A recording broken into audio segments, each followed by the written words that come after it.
Alright.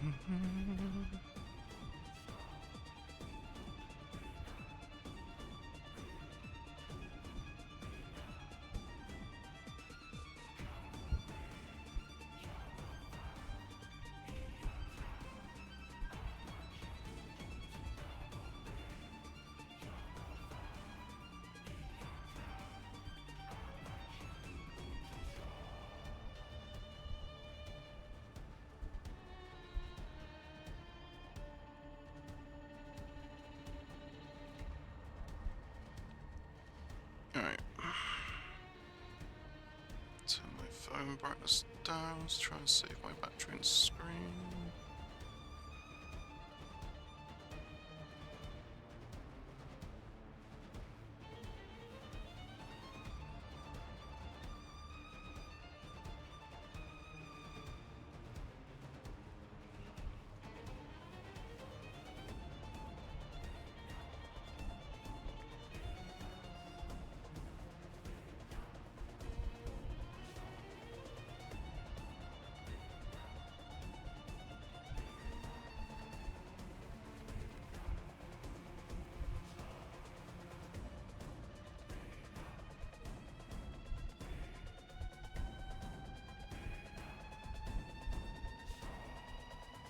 Why is Barry's marker not there?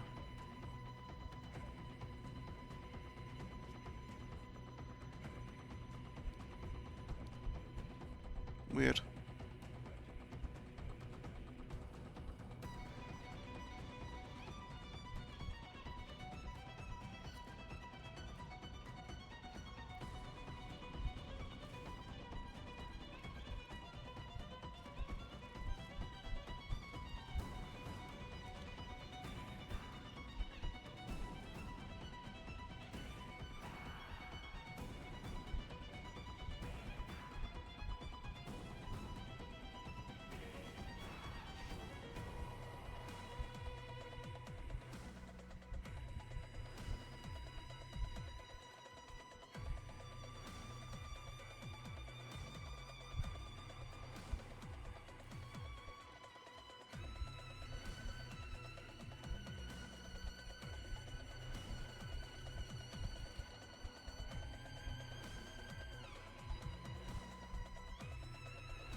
Why is it so far forward?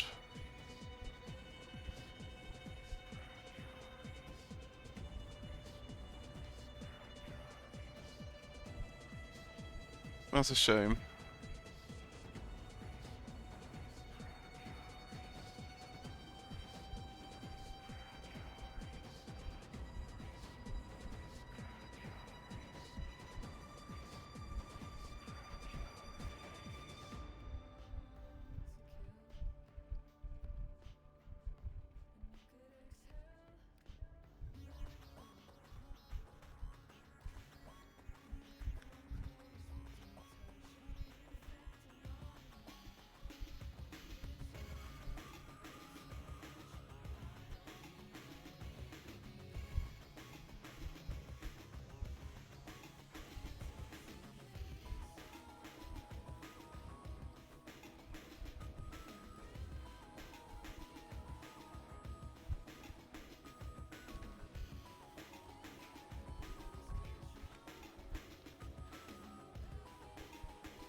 That looks right.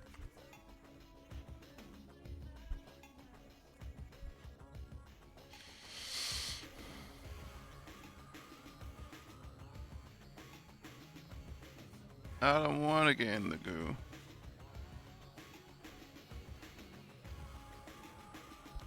Wait, is my mic not working?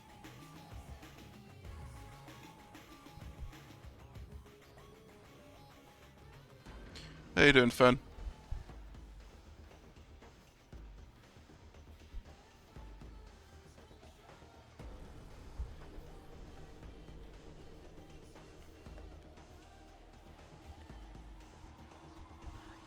Ba ba ba ba.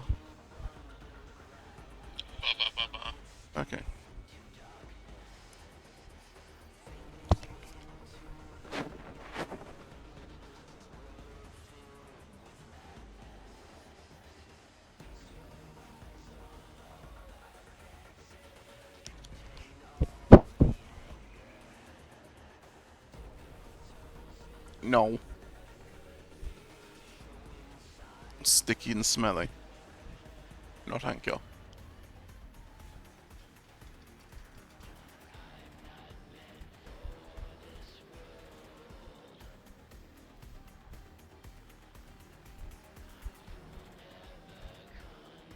Actually, let's have a look at that.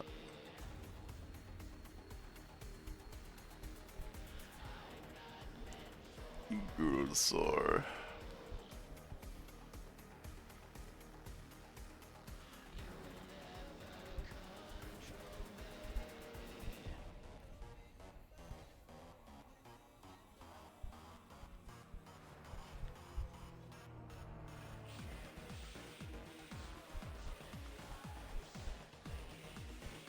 Wait, what's that?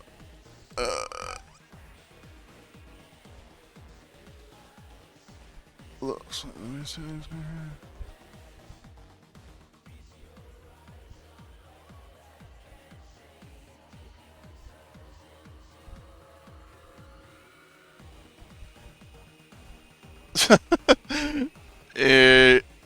So I wasn't meant to be able to get it yet.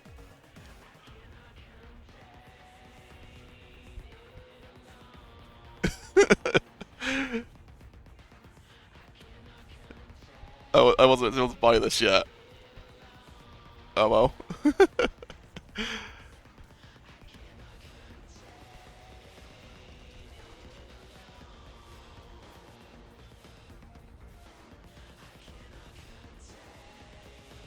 Alright, we'll have a little play with how she looks.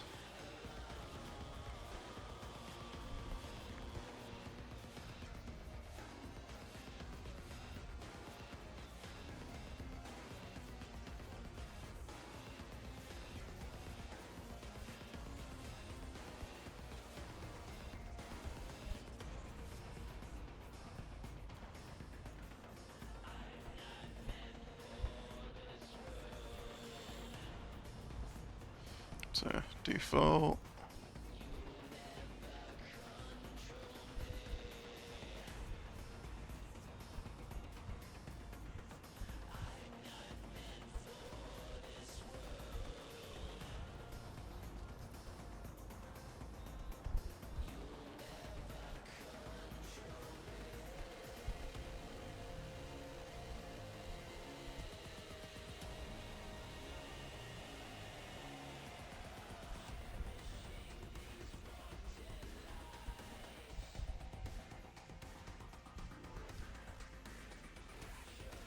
I thought they added that.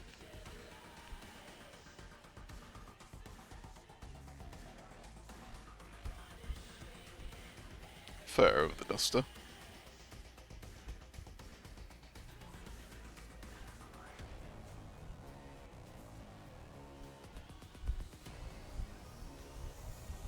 That works on her.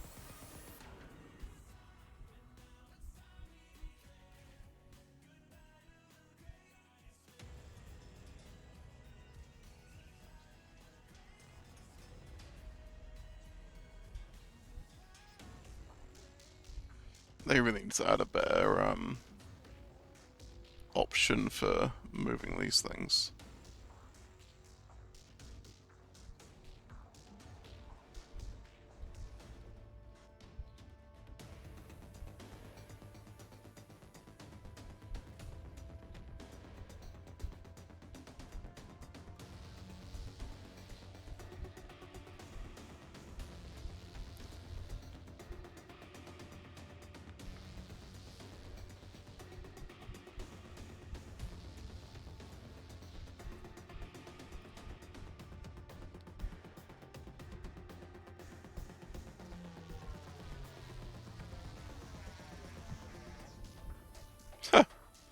Always my colours anyway.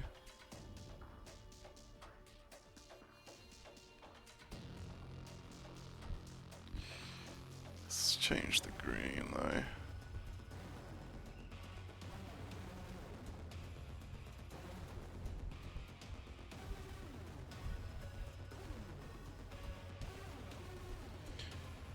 So they've added it so you can randomize a single part.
Alright, her guns.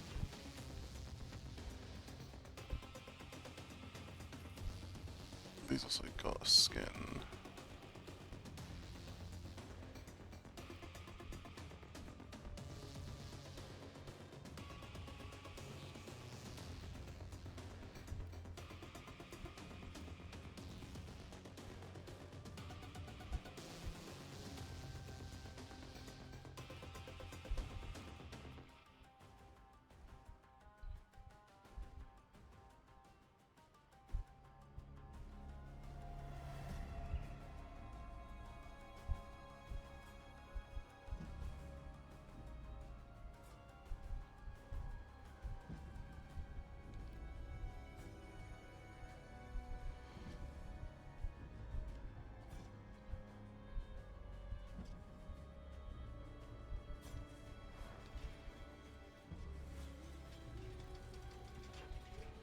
Alright, back to Lavos.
Got the small relics. Day 2. So you lost your voice at the Tenno concert, eh? You ain't here for nothing. Free rewards. It's always free rewards. If you Damn watch right. Tenno Con for 30 minutes between 11 a.m. and 4:30 p.m. Eastern, you'll receive the Halvu primary weapon. Someone offered me a free weapon once. Hey kiddo, he said. Gave me the creeps. Now, Tenno Live is where things get interesting. If you watch for an additional 30 minutes, you'll get Mesa Prime, no strings attached. Those guns she carrying ain't no toys. Peacemaker. Ain't that ironic? So you need to know how to get these rewards. Logging into warframe.com/twitch should do it. You can follow instructions better than any street cavat can. If you can do that, those Twitch drops will be sent to your inbox. Maybe you prefer Steam. If you log into your Steam account before watching, you'll get some Steam tokens. Claiming those tokens and logging into your Warframe account will redeem those rewards. Oh, it's almost time. Let's enjoy the show. See you around. Hey, you! You want to take your summer vacation game to the next level? How about space? Introducing the Lisette Pool Floaty from Digital Extreme. Play like a Warframe. Relax like a Warframe with your very own Lisette. They're floating on my ancestors. Visit the first store at Tenno Con or store.warframe.com to purchase this 100% real Lisette Pool Floaty. Hold my call. I'm in flow state. Well done. Bypass used. Wait, what?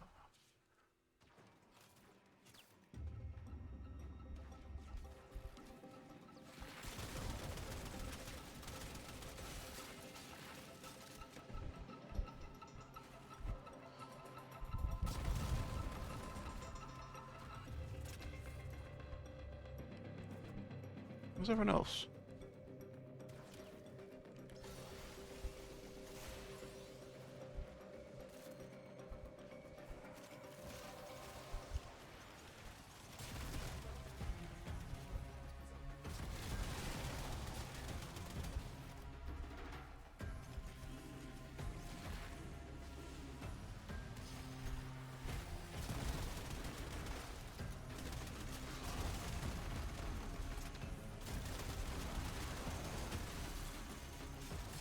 Part of me wants that pool floaty, but another part of me is just like, I'm never gonna really use it.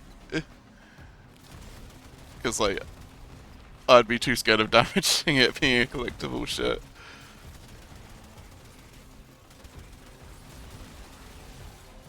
Wouldn't want to pop it or, like, get it ruined by using it in the ocean, because I'd probably swim in the ocean.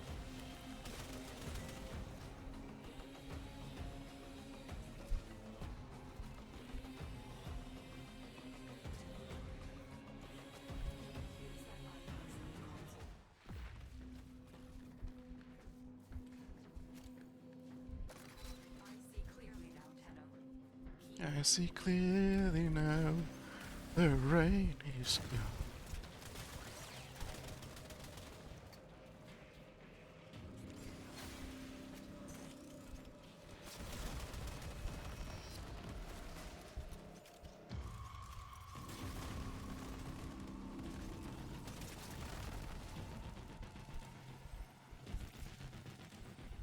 Sentient scouts.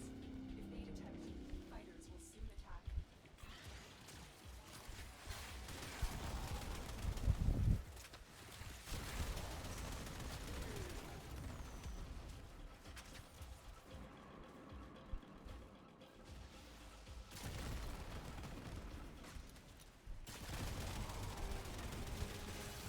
Ba-da-da.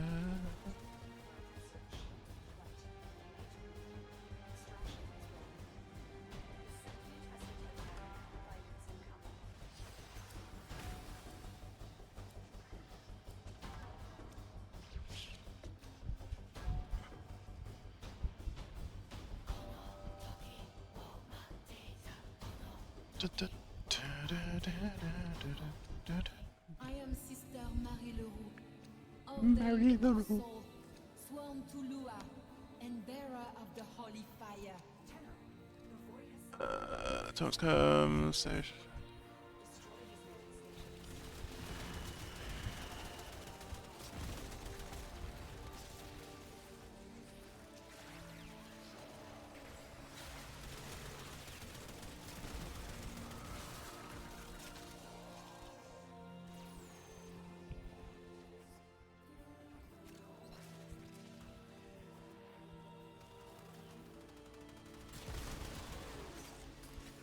Really?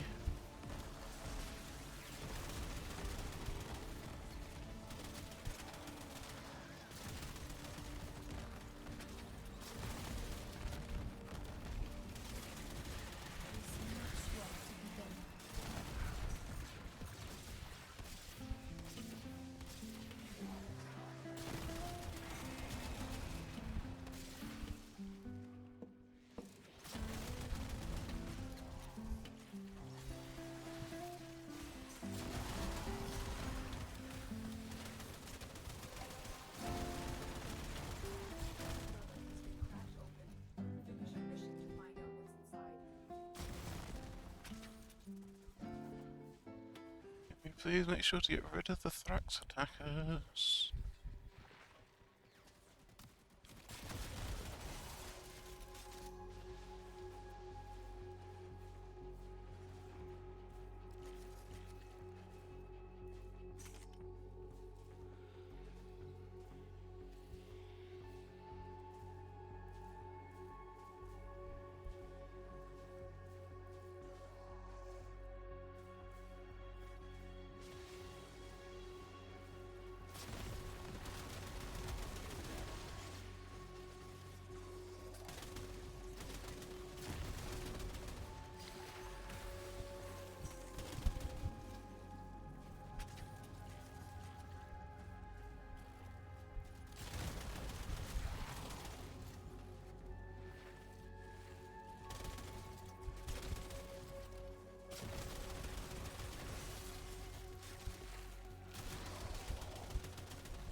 That's exactly why I don't like this room very much, because you go upstairs, get rid of them, then they're downstairs. You go downstairs and they're upstairs.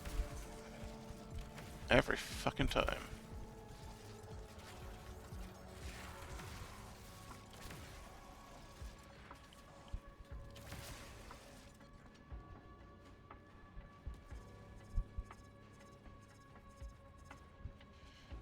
I don't know what song they're referencing as to.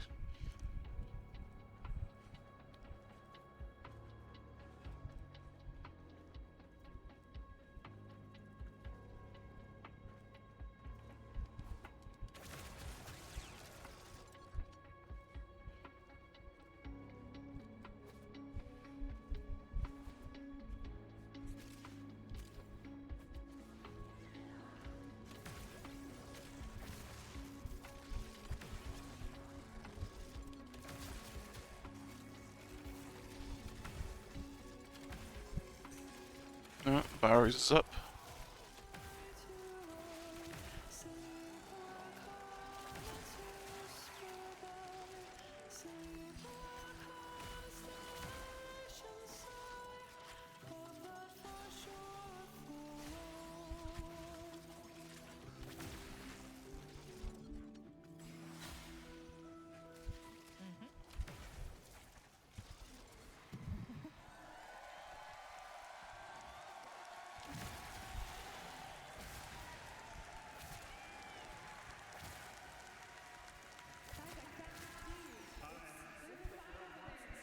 Have you seen this man? I've been missing for like a year and a half. We found Steve. Hi, everyone.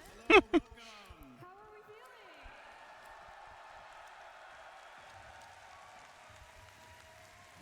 Welcome to the official day 2 of Tenno Con. How about that concert? Oh my god. Was that awesome? Wow.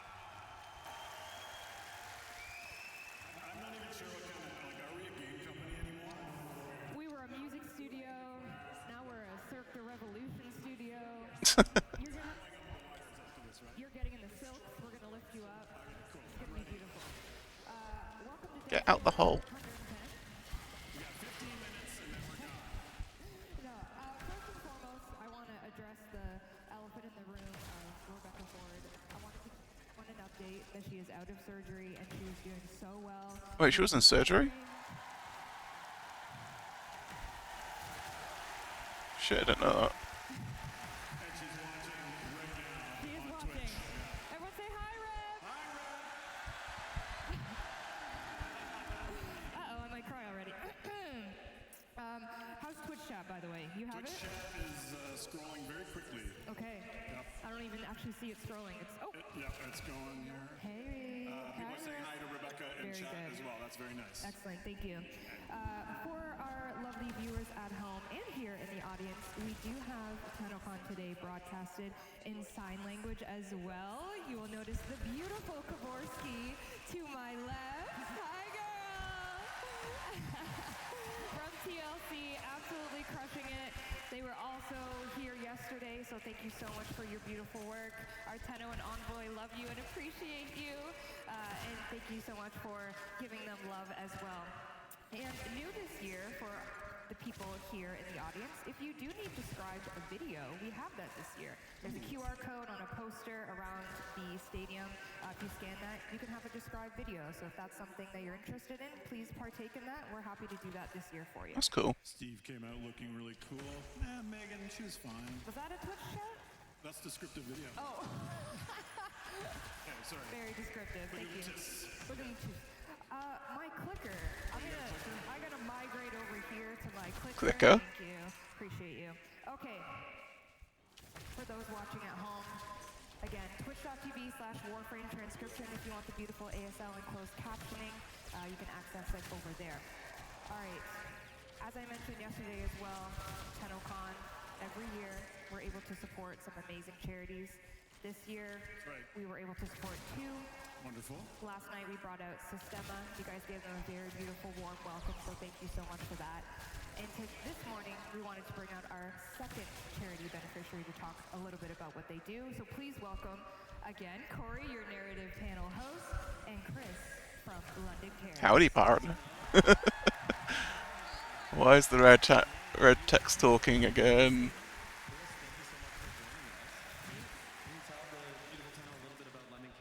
Yeah, London Cares is a local organization here in London, Ontario, and we support people who are living unsheltered. Amazing. Last time I checked, there was about 160,000 people watching on Twitch. Do you have anything you want to say to them? Yeah, what I love about this gaming community is that you know something important. The toughest challenges cannot be done alone. Homelessness is on the rise across the world. And it's not just, every person has a story, and a story of trauma, loss, isolation, and sometimes just overwhelming moments. And, my goodness, sorry. The reality is that homelessness, oh, I'm nervous, guys, I'm sorry. Homelessness isn't something that happens to other people, it can happen to all of us.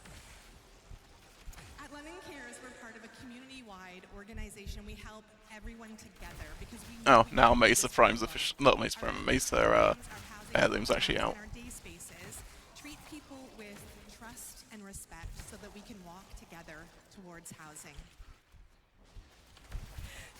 Today, your generosity goes so far, and together we will come together, and we will all lift together. Hey, nice. All live together.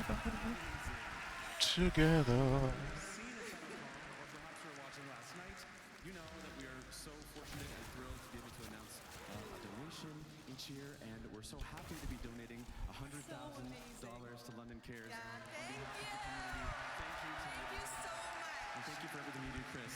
If you'd like to join us in donating, if you're watching online, you can type in chat !LC to donate to London Cares. Thank you. You did great. It was beautiful. Say bye, everyone. Enjoy Tenno Con. Thank you. All right. I know we're looking pretty dapper up here. Okay, Speak for myself. that's right. But we have some even more incredible looks. Yes. Last night we had the cosplay contest. Amazing. Mind-blowing. Blew my mind, yep. Blew our minds. Blew Reb's mind as well. That's she was right. watching, She did one eye watch. open. Yep, one eye open. Groggy. But we do have a little update on the cosplay situation because someone's cosplay came at 2 a.m. this morning. It was stuck in customs, but it finally made it. Please, Should we see it? shall we see it? Let's Please welcome Orthodox as Leon, Blink as Roth, and Arboreal Key as Marie.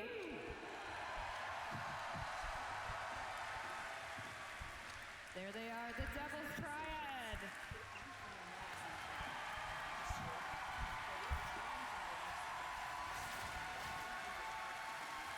Cameraman, can we get a close-up on the feet here, please, of Miss Marie? Get a real good close-up on the That sounds so wrong out of context. looking incredible. Impressive. You want to grab that mic for me? Thank you. Appreciate you. Wow, the Devil's Triad in all their glory. All right, Mr. Hoku Props, Mr. Leon, how are we doing today? We're doing fantastic. How you guys doing, Tenno? Doing good, Tenno? Tell me about it. I know you probably talked at length about creating this outfit, but I just need to know more. What are we looking at and how we're feeling? Oh man, we're looking at so many different components on this. Whoever modeled it, you guys definitely put that effort forth, right? So we've got leather work, you got a whole bunch of 3D printing work, a bunch of really fun painting work, just everywhere. There's a lot of silicone, the back piece. This was probably the hardest part to pull off. Yeah, oh, the nice close-up on the back. That's nice. So, Sick. yeah, definitely an absolute joy to bring to life. Thank you. You look incredible. Anyone Leon lovers out there? There they are. There they are. All right, I'm gonna come in between you and come to Miss Arboreal Key. Hi, Queen. How you feeling? I'm getting very warm right now. Oh, So, okay, we'll go quick. but I'm so glad. For people who don't know, the costume was stuck in Germany, and it arrived last night at 2 a.m. Gross. So this is a miracle, basically. Marie is a miracle in herself. I'm glad her costume turned out. That's nice for her. I do have to ask about the feet, though. I know you made a video, but for the people out there, talk to me about what we're looking at. How can you achieve this? So I worked with a stunt driver for the fit. So a guy who breaks cars for a living. I went to him and said, I have to stand like this. Please help me make some things that will hold. And he was very delighted to do his first pair of shoes. So we did the welding together, and then I built the leather shoe on top of it. So it should hold. It should hold. I hope so. If not, we'll hold you up. We got you. Give it up for Marie. Arboreal key, everyone. That's just me in here now. Let's go over here. My. Look who it is. The blue man himself. Roth is here to grace. If Reb was here, she'd be going feral. Talk to me about the outfit. It's amazing how we feel. I feel hot, obviously. Oh my god. Be a fan up here. So if I was to pick like my favorite part or something, it would be like the skirt. It's fully gold leaf by hand because no other technique worked well with that fabric. So I spent like a week only on my workshop is covered in gold, which is a vibe. It's very Orokin right now. I'm taking roleplay very seriously. Thank you. Of course, the back. Oh, the tail. Whoa. Oh my god, that's a hazard. That is a beautiful hazard. Getting a bit of a tail show there. And of course, but as you know, we also have Soul Frame happening today. That's right, yes. And we have the beautiful, the iconic. She doesn't like my fashion frame. She might like yours. Plexi cosplay as Verminia, everybody. Enchanté.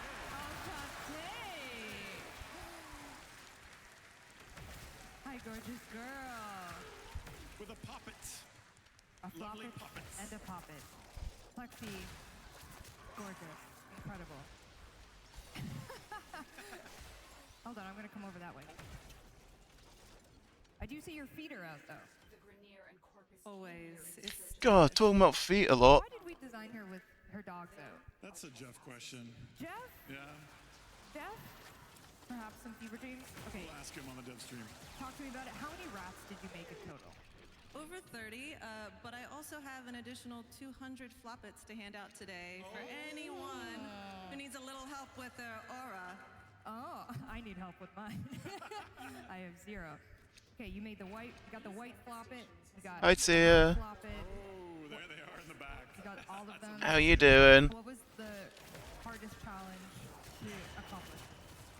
I had to do 50 crunches a day because Vilmenia is not only stylish but also very fit. You look incredible. You all look incredible. Can we have one last round of applause for our beautiful cosplayers? I'm glad you're good. Hot. I am hot. They will of course be around all day for floppets, pictures. Maybe you can do some Kim lines with them. Who knows? The world is your oyster. Thank you so much. Thank you. Bye-bye. It is very warm. I am... I am just in a pair of shorts. I am not wearing a shirt or anything like that. And yeah. I got no graph for you. But I do have information. As I say, when it's hot, you can only get so naked.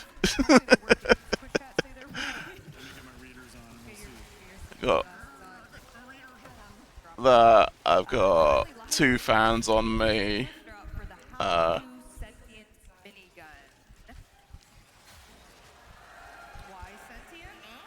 Confirmation, they are working. Yes, they work all caps. You just got banned for the all caps. I just got apologize. banned, yep. Yeah. Megan oh, nope. Don't read that. Okay, don't read that one. Don't read that one. Marriage proposal for Nope. someone. Nope. Okay, We don't nope. read that one. This is for watching Tenno Con during the day. So the panels that are up next will reward you with the How Goo. And then later on, there's Tenno Live. Yeah, they need to make it so all caps isn't a ban. That's is Another 30 bullshit. minutes for watching. But I mean, someone's demo is 35, 32. You talking about Warframe? No, I'm talking about Soulframe's live demo. Well, we got a lot of stuff to show today. You do. Yeah, it's going to be a big day for DE and a big day for the Tenno and some envoys as well. Interested to see what Soulframe's got coming. Stuff coming at you. Tenno Con Digital Pack is still available. Perhaps you're watching and you have no idea what Warframe is or anything like that, and you're like, you know what, I'm intrigued. What the heck are they doing over there? You can still partake of the digital pack. Of course, it comes with the Barrow Gear Relay, everything he's ever sold. So if you need to, get your mods, your prime mods, and things like that, he is available until July 20th. How long are you going to be at work for to? For all these years, I can't believe that this is my life and I still get to do this with all of you. What an honor. Absolutely. And as well for Barrow, just an FYI, he does come with void surplus. So if you need that legendary core, everyone just opened their phones. They're like getting Warframe out on their phones. Void surplus. Something exciting went live today. The build, we had a hotfix this morning. Sneaky. It was sneaky, and it brought basic Well, airlift. I'm going to be going for at least 5 hours. Because that's how long the Tenno Con show is. And I'm planning on doing the whole thing. I'm respectfully looking And hopefully, my PC doesn't fucking explode this year. The option is up to you. You got your Cowboy Signa or your Duster. She's live in game, all platforms. A beautiful Liger design. Incredible. Liger crushes it every single time. And then just a healthy reminder. Later on, there will be a in-game relay experience. That's right. You go to Saturn, not right now, but on Saturn, there will be a Tenno Con specific relay. Okay, it's on Saturn. A little hint, go to the dry dock. Okay, hang on to the dry dock. Got Maybe go to the right side of the dry dock. Okay, You didn't hear that from me. Not subtle. Okay. Not subtle at all. But this will go live later when Tenno Live starts. For our Tenno at home, you will experience a once in a lifetime moment as we do the Warframe demo live. We'll call it out. We'll make sure everyone's ready. Give you a heads up. But if you That's the main thing I'm looking forward to. Get in that relay very soon. Okay, we do have some online giveaways that I did want to highlight, and the main reason I brought you up is you're going to be our Vanna White of this evening. Okay, do I have to... Are we doing this now? We're doing this now. Okay, which one do you want to start with? Let's see. Well, first, let's talk about HyperX. You see Excalibur over there? I do see him. Can you lift him up With headphones on? with headphones on? Give us those headphones. He's got to get them on here. You've got the Ordis attachment. Oh, Oh, there it is. that's cool. Across the stage. What do we think? What do we think? Oh.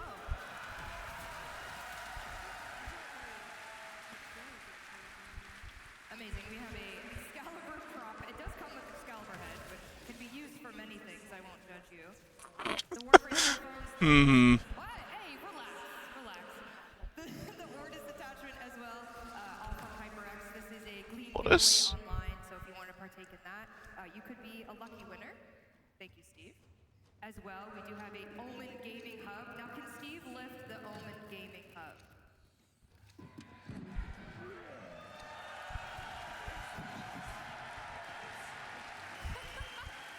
God damn. Look at that.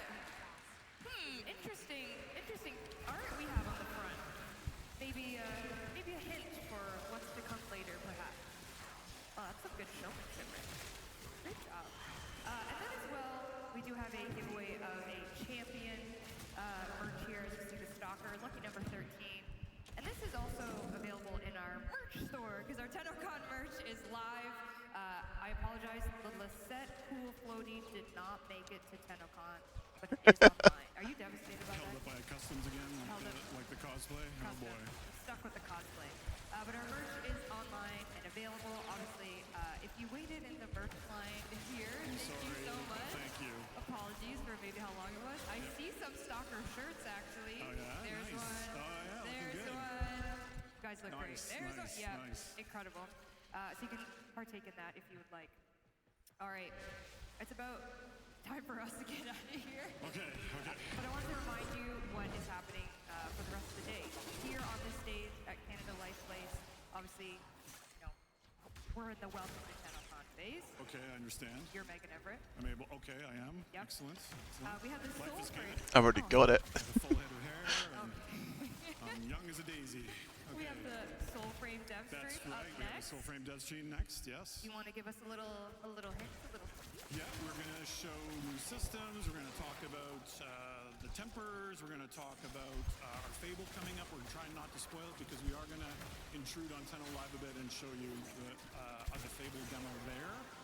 But we have a lot of cool stuff to talk about. Wolf riding and new game. Ooh, the mounts. Yeah. Tune in, please. Please Yep. watch. Yep. Yeah. And then soon after that at 1, we have Sounds of the System, hosted by Zach McCone. I can see him front row right there. Hi, Zach. Hi, Zach.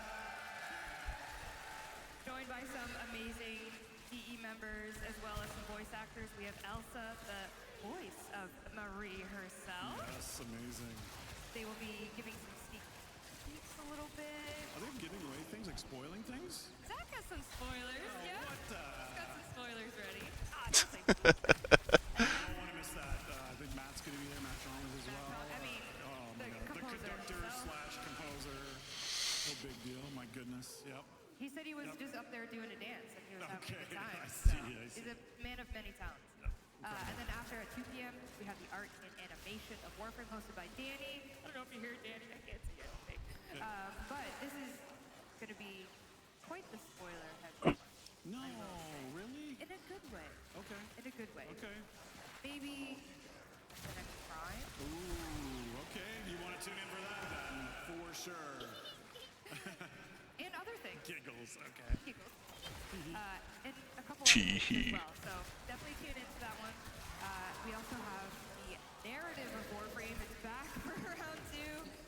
Corey, as you just met, is hosting it with our lovely narrative writers and Ben Starr, the voice of Arthur Nightingale.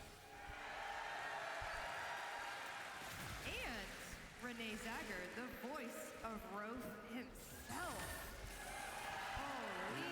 This is star-studded, isn't it? Emmett Silk. Incredible. I think Rev said it, but this is the Tenno Con you should have been at. And isn't this incredible that the whole day is just a celebration of art made by people, humans for humans? Isn't that incredible? This, more than any other time in the world, is when we need to celebrate this. So thank you for being a part of that. That's right. We do it for you.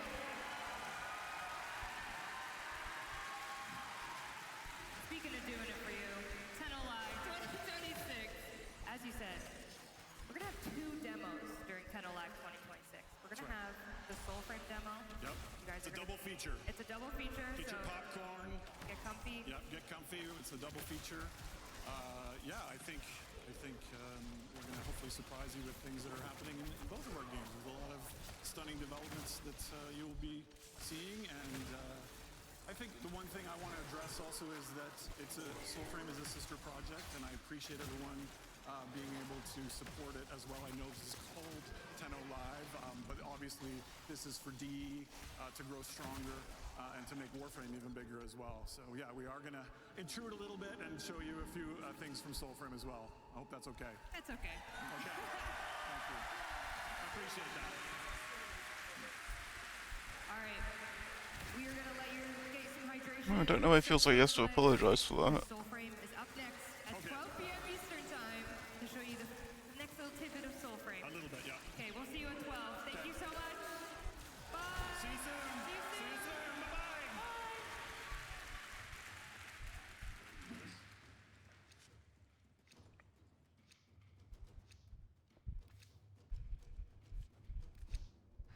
These manifestations, they aren't from the neural century. Destroy them. They are drawing from your life's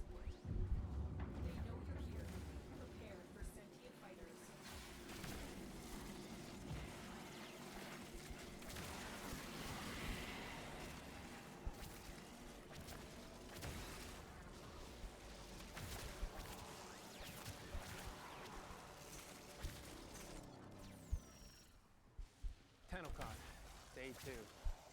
So you lost your voice at the Tenno concert, eh? You ain't here for nothing. Free I think we're going to see this a lot today. It's always free rewards. If you watch Tenno Con for 30 minutes between 11 a.m. and 4:30 p.m. Eastern, you'll receive the Hallvu primary weapon. Someone offered me a free weapon once. Hey kiddo, he said. Gave me the creeps. Now, Tenno Live is where things get interesting. If you watch for an additional 30 minutes, you'll get Mesa Prime, no strings attached. Those guns she carrying ain't no toys. Peacemaker. Ain't that ironic? Yeah, let's So head you need out. to know how to get these rewards. Logging into warframe.com/twitch should do it. You can follow instructions better than any street cavat can. If you can do that, those Twitch drops will be sent to your inbox. Maybe you prefer Steam. If you log into your Steam account before watching, you'll get some Steam tokens. Claiming those tokens and logging into your Warframe account will redeem those rewards. Oh, it's almost time. Let's enjoy the show. See you around.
Great preview. Shove it on the fucking floor.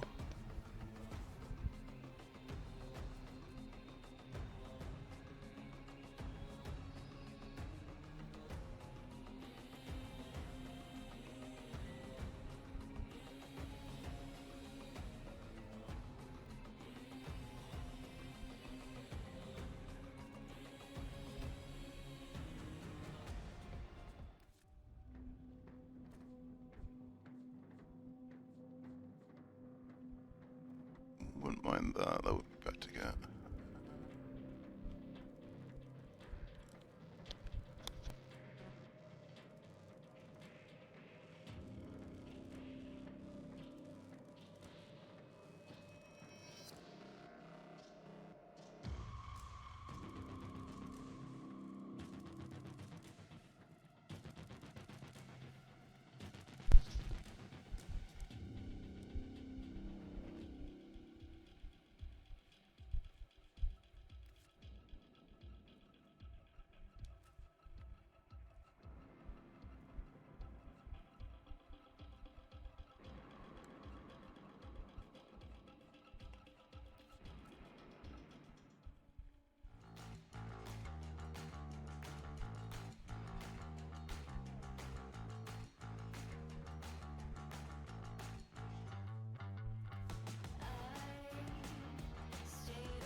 is that so expensive?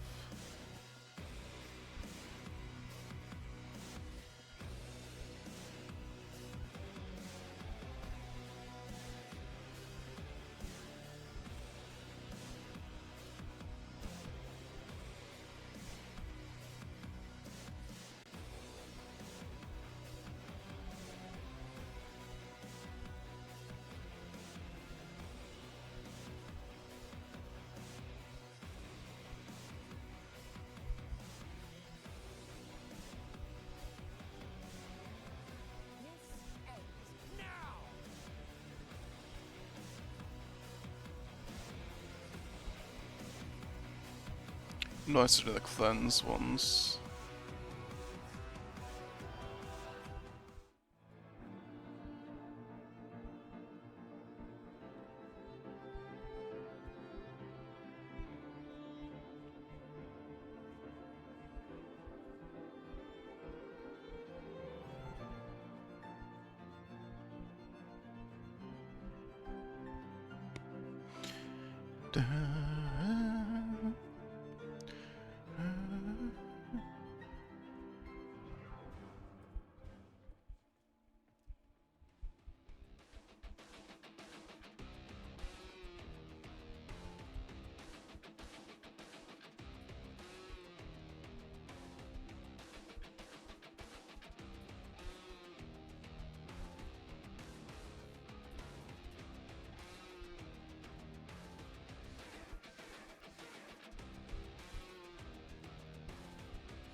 Hmm.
Orn.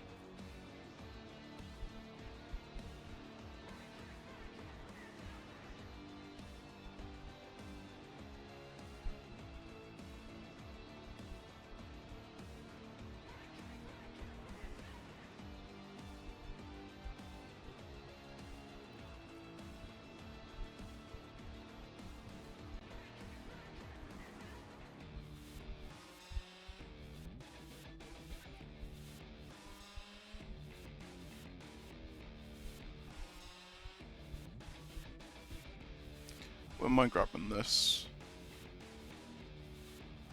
I'll just add it to the collection.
that a skin?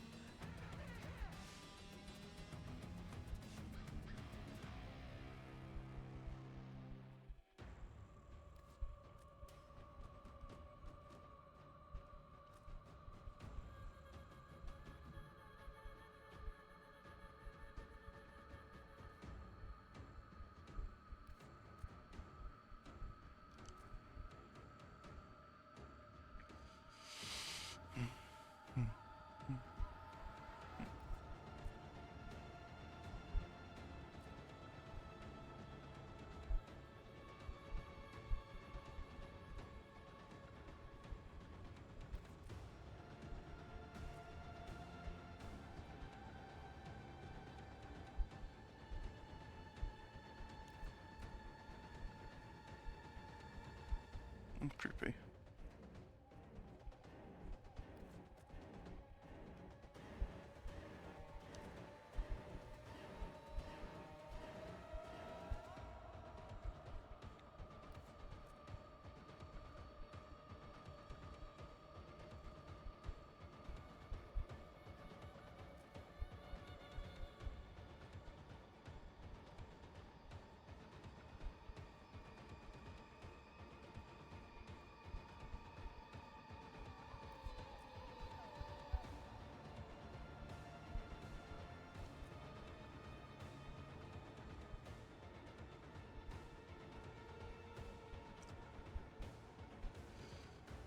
There's a couple of things.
I'm gonna try and see if I've got all the first moves.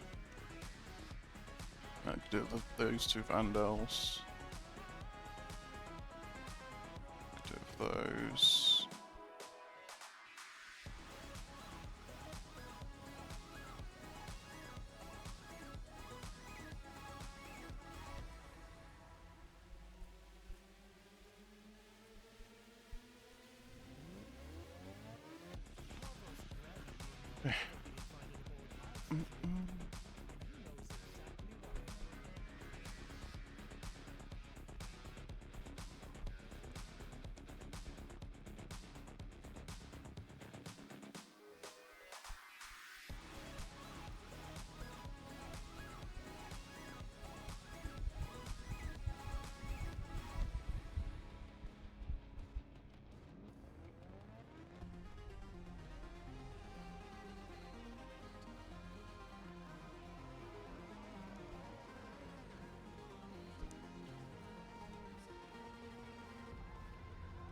Let's see what's around.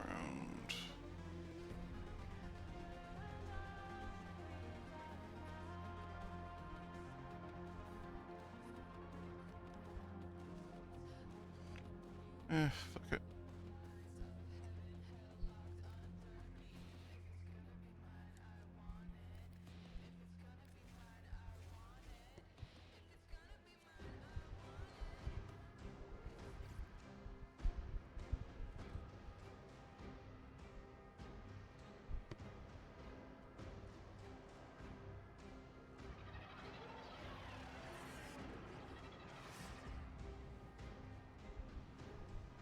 This embryonic fluid injector has been recalibrated to wreak havoc on child Regular's cloning operation.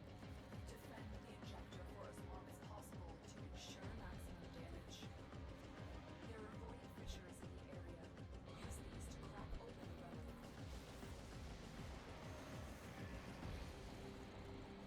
You found the fissure. Look out for reactant.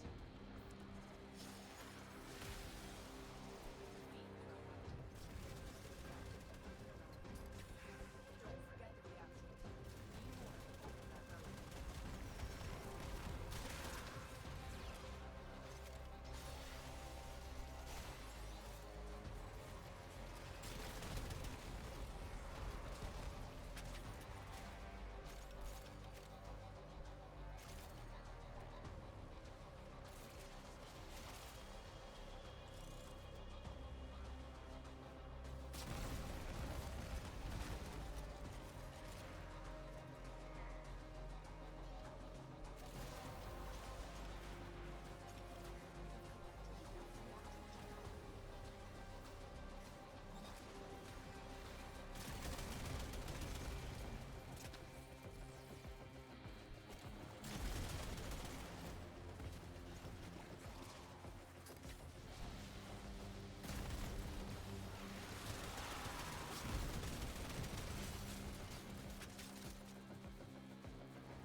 Reinforcements available. Do you choose to leave now or continue fighting?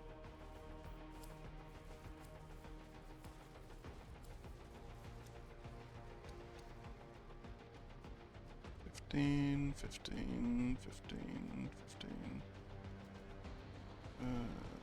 Fuck it. Yeah.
15.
Sounds a bit Ratchet and Clank.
15.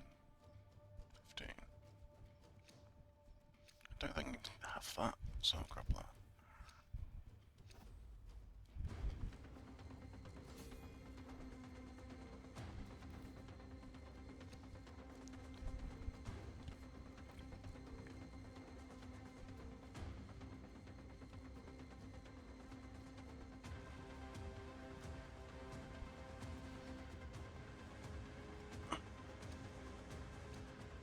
Alright, so it should be the soul frame thing soonish.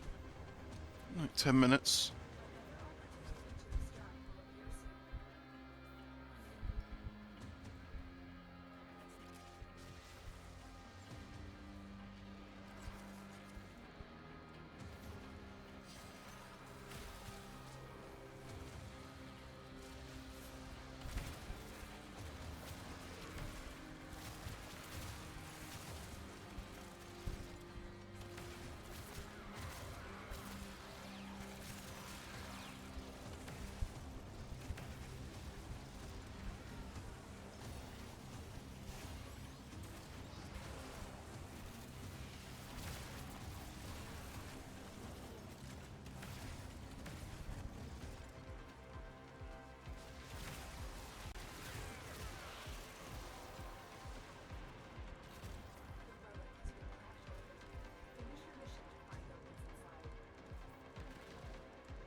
That's that.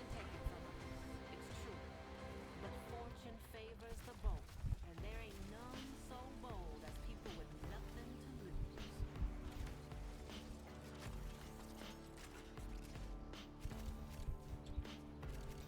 Reinforcements available. Do you choose to leave now or continue fighting?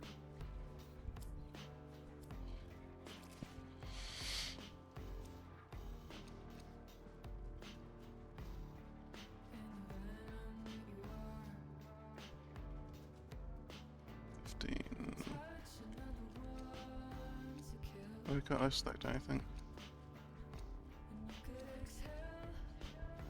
The fuck?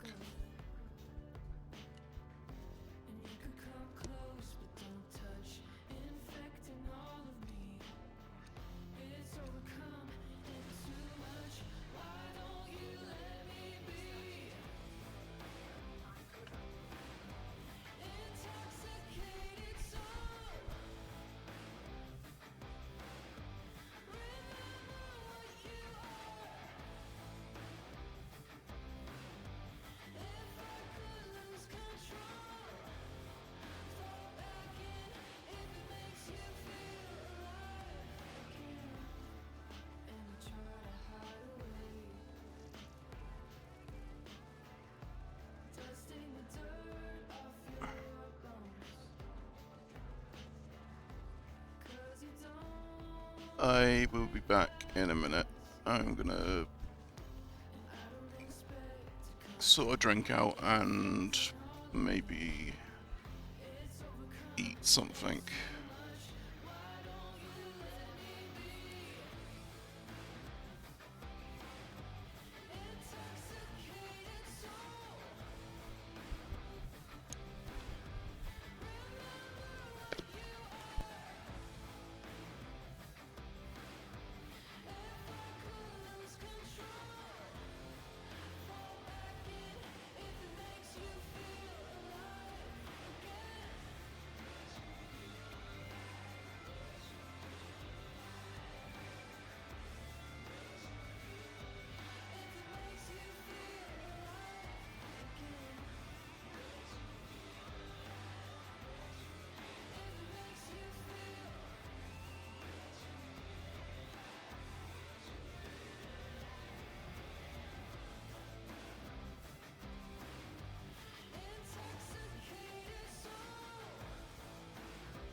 Welcome to Tenno Con. Or maybe for the next 50 minutes, Don't say it. EnvoyCon. Oh, don't say it. Either way, this is Soulframe DevStream 16, and we're so happy to have the next 50 minutes to talk about what Soulframe has been up to lately and show some cool reveals. I am Sarah Aslan, Senior Community Manager on Soulframe, and I am joined by... Oh, I won't stress you out. I'm Jeff. I'm the Creative Director on Soulframe. I'm Steve. I'm the CEO. Hi, guys. I'm Scott McGregor, and I'm the lead designer. And I'm George Spanos. I'm the audio director.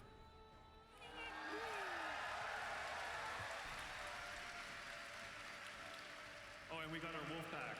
Yes, the wolf pack. We got the wolf pack. Give it up. That's a spoiler. That's a spoiler. Okay. And we have a very exciting special guest who is coming on later today, so stay tuned for that. Amazing. To start, we have some exciting news to share.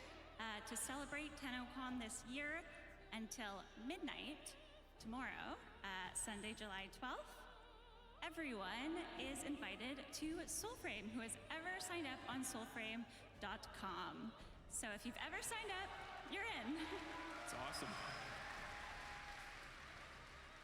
Scary. Did I tell you guys I was doing that? No, I'm just finding out about this now. Well, Sarah, yes. CEO. These invitations will be sent by next week. So, yeah, if you haven't signed up and you've been interested, wanting to try out the game, soulframe.com right now. Excellent. For those of you joining us perhaps for the first time, Soulframe Preludes is our pre-alpha state. For the last few years, we have been building this game alongside of you, and you have broken our game with some pretty hilarious bugs. You have submitted probably thousands of pages of feedback to help us improve our combat and help shaped Alka from the ground up with us. This also means you have seen things really early, and that has been part of building this game out in the open.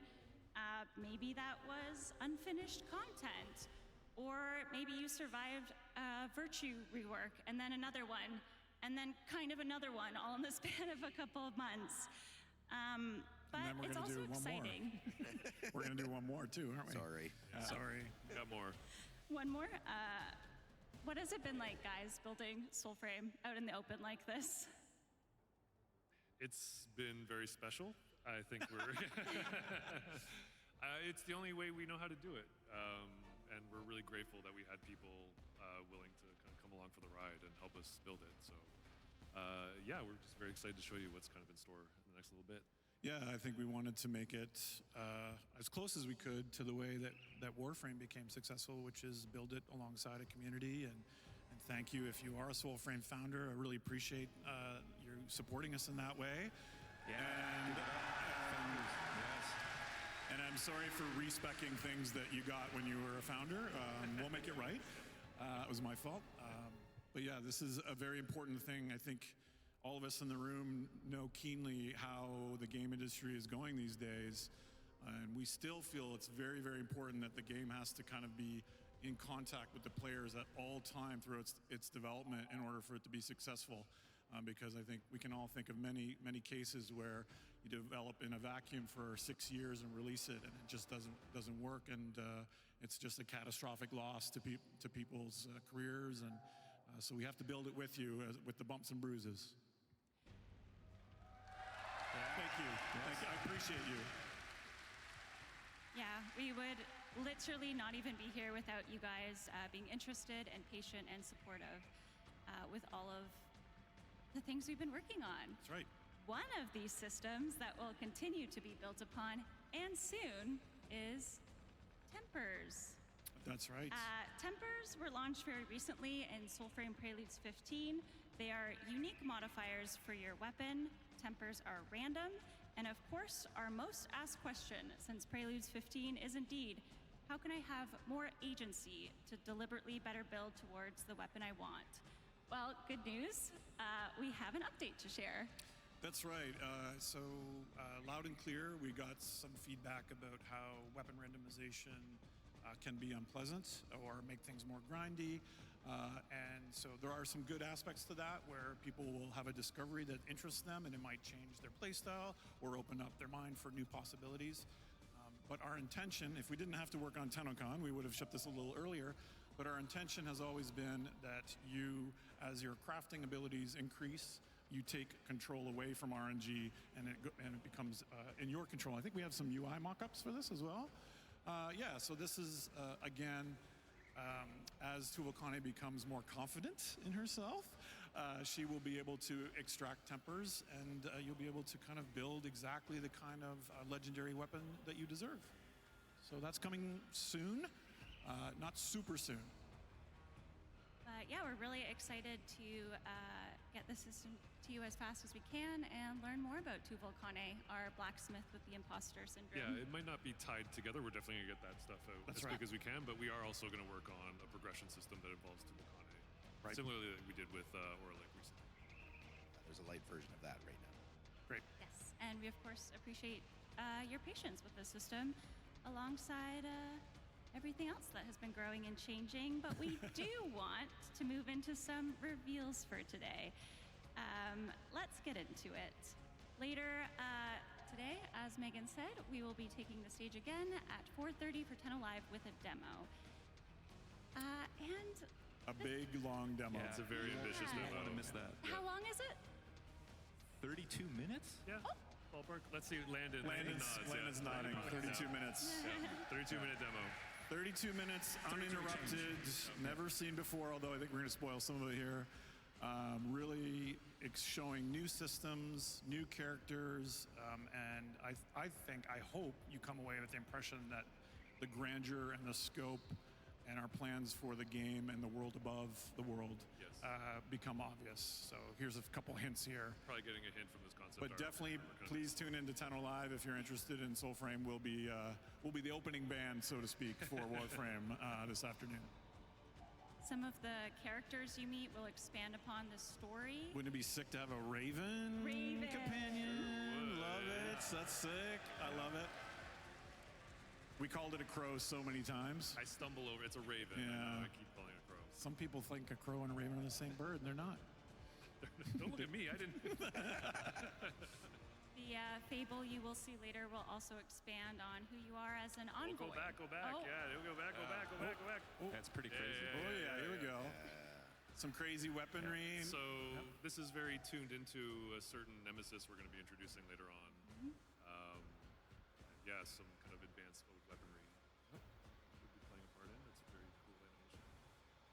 And yeah, there's a bit of lore behind the progression to this. Anyone like Soul Calibur? Yeah, any Soul Calibur fans? Any old Soul Calibur fans? Some chain blades? Let's go. Yeah, not the outfit that usually goes along with that not the character, outfit. but yeah, That's true. the weaponry inspired. And then yeah, I think we need a pack to kind of match the weapon type. It looks so amazing in game. Maybe we'll show them the pack. We might give you a show. Holy, we're blasting. Sorry. Okay. And then yeah, this is more content that's going to fill the story kind of that we're showing later. But like everything that we put in, of course, this will be accessible to players as cosmetic options as well. So these are kind of Dendrit clan warriors. Jeff, I only hope I can survive your fashion critiques in these. I feel like I'm being set up. Uh-oh. You are, after all, famously judgmental of fashion. Not me. No. Not me. Not as much as a certain rat witch Oh, no. I may have seen earlier. Enchanté? Jeff of House Cooks. Oh no. Your aura is the drabbest I have smelt in all my afterlife. Oh no. Your cuirass is as thin and gray as the veil. Your greaves grieve me. And khakis? Really?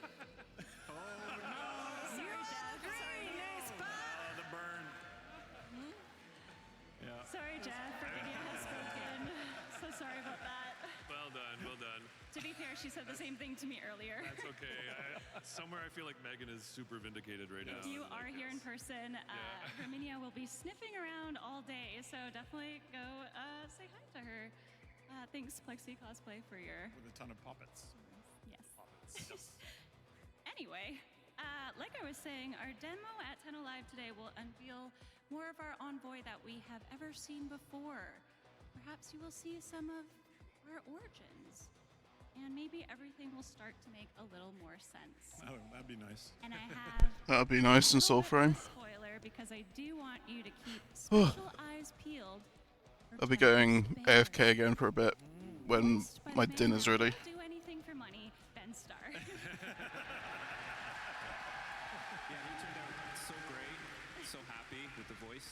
Just That's incredible. knocked it out of the park. Yeah, it's fantastic. And there's a little special something with him in it a little later on. Yeah, I too. really hope people pay attention later on in the demo. It's really incredible what he did for us. So tune in for that later today, as I've said a million times, but we do want to show you something really exciting right now. And let us begin with our most asked question. Uh-oh. Mounts when? Mounts when? And the answer to that shall be revealed right now.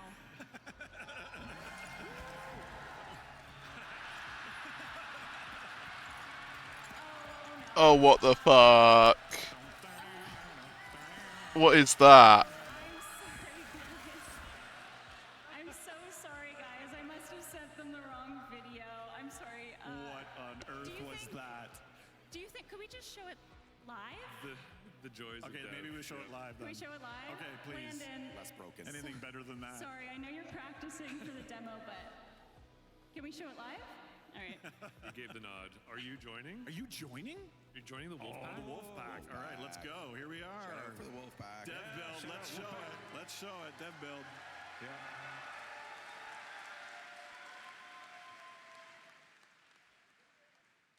What's gonna happen here? Okay. Oh, with the N on the other line. Excellent. Yeah, here we go. Yeah, at last. Big Papa.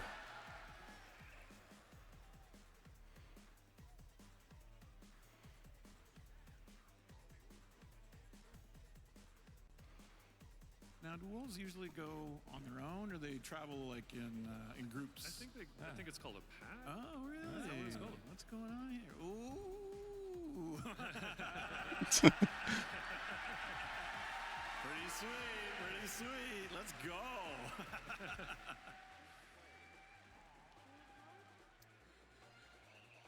Yeah. So. Okay, the PC's muted. Anyway, imagine woof, woof, woof sounds. And sounds. Yeah, so. But big puppies. We'll be putting in the wolf riding. You're going to have to raise Look your at the big puppers. that you picked after the Orengal fable. Raise your pup into a full-grown wolf, and you'll be able to get into groups and play co-op with your wolves. But I like the big puppy. Finally, at last. This is exciting. I'm glad Soul Frame's mounts have finally come in. And hopefully you've never Waited seen so that fucking long for them. abomination that we saw before this. Oh yeah. That was terrifying. My favorite thing was that was in underwear as well. I promise it is a lot cooler with sound. Okay. I know. What the heck? Poor George. I guess you'll have to watch the demo later. But we do have something else to reveal right Is there now. something Landon's wearing right now that maybe? Yeah, I He's think there looking might be. very fancy. Oh, he's got it equipped. We do, He's got we got do the have Vadagar another equipped. exciting reveal. Although this one is a little less wholesome. Yeah. Okay. What? Yeah. Here we go. So if you're playing Soulframe right now, this will be pretty shocking. We are bringing the Edgelord to the Envoy. So any folks that are KOTOR fans, like I still am, Just pretend you'd have to clean up the mess afterwards. the added choice. The to big maybe dookies. play a little bit of a, shall we say, a darker urge sort of version of Soulframe. And this is the first pack. Interesting. A Vadagar pact. You'll have to watch the demo to understand the context of all this stuff. But if you're paying attention, you'll notice that it unlocks a new virtue system, and these are the Wrath, Pantheon Doom, of and the Death. So this is, I don't know, this is kind of our edgelord Oh. aspect here. I like my Our doggo. anti-envoy. Darker path for sure. can we show them some Vadagar in action? Oh, are we gonna do that? I know you've had issues with your partner's dog, but yeah. Yeah, is it muted? Maybe. Yeah, is it I'm just the not- PC? I'm not sure. We might have some live tech support. For We might Rue to come do out some and- live tech You support. might get to see Rue though. We as get to a- see as a Rue bonus come out and like tech this. So Vadagar, Scott. I get is that, though. Our new pact, as Steve described, virtues twisting and corrupting into something a bit stranger. Can you tell us a bit about the three new arcanics that come along Are with we gonna demo Vadagar? them, or are we gonna wait Well, for I audio? have the names Okay, from cool. our lovely narrative 'Cause I team. never know the names. Vault's Arc, Yeah. guided by Visitor's Hand. Throw Ikor boomerangs that damage foes. So I don't think Activate once more to cause the boomerangs to explode. Some people might recognize this. Where's silhouette. that Dark Sector fan? Yeah, where's right where's there? that one? There, right there. Look at that! Look at that! It's not a That's T for game you. without a glaive. Yep. And it We was can't so let it go. cool you can't see it anymore. It was okay. We pause for this intermission. Everyone give a shout out to Rue. Okay, Rue's got the. So, yeah, Scott, can you tell us a little bit about the other packs, arcanics they will see? Yeah. So there's the second ability is Zephyr's Grasp. Zephyr's Touch, a Zephyr's gasping Touch, breath yes. in Ikor Keeps grasp. changing. Yeah. Yeah. So we can Yeah. grab your There you go, enemies. George. Sorry about Nice. that. Okay, you guys can continue now. Yeah. So you can grab your enemies and debuff them and set them up nicely for using your arc ability at your first. The third ability, I'm not really sure what the name of that was. Osaraxia Osaraxia. Stampede. He doesn't want to pronounce it. The waiting I'm terrible. herd. Yeah, so it's like some crowd control ability that you can Interesting. summon a bunch of demon horses to like trample your enemies to death. Who doesn't want a demon horse? Lots of them. Come on. Landon, can you show us some in action? Let's take a look.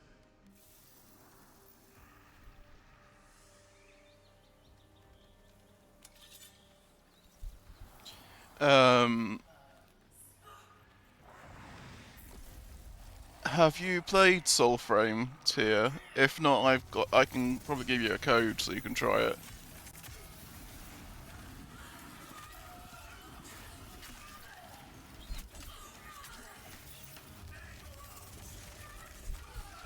If you were interested in playing it at all. Yeah.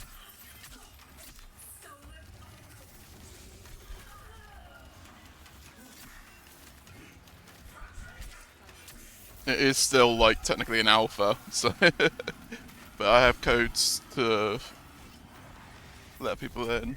I think I've got some left.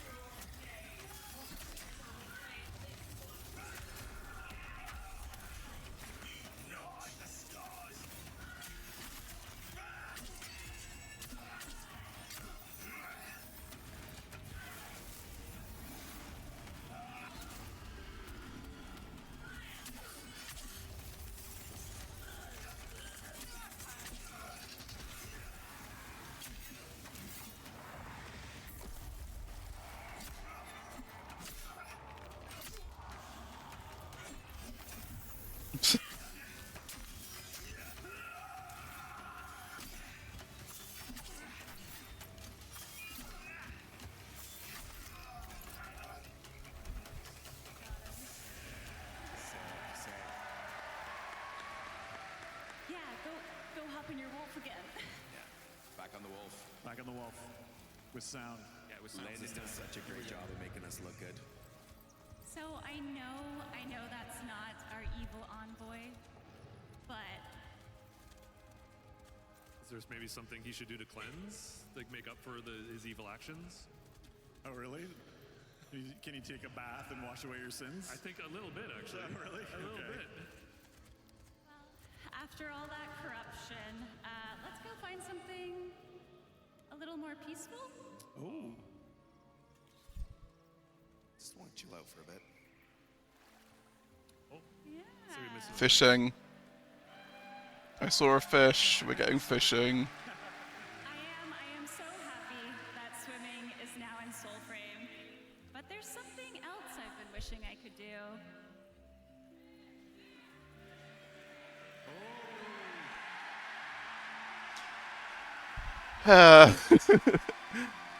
Okay, that's awesome. I'm glad you're happy.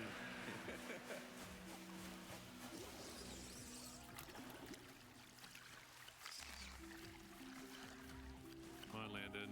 Come on, Landon. Oh, it's coming.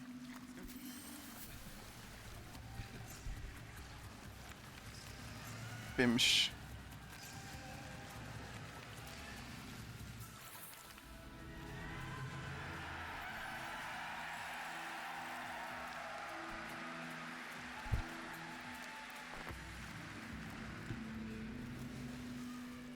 Catch and release.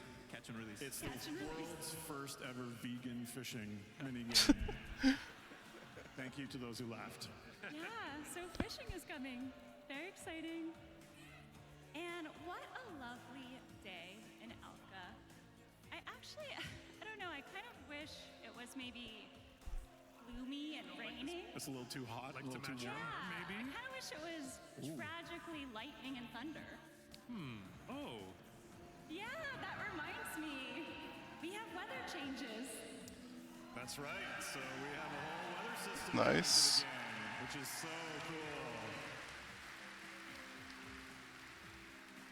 The most amazing part for me at playing this, I played like an hour just in all the familiar places that changed so much just because the weather became so dramatic.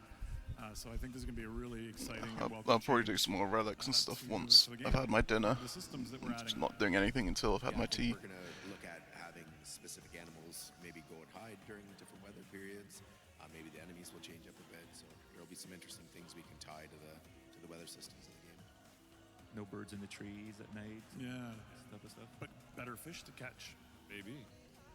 All right, that's enough gameplay for now. Oh. Sorry, tune into Tenno Live. Yeah, shout out to Landon, Gavin, Sam. Thank you, Wolfpack. Thank you. Nice.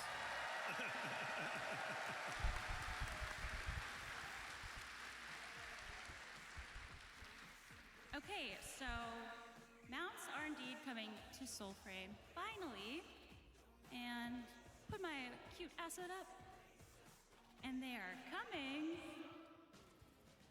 fall 2026. Yeah. I was hoping it was a shadow drop. Fallish. Hopefully. Looks amazing. But I do wonder if these wolf mounts are the only mounts? I don't know. Tune into Tenno Live. Easy. Oh my god. What is this? Spoiler city. And fishing. We saw fishing. Very exciting. More non-combat activities have been a long-standing request from the Soulframe community, and we're really happy that this system is in the works. And there probably will be a prelude update between these, like where we'll introduce, again, some like puppy bonding that you have to do to build towards your wolf when it releases in the fall. Yeah, that's right. Yeah, we'll release. I'm hoping we'll release the fishing prototype, the weather system prototype, and then some puppy time. Will we be able to customize them more, Jeff? Do you think we'll get like fur patterns in time? Fur patterns, cosmetic like attachments. Oh my god, that's amazing. Yeah, we'll definitely. Okay, that's exciting. Definitely let people kid out their pup. Awesome. Mononoke mode. And I remembered this when we were watching the fishing, George. A lot of sound behind the scenes work went into fishing as well. Yeah. One of our sound designers, Slater, went out and recorded a bunch of it. We're always looking to record original sounds. Yes. And so he was very dedicated and intrepid and ventured out and into the wilderness and got us a bunch of great sounds. And I think we have a little video. Real wilderness. Excellent. Yeah. We don't just sit behind computers all day. Hey Envoys, I'm Slater from the Soulframe sound team, and you just saw the reveal of our new fishing minigame. I was excited to work on this project because my brother has always been an avid fly fisherman. So I got my field recorder, an underwater microphone, some ultrasonic microphones, a few other bits and bobs, and I went and met him at a river in Elora where we picked up as much source material as possible before I started working on the game. I hope you enjoy this behind-the-scenes look at me standing in a river recording some sounds. Just doing Foley.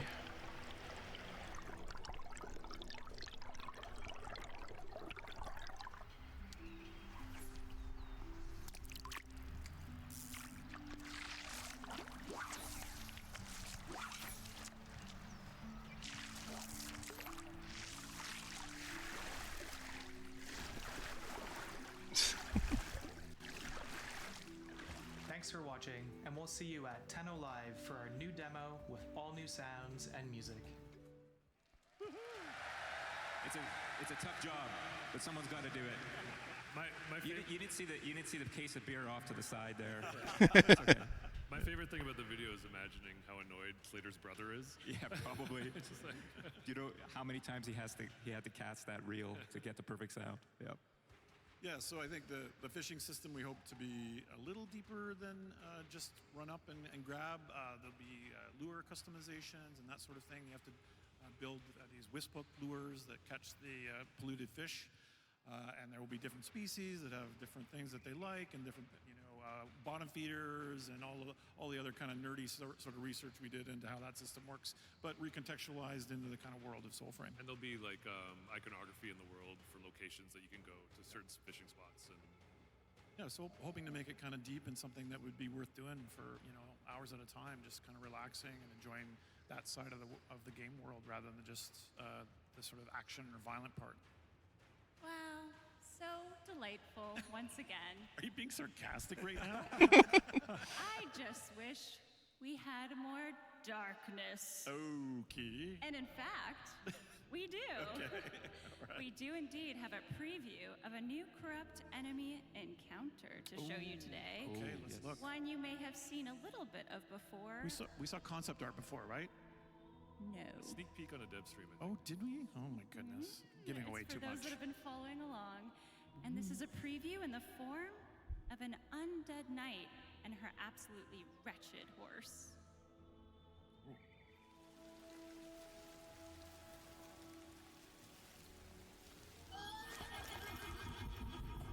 Lay knackers on your cart.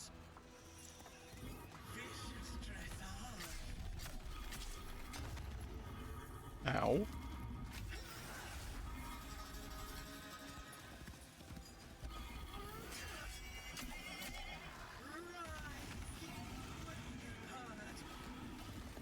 No greater sugar than blue blood divine.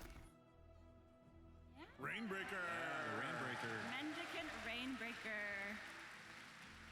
So yeah, this is one of our newer corrupt enemy encounters coming to Soulframe. She's obsessed with her steed, and in her mind, all the living are guilty for every cruelty ever done to horses in Alka.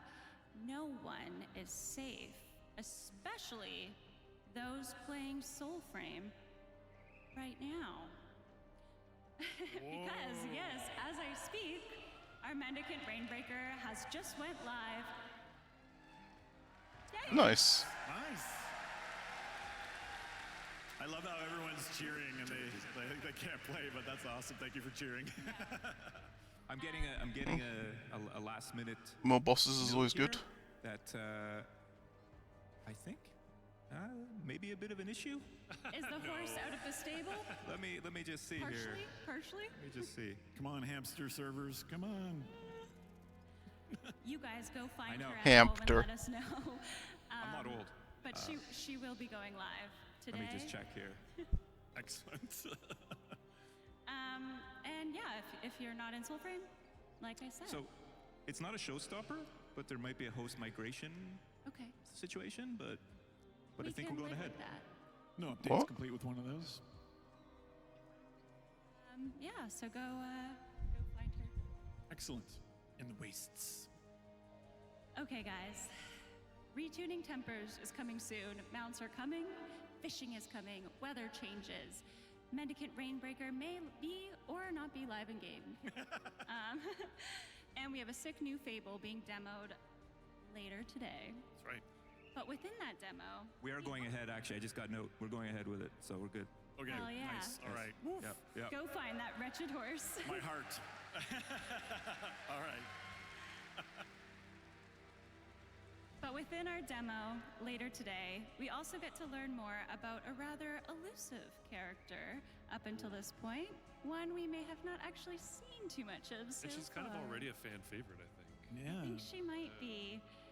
The Empress of Elfvale, Alora, will also be seen, and she is, of course, voiced by no other than the one and only Jennifer English, who we would like to welcome to the stage. Yeah.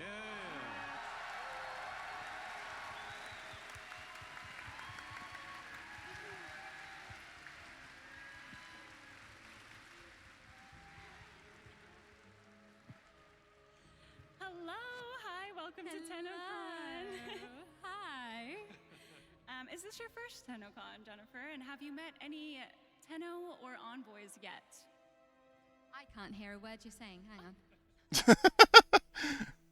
No, met several envoys, and this is my first time in Canada, let alone my first time. Welcome. Okay, welcome. You're all really lovely. Well done. Well, we're so happy to have you here. Both you and Ben add so much to our fable, which will be seen later today. And of course, I'd love to ask, when you first met the Empress on the page, what did you think? I'm not allowed to say the C word, am I? But C-wordy. Like, look at her. This design is incredible. I would wear this outfit. And no, I absolutely love her. But the thing is, the writing was just, like, as soon as I read the script, I was like, I have to play this character. She's incredible. And every session I have, I just go, this is the best job. I love it. One of the things I find so interesting about the Empress is that she can be playful and yet deeply unsettling in the same breath. How does it feel to take on a character like that? And as a performer, how do you capture that? Well, I think the best note I got for her was that she has the morals of nature itself. And yeah, she, just like nature, she can be enormously cruel, and fair and unfair, and she's so fun to play, and yeah. It was great. There's so much presence in the demo, yeah. I wasn't sure you were going to say something, and I was like, yes, go on. You're too far away. We also have a never-before-heard Allura line. Uh-oh. Oh, wow. That I would love for you to read if you would like to. See if I remember it. Oh, no, on the spot? From courage comes wrath, from graces a doom, from spirit raised death, in this Icarus womb. Nice. Wow, what a gift! What a gift! And yeah, I think you're right about the Empress. What's amazing about the folklore of Fae is just how dangerous and whimsical and arbitrary their choices are and how they interact with humankind. And we wanted to try to capture that with this character. That it isn't all warm and fuzzy from the Fae. It can be quite dangerous, and you're going to see a lot more at Tenno Live. Terrifying, so scary. Thank you, thank you. And for the record, you can say whatever you want, girl. Cunty, cunty,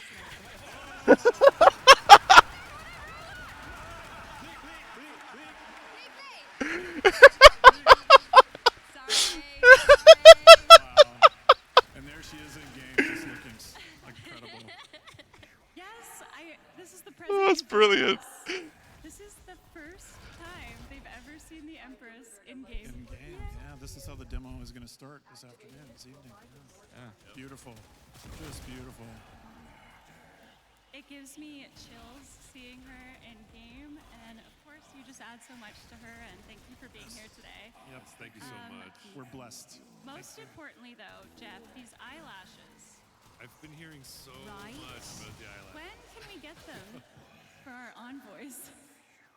I don't know if she doesn't seem like the type that's willing to share, so I think you really have to, yeah, you're really going to impress her to get access. Speaking of that, though, Cammy, Sarah Loves Archery, and I would all like to know. We love the increase in customization so far this year, but when can we expect more, and can it be quite soon? More customization and preferably some eyelash makeup situation. As we all know, customization and fashioning is a very, very important part of these games. So we have very actually, even just the amount of hairstyles that we have coming into the game alone, I think there's about like over a dozen more that we're going to be able to get. A whole bunch more soon. Yep. Good. Yeah, a whole bunch. I'll keep chasing Promise. about that. Yep, very soon.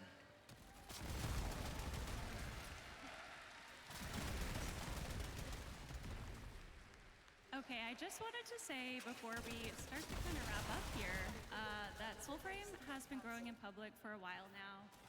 Some of you, again, have been with us since the very first Preludes invite. Some of you have joined more recently.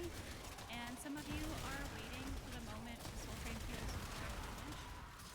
And we are still building and listening and changing things, but everything you've played, broken, questioned, challenged, it has helped us build this game for building.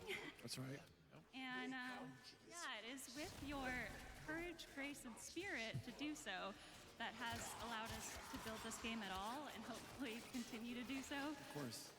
So guys, is there anything you'd like to say to the players who have been a part of that process along the way? Well, I think because we're at Tenno Con, I would first thank our Warframe players and our Warframe Tenno for letting us talk about this other game. I know some of you, it's not why you're tuning in, but again, this makes D stronger for us to have this as well. And so I appreciate your patience as we talk about our sister project. And then, of course, I have to thank our envoys who became founders who have been signed up for a very long time and who have been with us through a lot of the upheaval.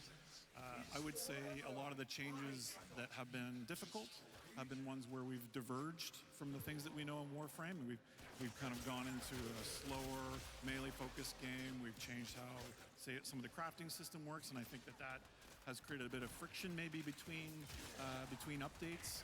And I just really appreciate your patience and your generosity, because if we don't get it right, we will make it right. Our motto. Yeah.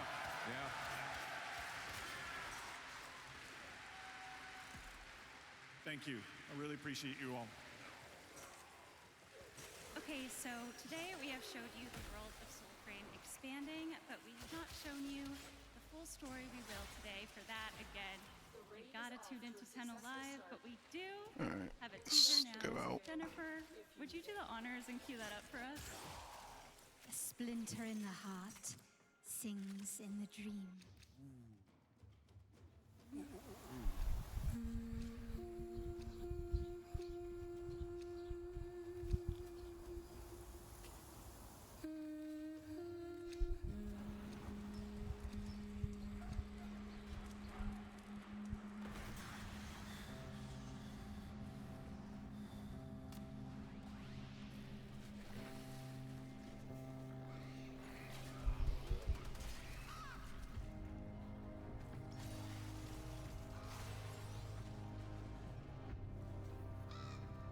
Wah.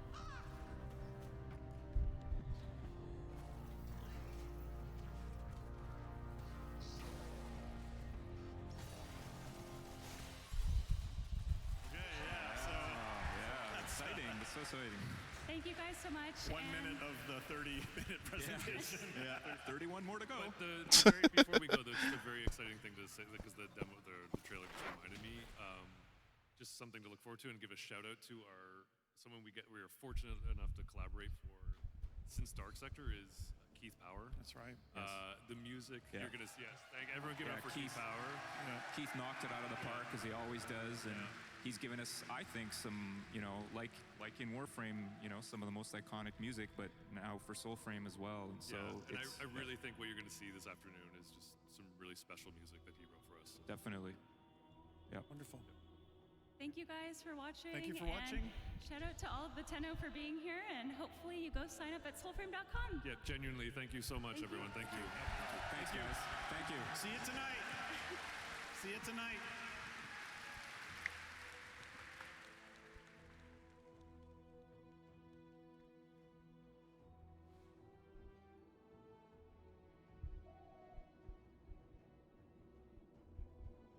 Alright, I'm gonna check on food.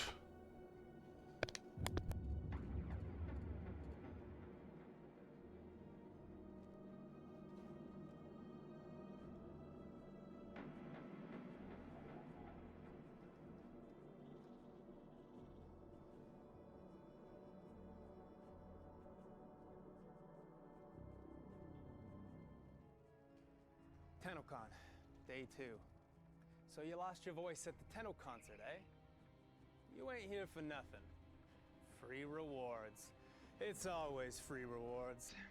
If you watch Tenno Con for 30 minutes between 11 a.m. and 4:30 p.m. Eastern, you'll receive the Halvu primary weapon. Someone offered me a free weapon once. Hey kiddo, he said. Gave me the creeps. Now, Tenno Live is where things get interesting. If you watch for an additional 30 minutes, you'll get Mesa Prime, no strings attached. Those guns she carrying ain't no toys. Peacemaker, ain't that ironic? So you need to know how to get these rewards. Logging into warframe.com/Twitch should do it. You can follow instructions better than any street cavat can.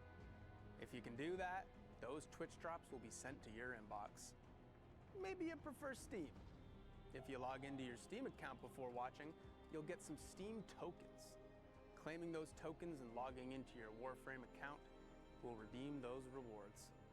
Oh, it's almost time. Let's enjoy the show. See you around.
Leon Allard, at your service.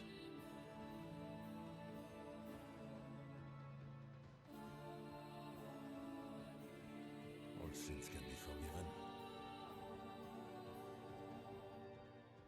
The agony of the night's darkest hours. Lua comes to bring us home.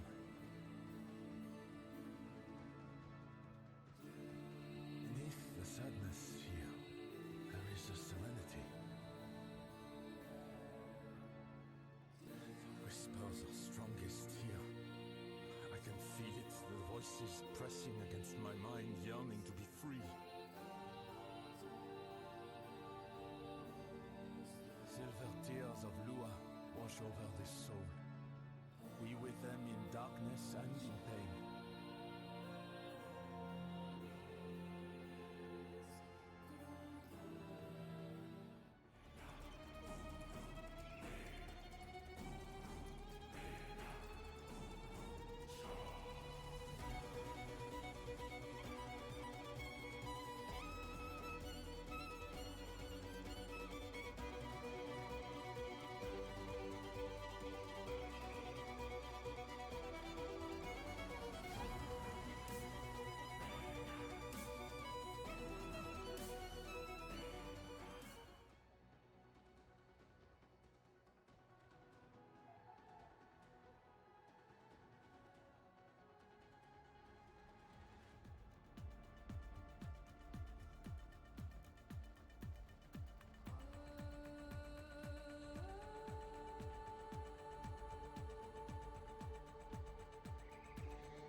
Wow, wow, wow. Hi, everyone. How we doing?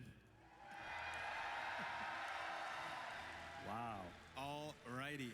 Well, what do we think of Soulframe earlier, huh? Looking pretty good.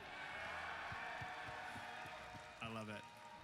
Well, welcome to this year's Sounds of the System panel. We have lots of fun behind the scenes and some reveals to get into today. But before we get into all that, I would love to introduce our lovely panelists. Composer, lead vocalist, and now conductor of Tenno Concert? Please welcome back to the stage, Matthew Chalmers.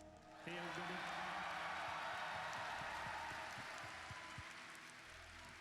On his right, the auditory auteur himself.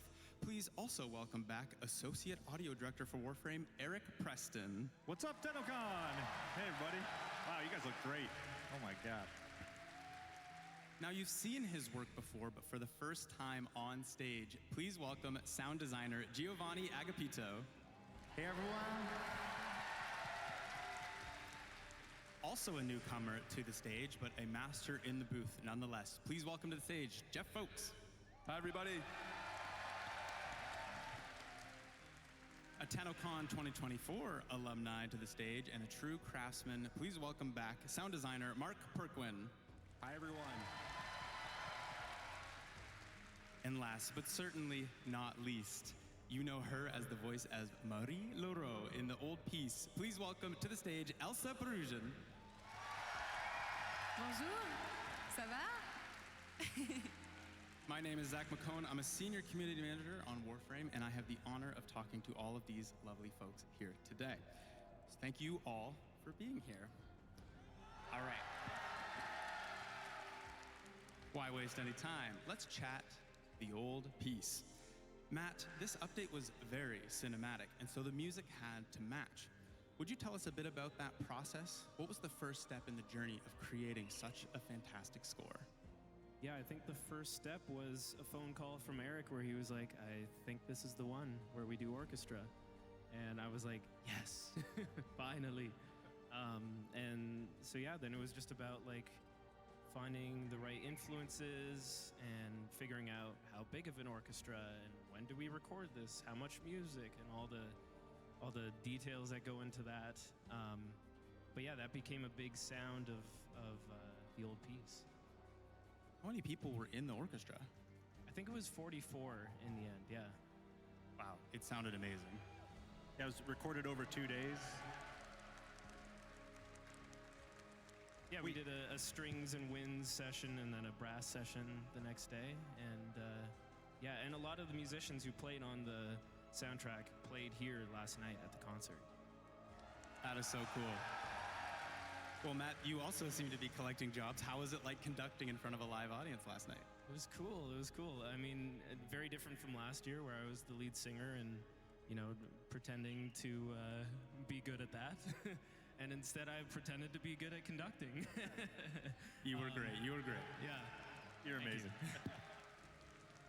But you know, it's easier in some ways because I was facing this way, and so my field of view included no audience members until I turned around, and I was like, oh my God. I love it. Eric, I want to ask you about nailing that emotion in sound when there isn't a lot to go off of in the early stages of development. Tell us a bit about what it's like as an audio director in the development. Honestly, it's probably one of the funnest parts when you're right at the beginning of the project and there's no rules set yet.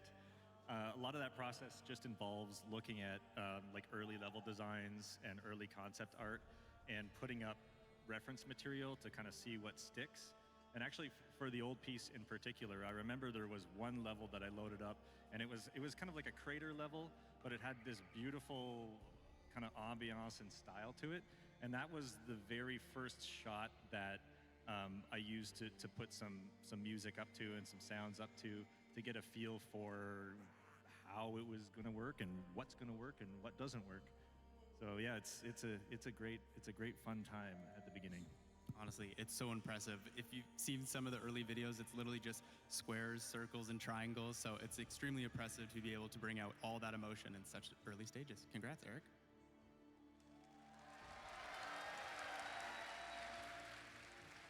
Now, That's it's not great. just quests, but missions too that require a huge amount of work and creative thought. Mark, you had firsthand experience with this when you were designing sounds for our newest bosses. Tell us about it. Yeah, so working on the sentient giant from the last update was a really cool challenge. Typically with enemies, what we will do is have one bark vocal sound coming from them.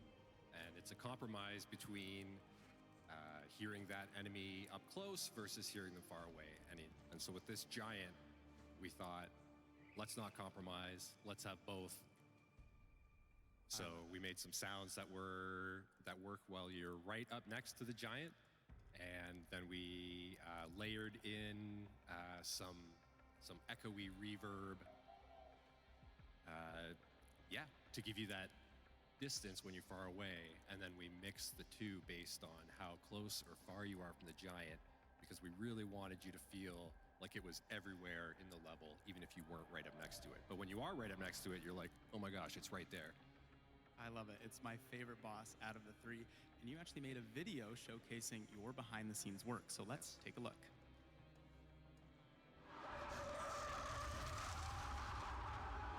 Here's a quick look at making Hunhollis' screams as big as they are.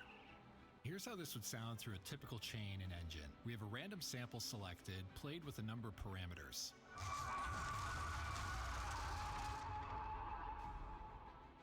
It sounds decent from up close, but we lose some volume from far away.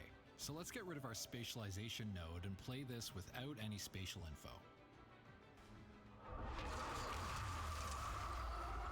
You'll hear from a short distance we lose our panning, and from further out it sounds the same. So let's try layering two sounds. This is our new reverb heavy layer that will work well from far away. That's going to be better, but now we've got a mismatch, so we're going to overcomplicate things with this setup, which will always play the same spatialized and non-spatialized pairing. Now we've got punchy screams from Hunhollis up close, luscious reverb when we're far away, and it's just right in the thick of it. Wow. Give it up for Mark.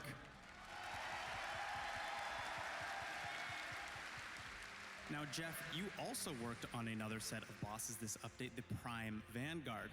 What's the challenge of designing such a chaotic fight into our harmonious mix? Yeah, that's right. The Prime Vanguard, there's so much going on, so it's trying to make the chaos readable. There's multiple warframes fighting you at the same time, and their abilities are overlapping. There's projectiles and effects all on the screen, so to try to make that somewhat cohesion was the goal.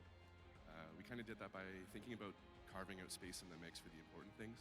So whether that was like a big impact ability or an ultimate or a projectile that you needed to know to move out of the way so that way you didn't get hurt kind of thing. Yeah, another thing we did too, because they were boss versions of the warframes we all know and love, we wanted to kind of punch up their abilities a little bit, give it some more oomph. So you might not hear it, but sometimes there's a kick drum sample there to give it that extra little punch, and you'll feel it when the ability happens. That is really cool. You nailed it. It's such a good fight. Thank you. Next question, I want to ask the entire panel of sound designers. We jump from a battlefield to an ambient space station to a giant space egg. What was your favorite sound when you got to design for the old piece? Matt, you want to start us off for sound or for music? For music? Favorite piece from the old piece would probably be Roses from the Abyss or Ironclad. Those two were fun. I see Nelda like, yeah. Eric? Mine is more of a music thing too, not so much a sound thing, but it's the transition into Uriel when the beginning of Roses from the Abyss happened. Kind of a funny story about that piece was we had written the combat piece for the second part of that action sequence, and then we needed a little bit of a transition there, and that transition is just a really nice, happy accident that came from putting the music up randomly and having the choir stem soloed, and then, oh, what happens if I kind of unmute the the drums here. What happens if I unmute the guitars at this part? And yeah, it just came together to be a really cool scene with some additional sound design from Paul from the sound team. Wow. Giovanni? My favorite sounds probably are the ones that I made for the somatic barriers, for the somatic barrier memorial. It was a really good challenge because the approach would be different this time, like less sci-fi, more organic, because as you know, like before each major combat, you can receive a buff from other players. So because of that, the organic vibe, it has to be like, ideally speaking, it had to be really strong because you are like receiving energy from the ground, basically. So it was a big challenge to make it less sci-fi, more organic, more like sentimental in a way. And yeah, I love it. My favorite sound so far. Very cool. And Jeff? Yeah, I think we had a day when we were designing where we all got together in the booth and we did some army yells and cries and chants, the Tanta Viha. And that was a really fun day, and the noises turned out cool. We all lost our voice together. We cried a lot. And Mark? I think besides the sentient giant, for me from the last update would be the search drones that you try and avoid when you first start the quest. I've been listening to a lot of the music, and there's a track that Matt had written called Deepest Dark that has a French horn trill, and I kind of tried to mimic that in the alarms from the drones when they spot you. And it's kind of like, in my interpretation, nods back to like a World War I kind of air horn. I put it in, and it worked, and it sounded good to me, and that's the best. Wow, that is super cool. And Elsa, do you have a favorite line of Marie? Yes. My favorite line would be to Roth when one of you is dating him and Marie is not able to understand the attraction. And so she goes, "Is it the tail? It has to be the tail." I knew it was the tail. I love it. Well, let's talk about the amazing cast of characters that we had in this update. Elsa, you were incredible as Marie, and honestly, another round of applause for her amazing performance in the old piece. Now, as Marie, you are a soul worshiper sent to monitor the Devil Roth. You even help us to get to know Leon better. A lot to take in on the first read. Did Marie grow on you as you read for her? Tell us about that process of recording for Warframe. Yes, it's been an incredible journey voicing Mary, and we've had several work sessions throughout months. Yes, and since I had never played the game before, the DE team had to guide me through everything, the situations, the relationships, the lore, basically, and as you may have noticed, it is quite something. And the more we worked together, the more I understood and loved Mary very much. I mean, her loyalty, her kindness, the French outburst every time she was emotional. It is stinking hot. Goodness. She might probably iron her prayer books. And, well, the fun point is that session after session, she's starting resembling me a little also, because I'm sure you already know Kat Kingsley, who is an amazing writer. And, Excuse me. Yeah. And as she got to know me, she started writing a little bit for me too, adding touches of humor sometimes, which I love. And I mean, how cool is that? That is really, really, really cool. Well done, Elsa. Well done. Now, Eric, you're in the editing room when you receive these voice recordings. Tell us about that.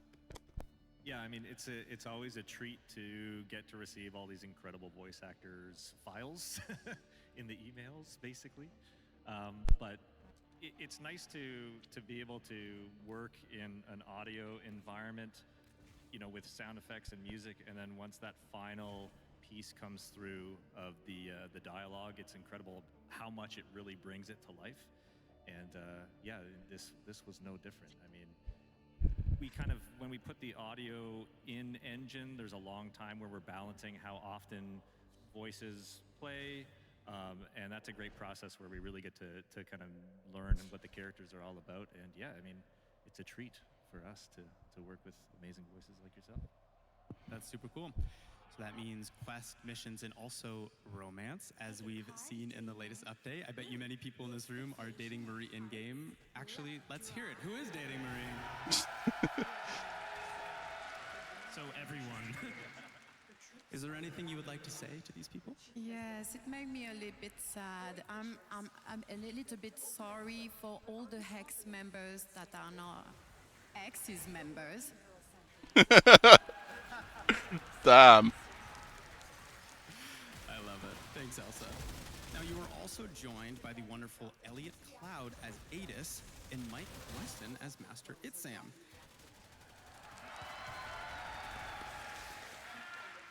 Eric, these are two characters that require a lot of processing effects after they do their raw recording. Tell us about going from that raw performance to what we hear in game. Yeah, so there's always a little bit of exploration that needs to happen to try and find like what the correct processing is. For these two characters, it was a combination of a comb filter, which actually removes a lot of frequencies from the audio itself, and then taking another track on top of that and pitching it down just slightly, so you get this kind of like interesting phasing that happens between the two. And I tried some processing that was a little bit more extreme, but I found that having a good balance of a little bit of sci-fi and still hearing the essence of the voice come through was the right balance for these guys. Well, we actually have a short clip to demonstrate that process. Let's take a listen. Lestratus, they lead. They know orders from Galastra. Make them tell. Lestratus, they lead. They know orders from Galastra. Make them tell. When the applications of Tauron are applied to Naramon's theories, what is the expected outcome? When the applications of Tauron are applied to Naramon's theories, what is the expected outcome? Fascinating. Well done. Now, regrettably, we are going to move on from the old piece, so please, one more round of applause for the amazing sound team here and all the sound team at DE.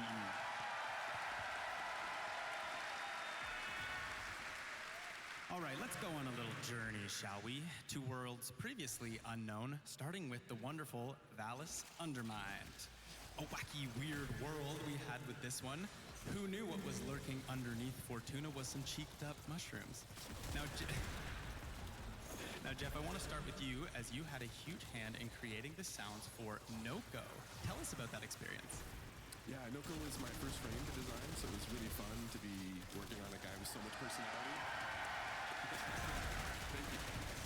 In the early days, Eric and I had chats about how to really make Noko come alive and how to embrace the mushroom fungal elements and making him kind of mischievous and playful, but never too silly that he couldn't fit in with the other frames. So that was a fine line to try to follow. A lot of his signature sounds kind of came after we started recording source material. We used a lot of vegetables, dry leaves, any wooden or organic instruments or percussion items, rainmaker, shakers, and stuff like that. And once we kind of had a feel for that, it became almost a signature sound in each of the abilities. That is so cool. It sounds like a ton of fun, and you actually have a video showcasing what you can see. Let's take a look. Hi everyone, my name's Jeff, and I'm going to take you on a little behind-the-scenes take of Noko. One of the biggest design challenges is balancing his character. Noko is playful. He has this whimsical trickster energy that makes him feel alive and unpredictable. But at the same time, he's still a Warframe. As players level him up, mod him, and take him into tougher content, his abilities still need to feel impactful and powerful. So every sound had to walk that line. Lighthearted enough to sell his personality, but never so silly that it took away from the gameplay.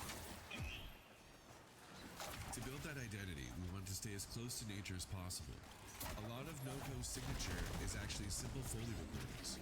We experimented with things like a rainmaker, wooden shakers, branches, plants, anything that gave us those earthy natural textures.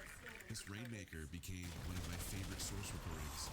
It has this soft cascading texture that immediately reminded me of spores drifting through the air. Wooden shakers gave us a natural rhythmic movement that felt alive without sounding mechanical. And then there were all kinds of natural items like bark, branches, dried plants, leaves. Noko also has a little vocal personality. Believe it or not, that's actually my own voice. I recorded a bunch of playful quips, coughs, squeaks, little vocal performances, then manipulated them by pitching and layering them until they became something that felt less human, more like this curious little fungal creature. It's amazing how much personality can come from something as simple as a voice recording once you start transforming it. Once everything was recorded, the real fun started. Each of Noko's abilities is built from several layers, with every layer serving a different purpose. First is the organic layer. This is where all those natural recordings live, giving the sound its earthy, fungal identity. Then we add our magical layer, which brings in that mysterious fantasy element that helps sell the spores and fungal energy. Next comes the impact layer, adding that punch and weight needed to make the abilities feel satisfying during combat.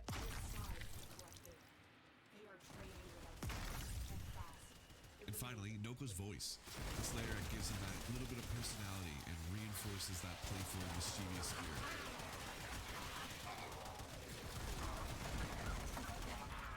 But it's only when all of these pieces come together that Noko really starts to feel alive.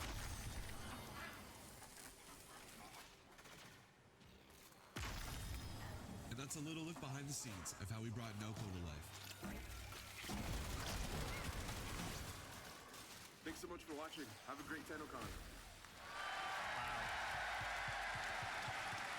Well done. Well done. Now, Matt, you also got to have some fun with this update. With beautiful harmonies and synth arpeggios, we get a very new sound to Warframe. Tell us about that process. Yeah, there was a lot of new instruments on this one. The first instrument me and Eric talked about was the CS80, which is like a classic 80s synthesizer, which I couldn't afford, so I got something similar to it. But then we wanted some of that organic influence, and I thought of African music, which I've done a bit of studying in my past, and I've always wanted to get an mbira, which is basically like a thumb piano. And so I found a maker in Zimbabwe on Etsy, and I bought a couple of them, and then that became sort of like this, and they're tuned slightly differently. They're not like Western harmonies, so the way they split up the it's so octaves stinking is hot. just slightly Ugh. different, so it gives like some weird, microtones, and then the vocals ended up, I used auto-tune on them, so they sort of had like this really locked-in pitch, and then all the interesting melodies around them were sort of like all, it had the analog synth detuned kind of sound along with the mbiras. So yeah, that was kind of the sonic palette. Amazing. It's a beautiful soundtrack for an underground world. Congrats, Matt. And Eric, I gotta know, who makes those little mushroom sounds? They're too cute. He's in here somewhere. Paul, I'm looking at you, buddy. One of the sound designers, when we were kind of creating the little creature, Paul went off into his studio and came back with the most adorable little noises for this guy. And I don't think we really changed much after hearing it for the first time. It's like, yep, that's Noko. Let's go. Noko. Yeah, exactly. That's amazing. Well, not long after, we traveled to another unique, spooky, scary world. The Shadowgrapher, of course.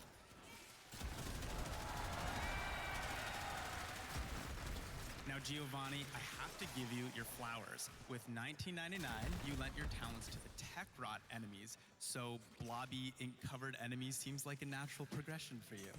Tell us about how you brought the inhabitants of Vesper Relay to life. Oh man, this was amazing. Yeah, like I think as Jeff said, like we were naturally recording a bunch of sounds, so it was very organic. So when we were discussing the sounds, the approach for the Shadowgrapher update, it just felt natural to continue this approach as the enemies were covered in ink, basically. So we recorded a bunch of voice, basically, like all kind of stuff. Me and, of course, me and Chris Teixeira, my partner in crime in this update, and we recorded a bunch of like voices. We were kind of simulating like crying, screaming. We used a bunch of different devices like a telephone that we turned it into a mic and tape recorders. And for the Values in Their Mind, we recorded a bunch of Voice. vegetables. So we had this source material ready. So as this, all the Shadowgrapher textures, they were kind of gross in a way. We kind of used that as well. So we already had everything recorded. So it was kind That's of kind of blend freaky, between being slowed me, down on the Chris, sentient and thing. Eric screaming and crying and making a bunch of weird sounds and weird vegetable sounds. Basically, pretty gross if you ask me.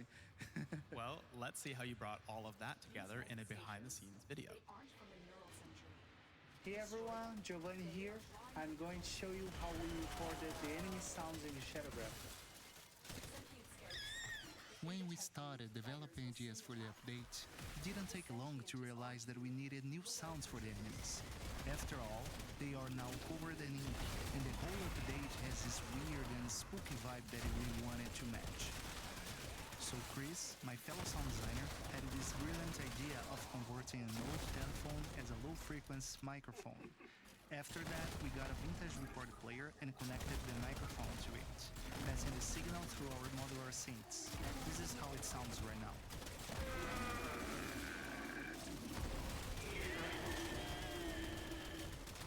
As you can see, there's two tracks. One is the telephone converted as a microphone, and the other one passed through the synths. Pretty weird if you ask me.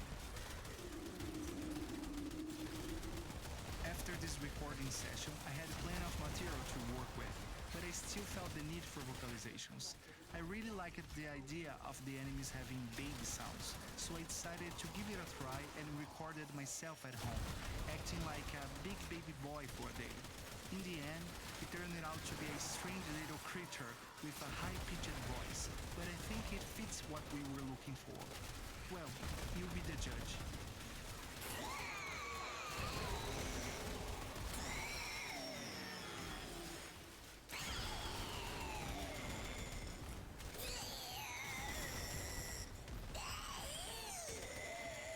My neighbors probably thought something was wrong with me, but luckily no one called the cops. So this is processed sounds, but what about the raw files?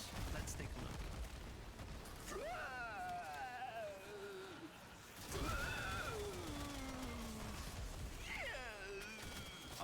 Okay, I know.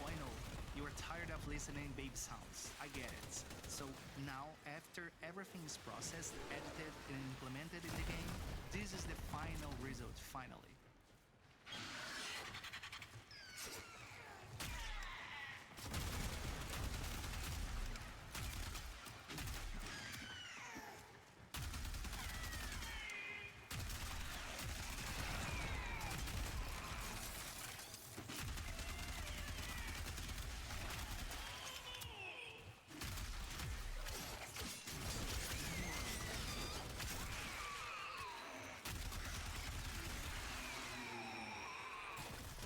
So that's it. Thanks for watching and enjoy the rest of the show. Bye. Thank you. Wow. I would not let those babies near me at all. That's gross. Well done. Now, Mark, you Thanks. also worked on this update with an interesting microphone. A binaural microphone, you said? What is that? That's right. It is this. Binaural reveal. Any ASMR fans in the audience? That is so cool. Would you tell us a bit about it? Yeah, totally. So it's it is a stereo microphone that each input comes through one of these ears here. So the way we can pick up sound in space is using the shape of our ears and the distance that our ears are apart from each other. So what this microphone does essentially is simulates what human ears do, and if you record sounds through it and you move the microphone around, you get the sensation when you're listening back in headphones that the sound is kind of moving around you. So we did a lot of that for the Foley Enemy. We played some of the music box track. Eric and I in his office, we set up a 4-speaker setup and just kind of panned the music around those speakers with this microphone in the middle of them. And then when you're listening back, you really get the sensation that the music is kind of all around you in space. We did the same with some of the laughter, and some other people on the team did the same with some of the ambience that you hear throughout that level. Gross, in the best way. Super Awesome. gross, Very yeah. good, very good. Thank you. I mean, Elsa, you mentioned Warframe's all a bit new to you. Is any of that helping at all? Actually, it gets me really excited. I love this. Now, you've lended your voice talents to other games, shows, commercials, you name it. It's not just lines, but sound effects too, as we've seen. What is it about video game voice acting that is so different from other media? Yeah, you're right. It's never just lines. But it's always a game, I think. You know, like kids playing at pretending to be someone extraordinary, then actors playing at being someone extraordinary. I think no matter the discipline, I always try to come back to this joy of playing and doing voice work for video games is an incredible game of imagination, because at the very, very, very start, all you get is a few words of description, maybe a sketch of the character, some references, and that's it. And from there, you have to build this entire new voice. My references were for Mary, of course, were Marion Cotillard in Inception meets Joan of Arc. Yeah, an Oscar winner and a literal saint, yes. And I was like, I hope I'm good at what I do. And thank you.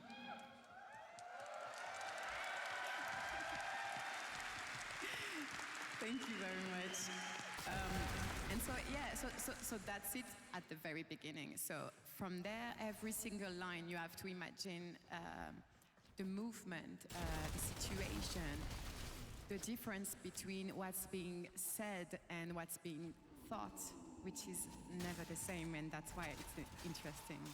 And also in video games, of course, you have the battle cries, the running, the hits. So you already all know that it's physically demanding video games, but also I think technically, because nowadays cinematics are gorgeous. They are basically films, so you have to act like if you are in a movie to do them justice, because when it's done right, it's beautiful, and you guys can tell. Wow, thank you, Elsa. I appreciate it. Thank you. Speaking of different, Matt, we gotta talk about Drip. What a fantastic song, and shout out to Francesca, our lovely vocalist who you heard last night at the concert. But what inspirations did you have when working on the theme for this song? Well, we basically wanted to just make like a pop horror track. So I was looking at a bunch of pop tracks and a bunch of like horror movie scores and seeing like, okay, what would be a cool way to approach this? And yeah, I think we have a little clip, right? We are gonna play a little clip to showcase this amazing song. Let's take a listen.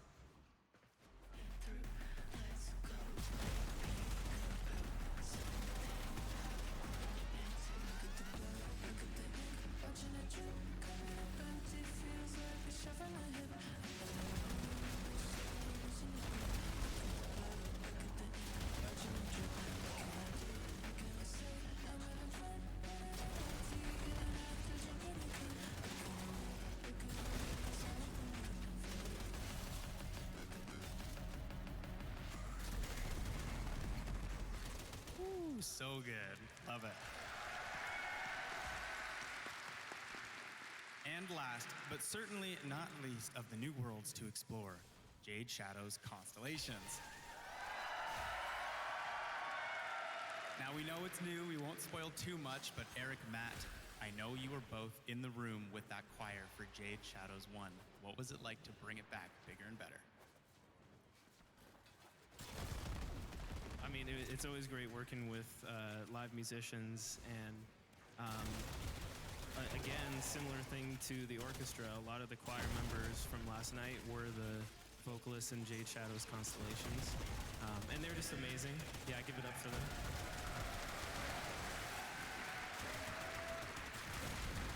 And yeah, it's always great to work with live musicians. You know, you picture what it will sound like, but then when there's 12 unique voices singing it, and it's not just me layering it a bunch or me and Fran layering it a bunch, it turns into something different. You know, it becomes more collective thing. And you also record the sound of the room that they're in, and it's all happening live rather than multi-tracking.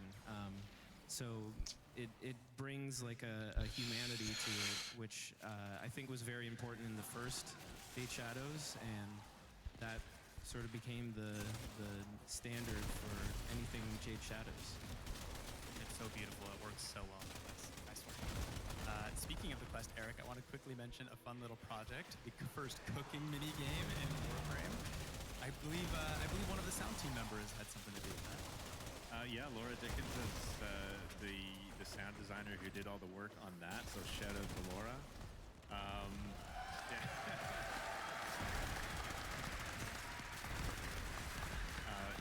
Yeah, it was a privilege to see that come together. I mean, I remember one of our early meetings was like, how far do we go with the amount of cooking sounds that we create here? And it was like, let's just go, let's go all the way.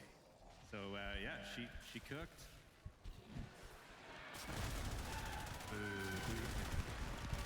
Amazing. Also, I want to quickly shout out, we've had some interesting deluxe skins over the years, including Gauss and Grendel Deluxe, if anyone's a fan here. We saw them at the cosplay. And with these skins, we did something different, including adding the track Redline to Gauss's ability, and also doing a lot of sound work for Grendel's abilities with the deluxe skin. Eric, I want to quickly chat about your process of that. Yeah, so that was a fun one. Grendel is very close to my heart. I did the sounds for the OG Grendel way back when. By the way, the uwu is not intentional. You heard it here first. Those sounds were all created using like throat singing as the main character layer. So when we went to update Grendel for the deluxe skin, it was kind of a fun challenge. The first version of it that I did was horrible. I was like, okay, let's just do some subtle glitching of the original sounds and see what we get, and yeah, it was not good. So ended up kind of rebuilding all of the sounds from scratch, using bespoke mechanical layers, recording some synthesizers to replace the uwu with a more synthesizer-based uwu, and just collecting lots of really cool pieces. So yeah, all those sounds are basically like built from the ground up for that. It sounds amazing. Well done. Now we are nearing the end of the panel, and I'm so glad we had a chance to talk about just an ounce of the craftsmanship that everyone here pours into the work. That's in the past. Let's talk about the future, shall we? Yeah? First off, maybe you've heard of this band before. Is anyone here an online band?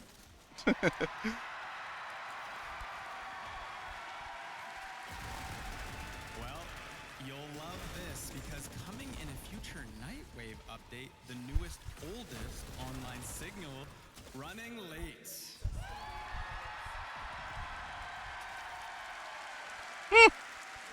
Now, as much as I wish we could show you a little teaser, you'll just have to wait to hear it.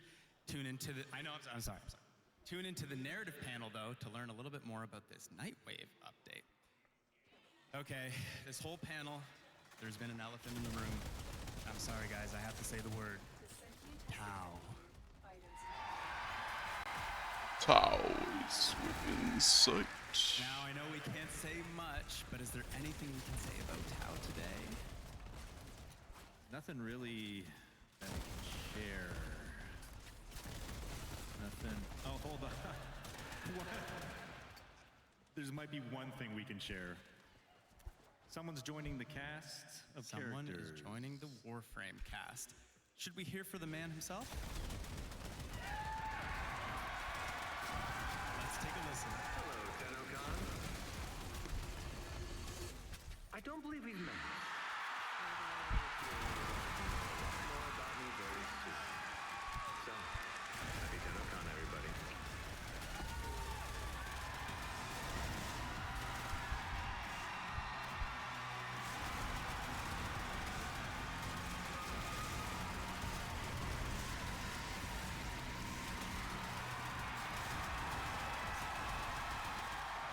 Yes, that is right. Matthew Mercer is joining the Warframe cast next. You're going to want to tune in to Tenno Live to learn who he plays.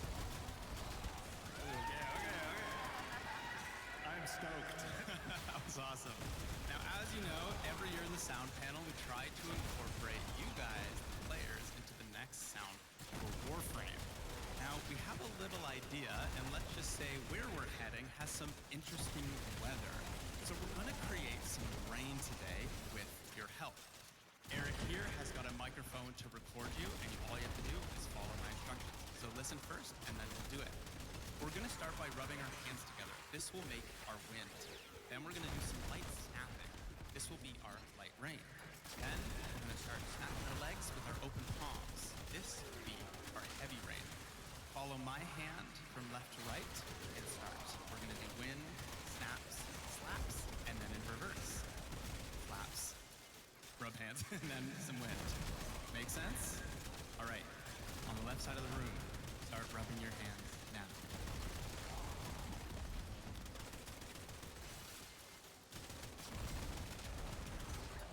Do some light snaps.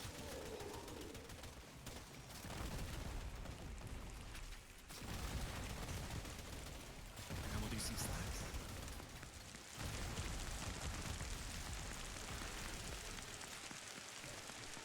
And then we'll do some snaps.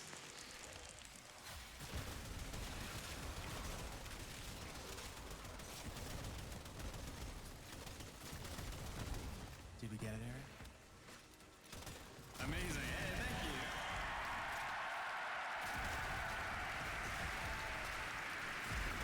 Well done, everyone. Well, that does bring us to time. Thank you, everyone, for being here. Thank you, panelists, for your amazing answers today, and the whole sound team at DE. Thank you. Thank you, Zach. Thank you. Thanks.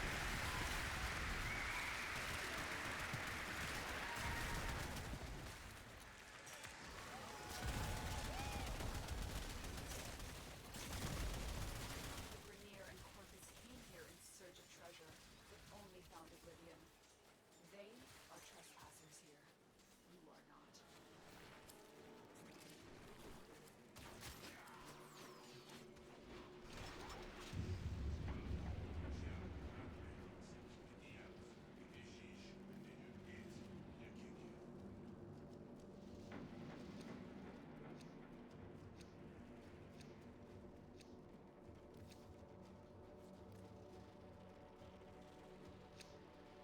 Tenno, the Void has summoned a new presence and it Tenno Con, day 2. destroy these So you lost your voice at the Tenno concert, eh? You ain't here for nothing. Free rewards. It's always free rewards. If you watch Tenno Con for 30 minutes between 11 a.m. and 4:30 p.m. Eastern, you'll receive the Halvu primary weapon. Someone offered me a free weapon once. Hey kiddo, he said. Gave me a treat. Now, Tenno Live is where things get interesting. If you watch for an additional 30 minutes, you'll get Mace of Prime, no strings attached. Those guns she carrying ain't no toys. Peacemaker, ain't that ironic? So you need to know how to get these rewards. Logging into warframe.com/twitch, do it. You can follow instructions better than any street Kavat can.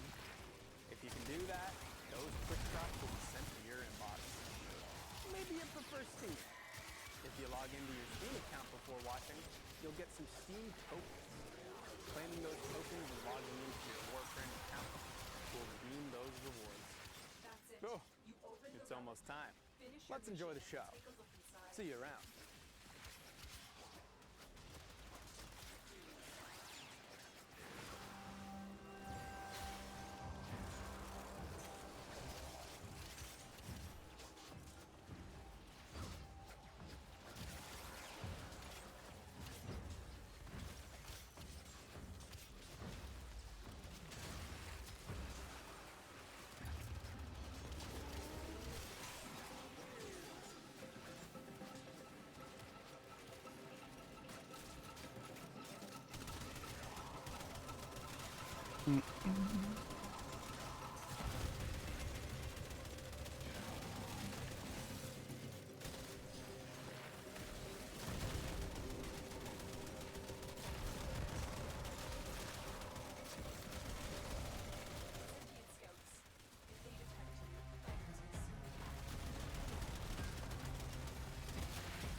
Oh!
God damn it.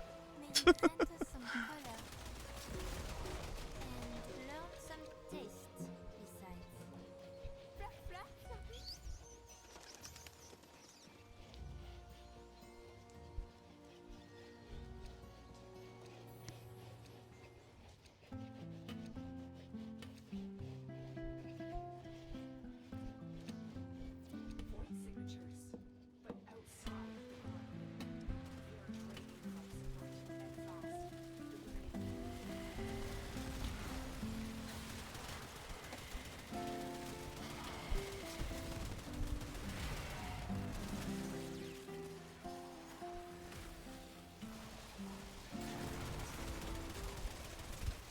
Tell them.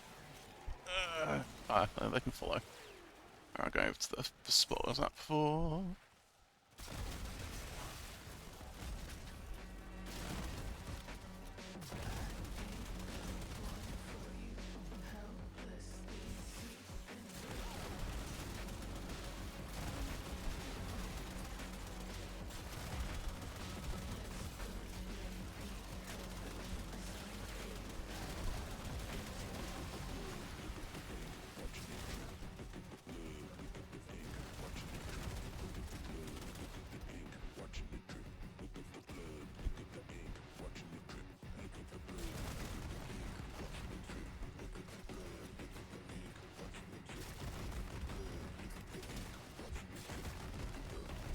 Where was it?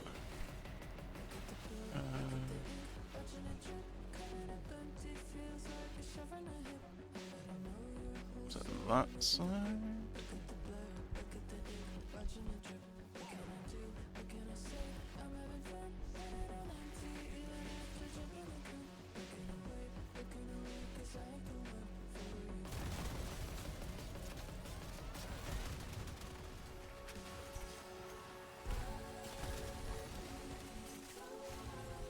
Ah, this is it.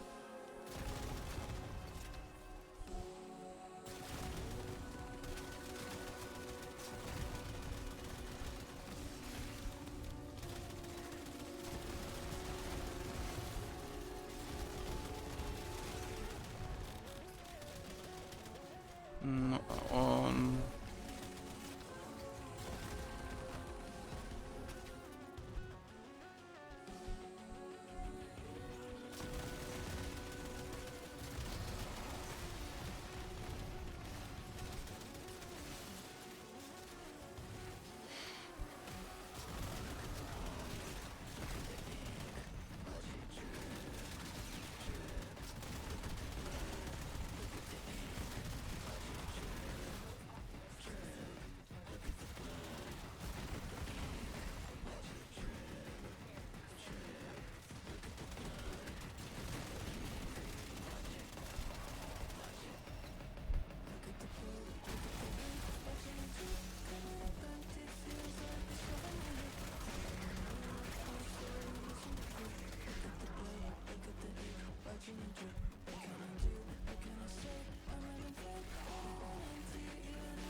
Leave them to him.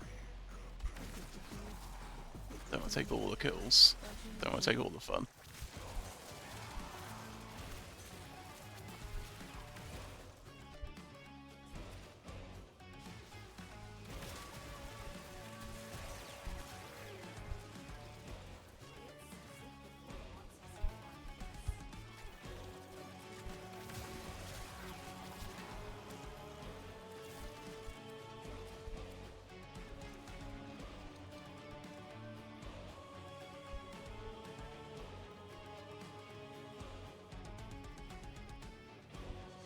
What's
going on to my...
Amprax and steroids.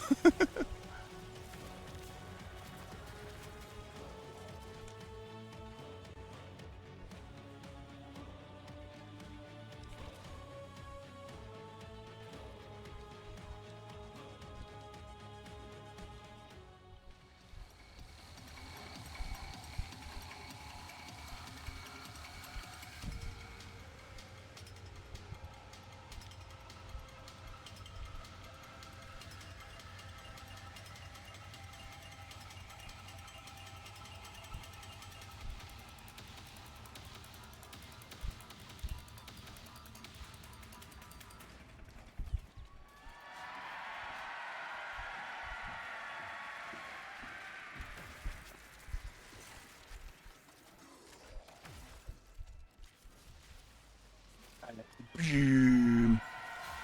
Wow. Oh my goodness. Hi, friends. Hello. Welcome to the art and animation of Warframe. My name is Danielle Sokolowski. I'm the Principal Senior Community Manager on Warframe, and I'm joined by the incredible talent you see here on stage. They are here to represent their teams and talk about their work on Jade Shadow Constellations, the Old Peace, and of course, stuff that's in the works, right? Right, we gotta reveal some things, right? Yeah. So why don't we meet our panelists? We're gonna start over here with the lovely Elise. Hi, my name is Elise Guyman. I'm the principal animator. Yeah! I'm Tim Sorman. I'm a principal animator on Warframe and a mocap performer on both games. Okay, he's showing off now. Hi, I'm Mike Skyers. I'm a principal character artist on Warframe. Woohoo! Hi, I'm Marco Hasman, Associate Art Director on Warframe. Yeah, Marco! I'm Gary Black. I'm the art director on Warframe. Hey, scary! And who is that we have on the end there? Detective? Detective Kaz? Hello. Hello. I'm Kaz Adams. I'm the weapons art lead on Warframe. Woohoo! Okay, everyone. Let's get started talking about one of our Twitch drops for today, the Halvu. Yeah, hey, a free sentient weapon? For free. Yes, if you're watching For from free? home, you'll be getting this weapon for free just by watching. For those who are in the audience, you're getting it in an email. Don't you worry, we got you. For free, of course. Now, this primary has an interesting origin, actually. It was, let's see, my slide. There she is. Oh, so not so sentient in its origins. Now, Marco, what can you tell us about this concept? Well, as you can know, it was initially done. It was more of an open task. We didn't have a size at all where to get yet. So I wanted something that was still working with our rifle animation. But I really like that kind of minigun vibe. So I really wanted that floating and rotating barrel. Try to keep it in a design. So that's what it was at the beginning, and then a while later we had a slot for it, and we decided to give it a sentient twist, which I think having it be a sentient weapon made it such a more unique weapon at the end than it was initially. Especially thanks to the work that the weapon team and especially the team just kicked it out of the park. I think that. Absolutely. And Kaz, can you talk about giving the Halvu a bit of that sentient treatment? Well, it's already got a lot of the tied to it. It's got big hook shapes and floating stuff. Really lends itself well to a bunch of weird ideas that we can put into it.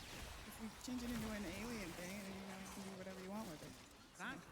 Why not? Why not? Why not? We love weird stuff in Warframe, don't we? Yes. Now, Don't adjust. yes, and those weird components really came in, and the team on the animation team made that a bit of a focal point in the alt-fire, and actually kind of like every animation aspect of this weapon, utilizing its many moving parts. So let's have a look at the animation work that went into that.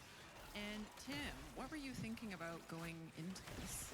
Yeah, so what you can see here is me just kind of kicking the tires the first time I got my hands on the rig, just kind of grabbing everything and seeing what moves and what doesn't. And Kaz actually suggested maybe it would be nice if the separate barrels could all move individually to expand and contract a bit, because originally they were all just moving as one piece, like a minigun, where it would rotate and only the top would fire. But once they freed up all the controls, that allowed me to do whatever I wanted with it. You guys like that? Yeah. It's pretty sick. So we went Warframe weird for sure. Just wait, we're gonna show you some of the final versions of this as well. It gets better. It gets better, believe it or not. But I know this is a team effort, Tim. Like the VFX team came in, the design team, our Lua scripters, our technical animators to make this really sick sentient weapon. Now, just you wait, guys. Again, this is free sentient weapon. Yes, that is the old fire, correct, Tim? Yes, and just a little lesson for game development. Whenever you make a decision, it doesn't add to the work, it multiplies it, just so you know. So my apologies to the programmers and designers who all had to deal with the complications of having them all fly out like that, and figuring out how to do the math to have them auto aim and things like that. But it all came together in the end. They made it look incredible. Again, reminder, this is a Twitch drop for today, and again, for those of you who are in the audience, you get it in an email code, so you get this really cool weapon. Bigger being a Tenno Con.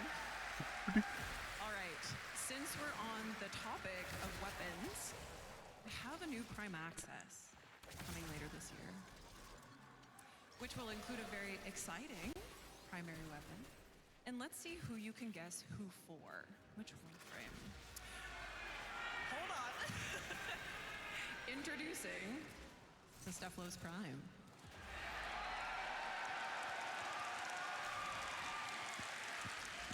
Now, Kaz, with Prime weapons, we always kind of want to take it to the next level, but with the Stephalos, which is such a big, grandiose weapon, I imagine that kind of presents some challenges sometimes. Yeah, sometimes we start with really enormous weapons on the Tenno faction. So if you're going to make something enormous look more elegant and beautiful, you kind of need to slim it down a little bit. You need to get rid of some of the surface area and just stretch it out and make it more elegant that way. So we stripped it back down, and we made it longer and more elegant that way, and then came back in and added some touches of the gold rails and everything on it. It made it a beautiful Prime weapon. Now, we can't have Prime Access without also having Prime accessories, right? Now, for our Mystery Prime, which you've surely not guessed what it is yet, we have Operator and Drifter cosmetics. Yes, ma'am. And Marco, I believe this is the first time we will be launching a Prime accessories kind of like face pack. It's got the eyes, it's got the ears, it's got the face. So how did you guys approach that to kind of make it fit so beautifully on the Operator and the Drifter? Well, we generally wait until we are done with the actual Warframe design to jump on the accessories, so we can steal some ideas and keep the identity of the original Warframe still present in these accessories. And maybe you can guess what the crystals are here for. Oh, did I hear the word crystal? Oh, Marco, do you want to citrine. tell them what it is? Okay, citrine Prime.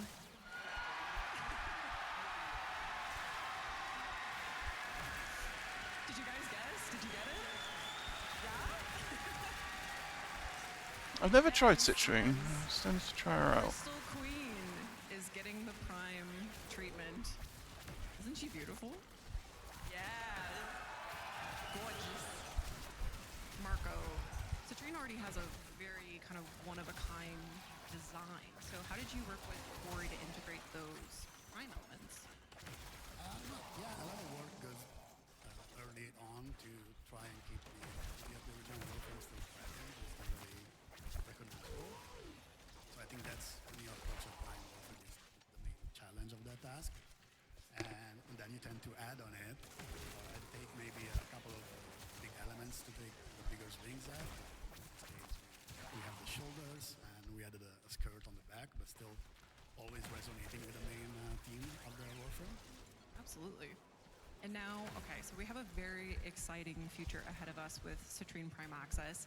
And now this isn't everything that's going to be in that Prime Access, of course, so you'll want to tune into some future dev streams. We'll share a little bit more, but how excited are you guys for Citrine Prime?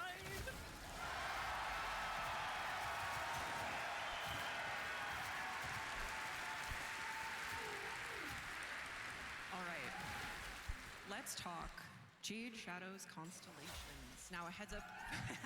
Oh, we have fans. We have fans of Jade Shadows Constellations. Of course we do.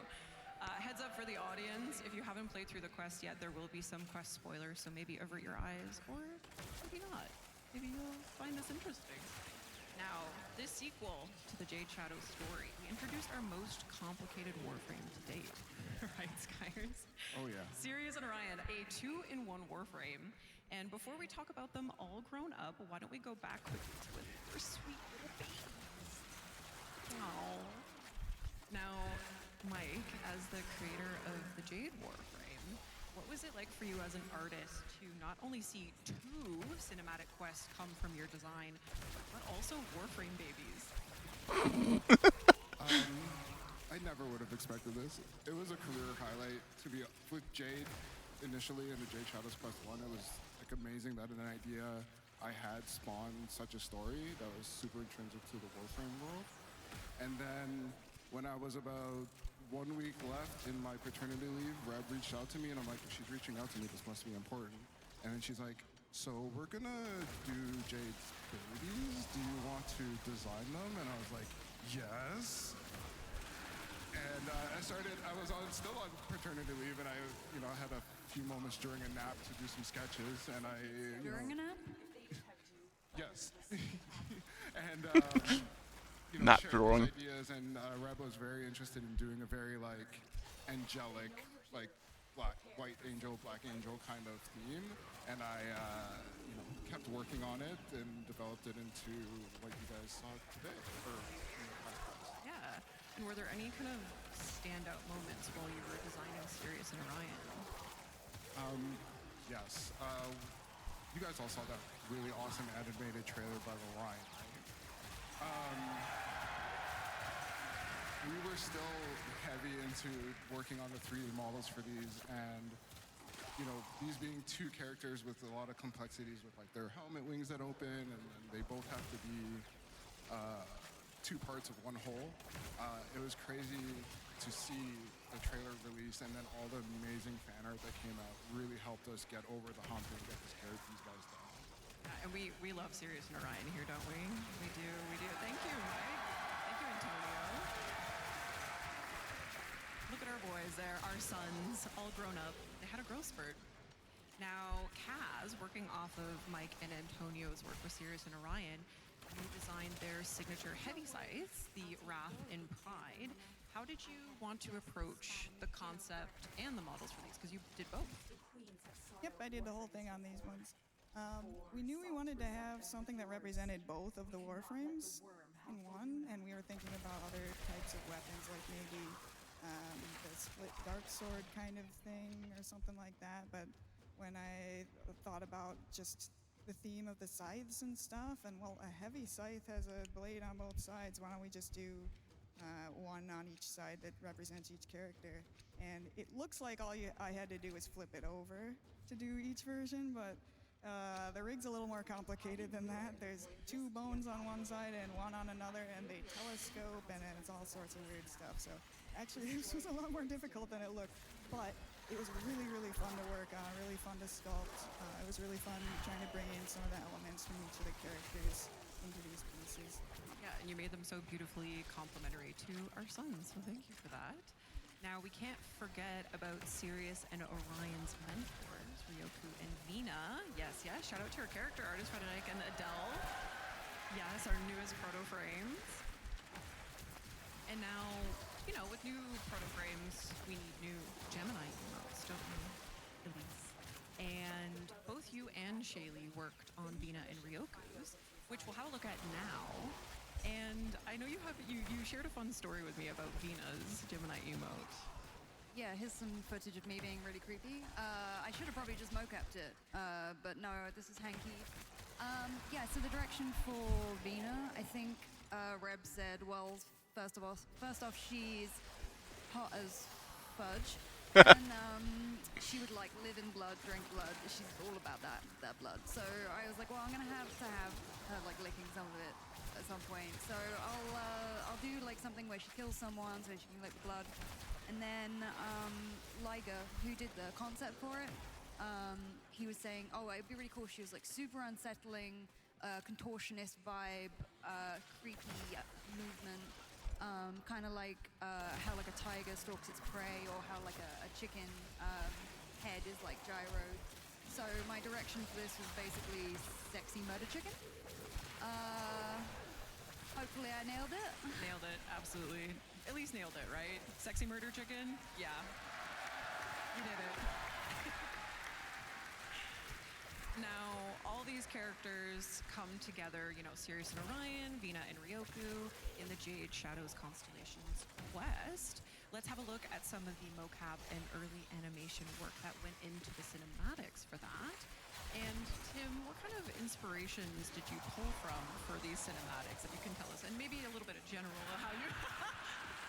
Maybe you want to talk about looks hilarious, but I mean, like, if anyone's like me when you were a kid and you had like action figures or Legos, and for me it was like Power Rangers toys. You kind of, you know, you're flying them around your room and they're just kind of standing like this, but in your head, what you're seeing is the line training, right? Epic action. So we actually, when you're animating, you can start like that with just stiff characters flying around, figure out your choreography, your camera movement, all the kind of gross overall movements, and then you get into the fine details, polish it all up, and try to get that extra zazz. Very cool. And I know, Elise, you were telling me this, that animators are involved in like pretty much every single process, every single part of the creative process. Oh, yeah. You're working with like direction and the narration team to kind of build these up, right? Yeah, so That one's the two. thing about digital streams, The is that heaviest all teams fucking are load, involved with really. one, good ideas come from anywhere. But the cool thing about us is that we have a mocap studio on site. So me and Tim are animating these scenes, but we're also doing the motion capture. We're in the bodies. We're acting as the characters and talking with Jeff and Reb about what the narrative team are thinking for this and working the sound and everything. So it's one big collaboration, and it's really nice that we're. It's not like an outsourced company goes away and does the mocap and we get it, we just animate. We're through the whole process, so it's really hands-on. We love that, and we love that. Okay, who is, yes, we love our animation team. We love the DE team. Okay, who is ready for some more reveals? You guys like cool stuff, right? Well, let's have a look at a very cool and sleek operator and drifter suit coming. So this suit is planned for an upcoming Nightwave mix. Now we won't spoil too much here on this panel, Ooh, but it's like you're a biker gonna set. learn a lot more about it on the narration panel, the narrative panel with Tori and the narrative group. So you want to tune in for that. Are there any motorcycle enthusiasts in here? So this is speaking your language then. Yeah, I see you. All right. In addition to the suit, we also have another Nightwave Mix reward that will be coming. Elise, any words for this before we show it? Yeah, so, when you're doing emotes, and a lot of them are super cool. It's like you get to the end of the mission and you're like, oh, I'm like a badass, I finished, I'm cool. And I was like, you know what, it'd be really fun if we had like a cheeky one where you're like, come on guys, we gotta get to the end, come on. So I wanted to do something like more fun. Okay, well let's see what Elise got up to in the mocap room. Let's see what kind of energy you brought. Yeah.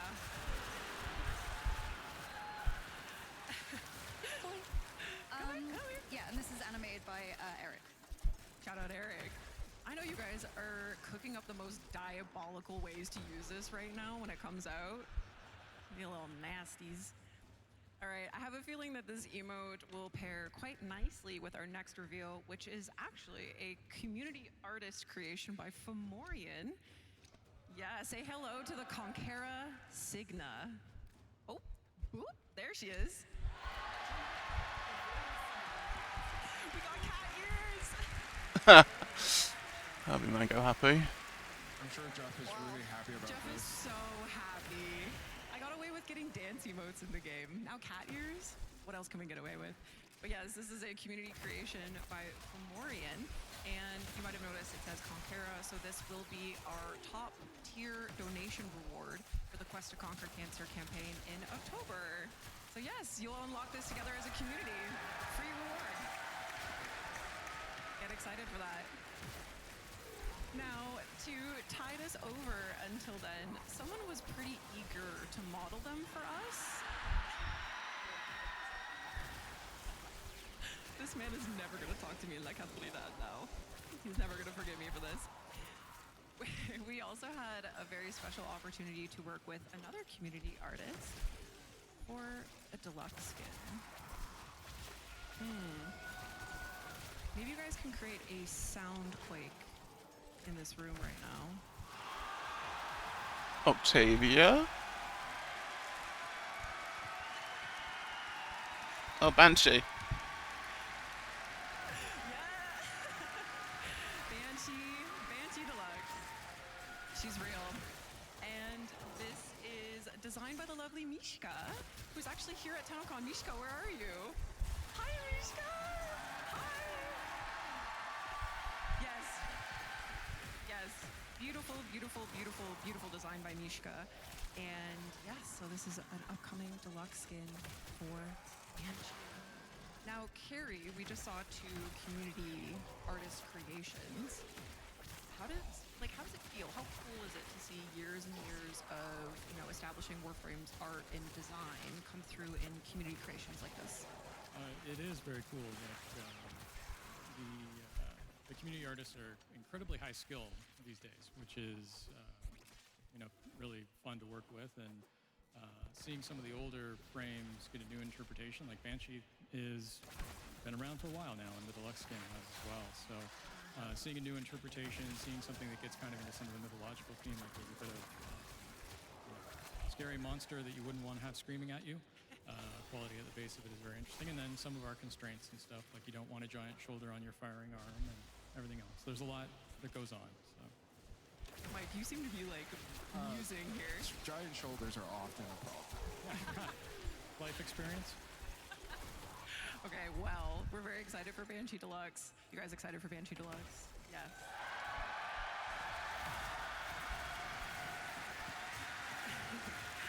Okay. So much to look forward to, but let's take a look back. The old piece was quite a monumental update for, obviously, you guys, the players, but also for us at DE. We essentially set the stage for our journey forward with the old piece. But, of course, before we look forward, we have to look back. So we look back through the eyes of the operator as they relive the moments of the war-torn moon Karita. This was an entirely new environment and setting that was majorly ambitious for the team to execute on. So let's have a look at some of the work that went into building it. And Carrie, I'm curious, what did the beginning, weeks and months look like establishing Karita? Rushed. Yeah, it was coming off a very big update. So 1999 and the Encore were kind of huge for us. A lot of you would remember. So, it was an intense patch at the beginning, and trying to nail down what it was going to be and what we had to achieve was an interesting process. So, it's the World War I vibes where you see that there was a grinding conflict. It was trying to make it much more personal as far as the story goes, like a note of friendship between 2 people in the middle of what was recently a war is an interesting concept to try to bring across. Show some classic Orkin when it's intact and then of course rocks. Rocks. Yeah, bane of our existence. I as learned it that they turns were out. very challenging for the team. Years, yeah. Plains of Eidolon, about a week and a half, 2 weeks out, we were still trying to make rocks that would look sufficiently good, and it's feels like it's a solved problem. Rocks are hard. They are. Rocks are hard. Parita. We love rocks, yes. Parita is also where we meet Adis, our little sentient friend who went through many iterations actually before we landed on the version that we know now. So let's have a look at some of the exploration the team did there on that. Marco, how in the world did you make players care about a sentient character? It's kind of unintuitive for us, right? Well, this is one of those rare occasions where we managed to get most of the concept team to take a stab at this. And we had, stuff that was very, very alien and something that was a little bit more into the human. And then, you have to pick one artist to go at it and finish it up. And in this case, Alfio took care of the last steps that you see here. And even at the very last steps, we even took more of the humanity out from taking care of the skin, still keeping that mask that could still emote, and have the original Eddie's face under it, aligned to the eyes, etc. So we pushed it more and more into less familiar, more alien. I think at the end, the reason why you still care so much for the character is mostly from the narrative, from the story, kind of the whole quest that you went through with him, and especially the work that the animators and voice actor did that really push it forward. Absolutely, brought it all together. Now, if you've played the quest, you know that Adis Can't type. has the ability to control what has got to be one of the biggest bosses in Warframe to date, the Hunhullus. Oh, Carrie, you might want to fact check me there. Is it the biggest to date? Are we including spaceships? Ooh. spaceship bosses? Maybe bipedal characters? Let's go with that category. Golems or something. It's very big. Yeah, he's very big. Yeah. How did you guys go about tackling such a large-scale sentient? I mean, it is different. You don't often kind of design from the point of view of an ant about to be stomped. So a different kind of design challenge on that side. And happily, we had the same person who did the vessels actually did the Hunhullus, and there's a lot of overlap in terms of scale and everything else that's involved with that. But, you know, it's a different point of view. You actually care quite a lot about a foot design. I know there is a lot of caring about foot designs in Warframe, but this one particular... Oh, God. Carrie, we're trying to get through this panel without mentioning feet. It's a fetish. What the fuck? There is that. But yeah, you look up, so your silhouette at the top, everything else matters. So it is a bit of a different game, and it's bloody huge. So. It is bloody huge. Shout out to Alberto for such phenomenal work on the Hunhullus. Now, if you want to see some really cool kind of like in-progress states of the Hunhullus model, we actually have like a bonus panel content article that will be posted over at warframe.com after this panel concludes, and it includes, you know, Alberto's kind of step-by-step on how the Hunhullus was created, so you'll definitely want to check that out. We also can't forget about the Dactylus in our lineup of sentient characters. And now, Mike, can you tell us a little bit about how it was collaborating with different departments to make the Dactylus such it's kind of a dynamic character in the boss fight? Before that, next time you guys are doing a big, giant robot, please let me know. I think we already did. Working on this guy was really I think Carrie told me to say fluid process. It is. There's a lot of interdepartmentals. Yes, yes. Often, sometimes we, or actually, Do the mods on it, question actually. often is what comes first, chicken or the egg, and the answer at DE is generally yes.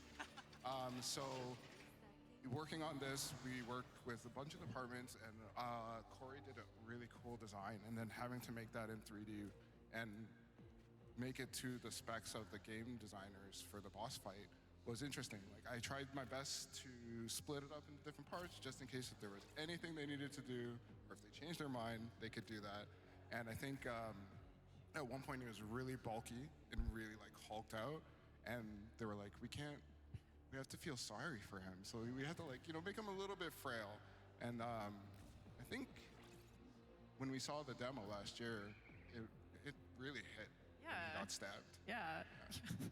Well, I know that you wanted to make the players care about a sentient character, which coming back to Adis was a bit of a tricky thing. Was there anything that you took from Adis that you applied to the Dactylus? We literally took his eyes and put it in this character. I figured, you know, if it worked for Adis, it would work for this guy. So Absolutely. All right, and credit to Frederic as well for giving it its texture polish as well to really drive it home. Okay, so another unique element to this update was the new faction, the Anarchs, our new enemy faction. And of course, they came fully equipped with Tau Dax weapons. And Kaz, I know you had a blast working on these with the weapons team. What were some of the highlights? Yeah, so I got to design all of them, which is always fun. The only one that we had to use for reference at this point was the Orvius from Teshin. So, well, I can't make everything out of just arc shapes and stuff. Just got to start pulling in some other elements. So I started looking at Teshin's model as well and bringing in more of those like slightly bulbous like bell shapes and things like that, and then some parabolic kinds of shapes as well, especially for the bow. And yeah, just kind of tried to expand the style a little bit. But it always is hard to start with these sorts of things with the blank page. You don't know what you're gonna do. But by the end, the last one I did was the Grattler skin, and that one I'm really proud of. I think that one came out the best. Yeah, as you should be. It's incredible, right? Yeah.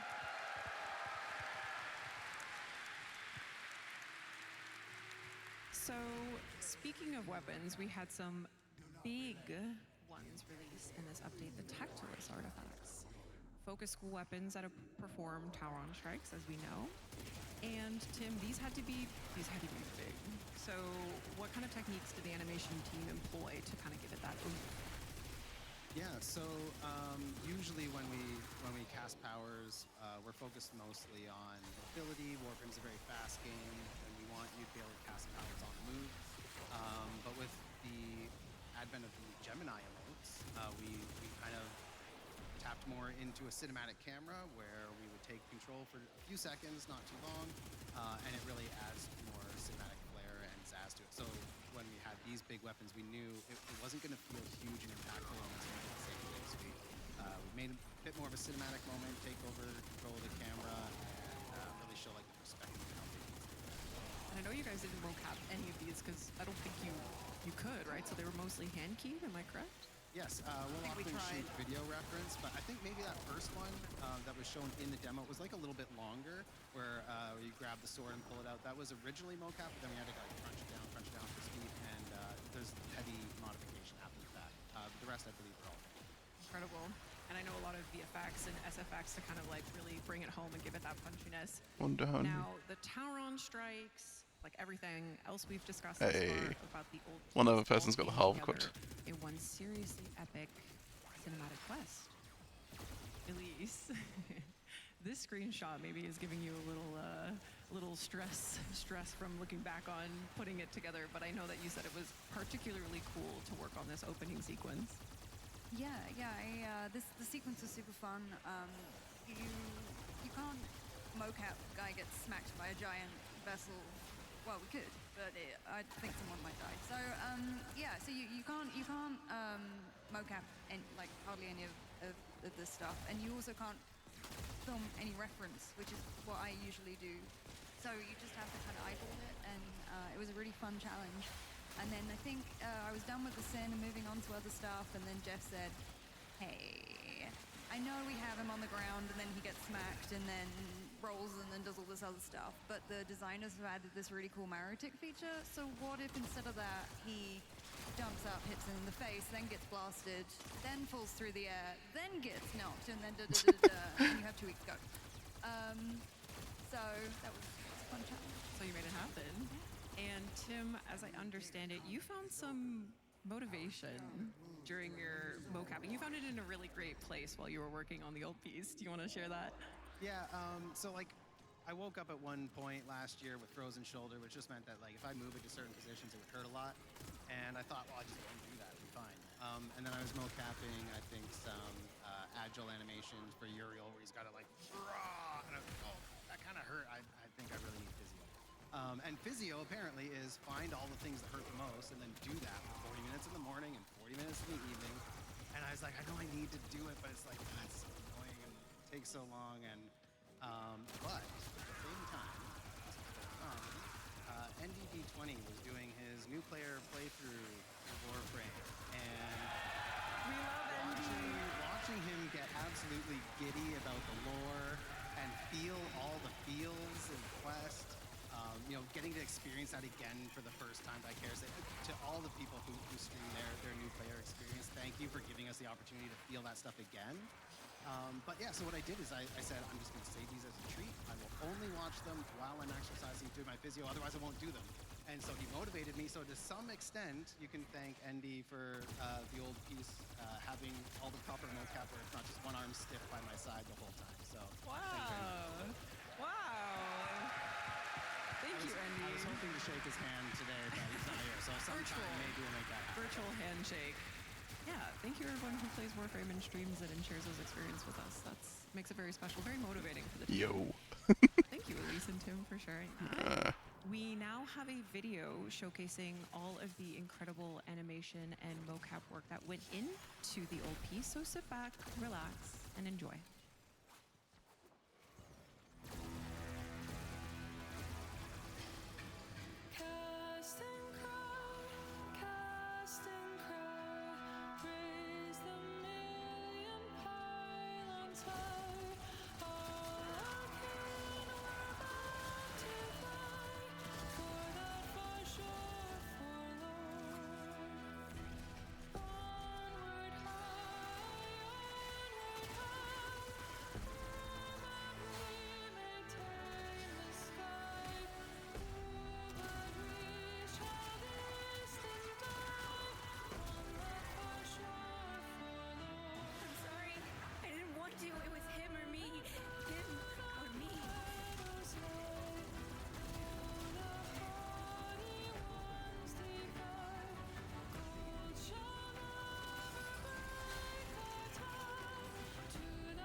Tenno, I heal.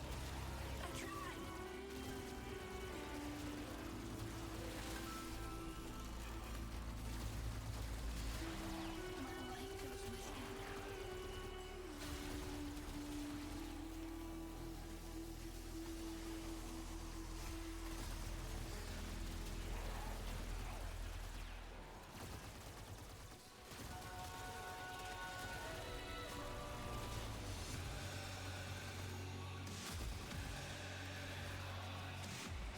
Uriel.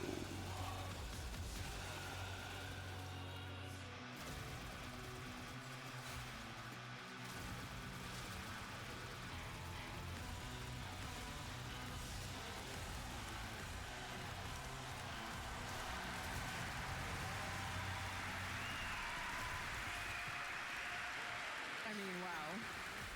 I'm sure. I think we know how your shoulder got messed up. Yeah, actually. We gotta talk to Jeff. Literally just got a case of the old while I was sleeping. Well, shout out to the animation team, DE team, obviously. Like I said, this was such a monumental quest for us, so give them a hand for such incredible work on such a big, important quest for us.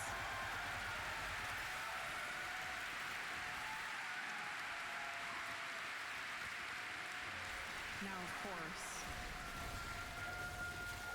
that quest sets the stage for our journey to Tau. Tau is in sight.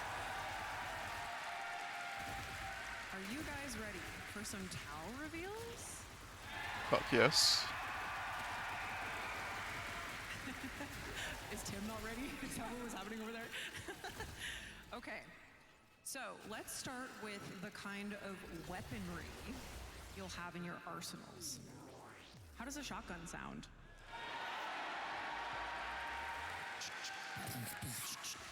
And not just a shotgun, a sentient shotgun. Yes. Now, Kaz, we can't say too much about this, but we are looking at a sentient shotgun. What can you tell us about it? Well, it's got 6 barrels. It's got to be really weird. It's sentient. There might be a really weird animation that goes with this one. Some really weird little arms and stuff. Tim, do you wanna give him a little tease, maybe? Warframe's weird. Warframe weird. So sentient arms, 6 barrels. They move. They move. They do stuff.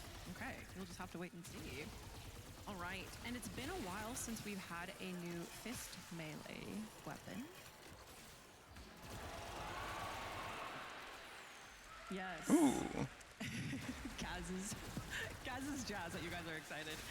It is an unbelievably cool design. Perhaps we'll see it later in action. Without spoiling anything again, Kaz, sorry, Kaz, I haven't given you any crazy prompts for this, but what can you tell us? What was actually your favorite part about this design? Well, the metal parts on the front, they might look a little bit like the sentient thingies that move in that undulating way on sentience. I don't know what you call those. What are they, generators? Right? Wings? Yeah. So it's kind of like, you know, when you're like tapping your fingers. It's kind of badass. Ooh, undulating fingers. We like that. Undulation. And with a new fist melee, you'll surely need something to shoot and punch, right? Well, we're heading to a place where you'll meet some very interesting sentient enemies.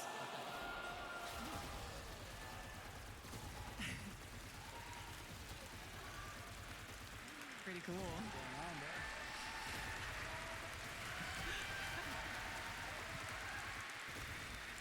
Don't you just want to punch him? Yeah, I kind of just want to punch him. Okay, again, so sorry we can't say much about this at all, but maybe you're theorizing. You've got some things going on in the brain. All shall be revealed soon, Tenno. We can, however, show you some work in progress animation for this new sentient enemy. So let's have a look at that.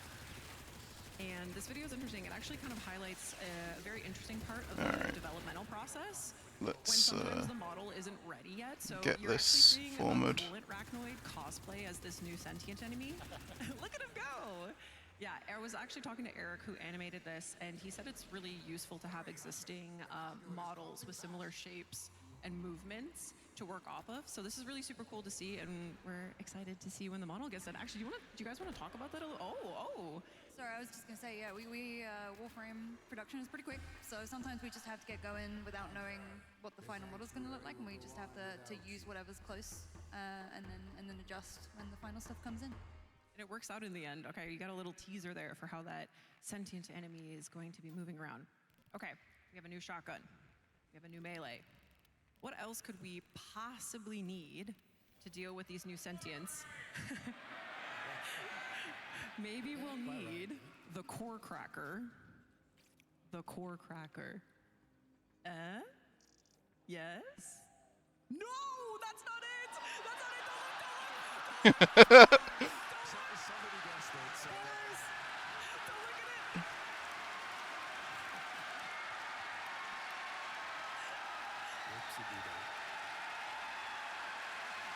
Did somebody press the wrong button? Wow, you sure like that revolver. Yeah, we love the core cracker, wow. We love the core cracker. Wow. Okay, you ready for this?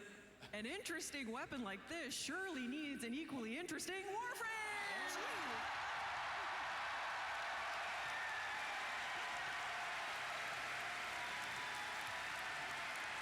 Interesting. Say hello to Briscoe. Marco. What are we looking at? What are we looking at here? Well, yeah, there you go. Briscoe is a new detective Warframe that's gonna play an important part. Yeah. In the, our main update for this year. Absolutely. And as you've seen, he's carrying a big gun, and we're kind of going with that long trench vibe with him. But as you can see, probably, and guessed by the spoilers that we've seen online, he has some sentient influence going on. Yeah, but kind of an opposite take compared to something like Caliban, where Caliban is more very heavy on the sentient elements. The open chest is floating, a lot of floating elements. In this case, Briscoe is almost. What was that? Sorry, I can hear you, buddy. So in this case, Briscoe, he has more of almost a normal Warframe design or a blueprint, which maybe we are suggesting that it's made with sentient resources. Marco. Teasing a little too many things there. So who's excited for Briscoe?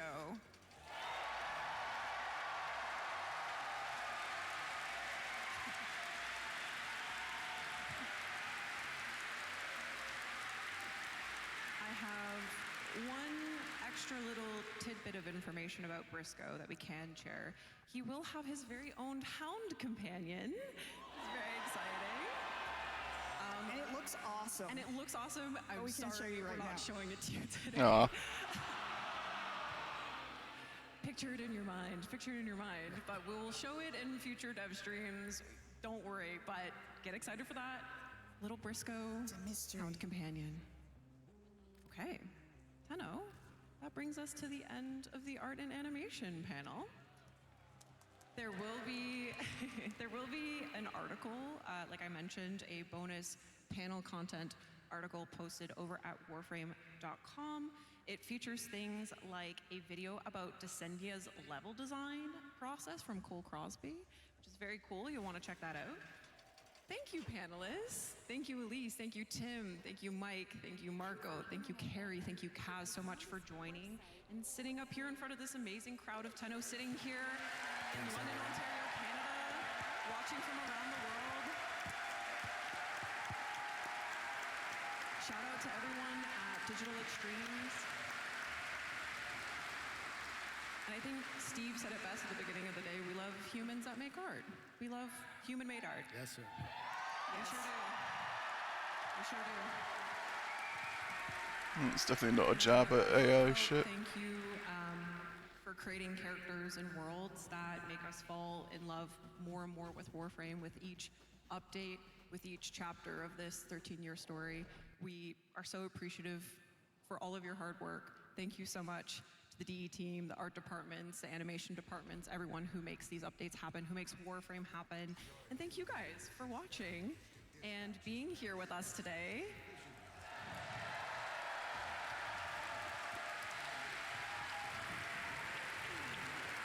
Now, okay,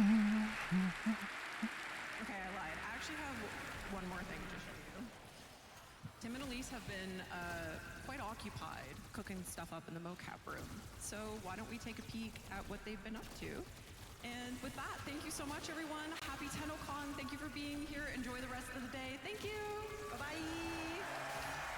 Thank you.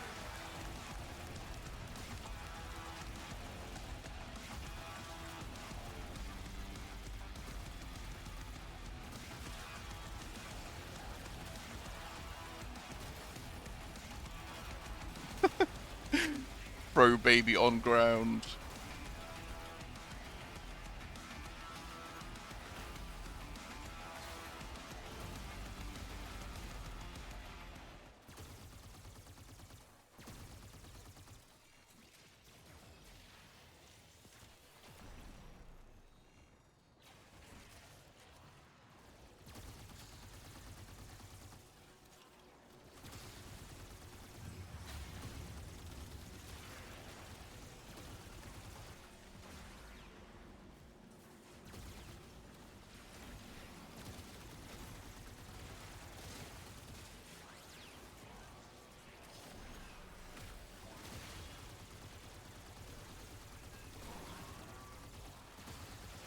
Tenno Con, day 2.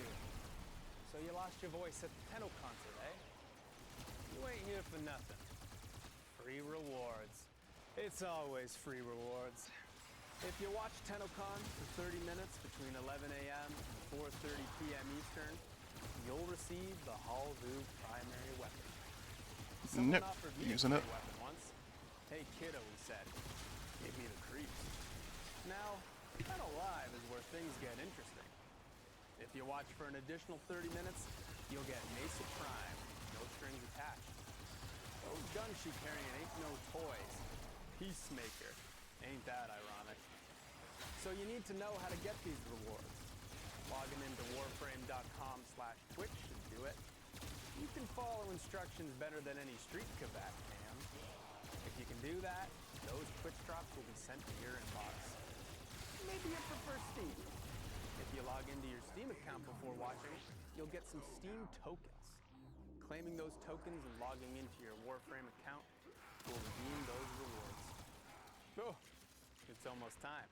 Let's enjoy the show. See you around.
He's gone stupidly good.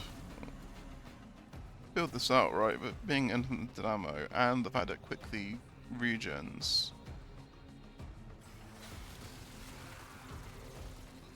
Build this to be disgusting.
Just flying through the songs now.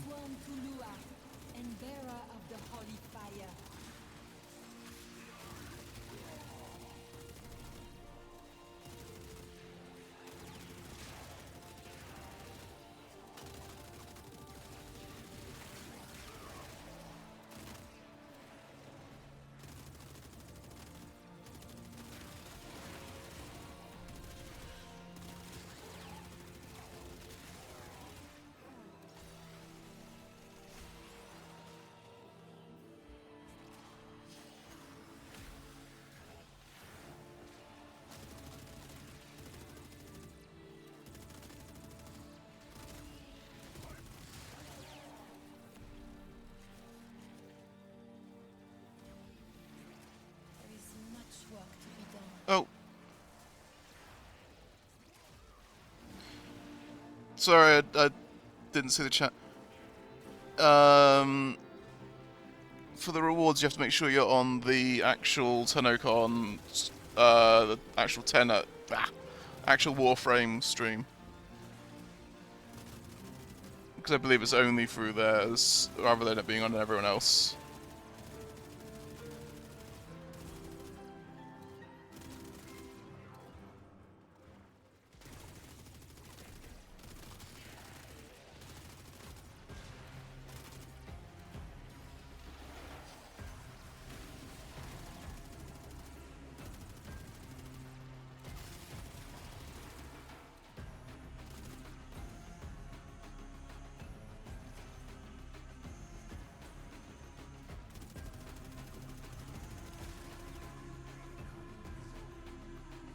Alright, this is 22, it should be maxed. Yeah.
I said I should have the...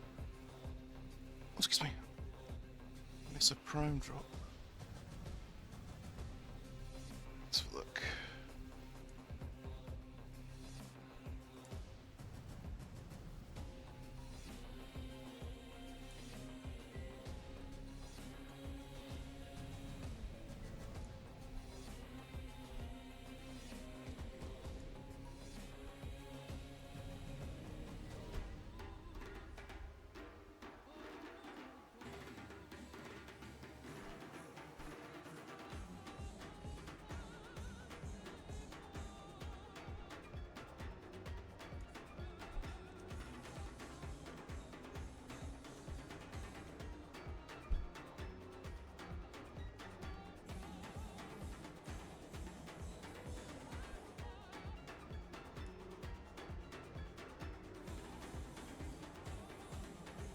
Ah, okay. Mesa Prime's not dropped yet.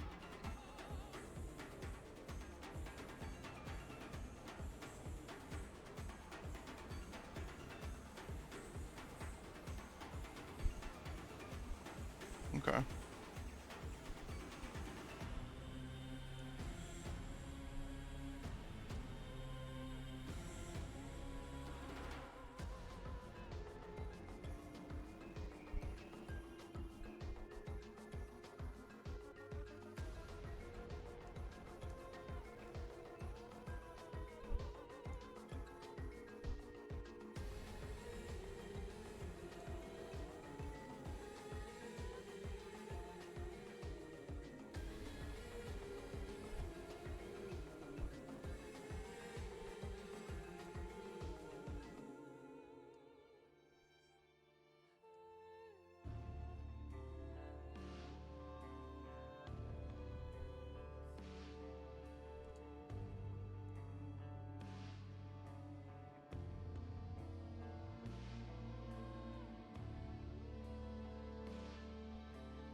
My phone is getting hot as hell.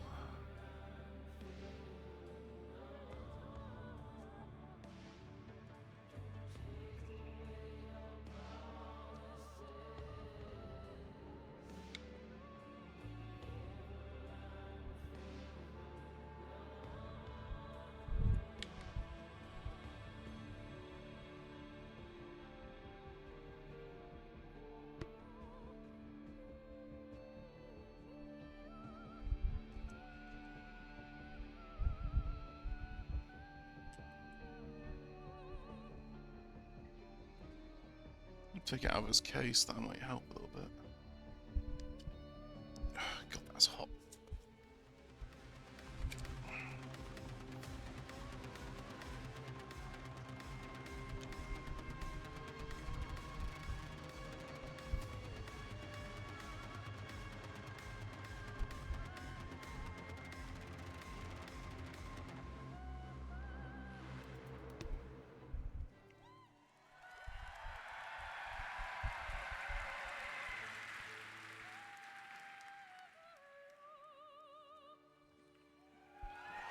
The narrative of Warframe is confusing and convoluted. Tenno Con, hello, hello.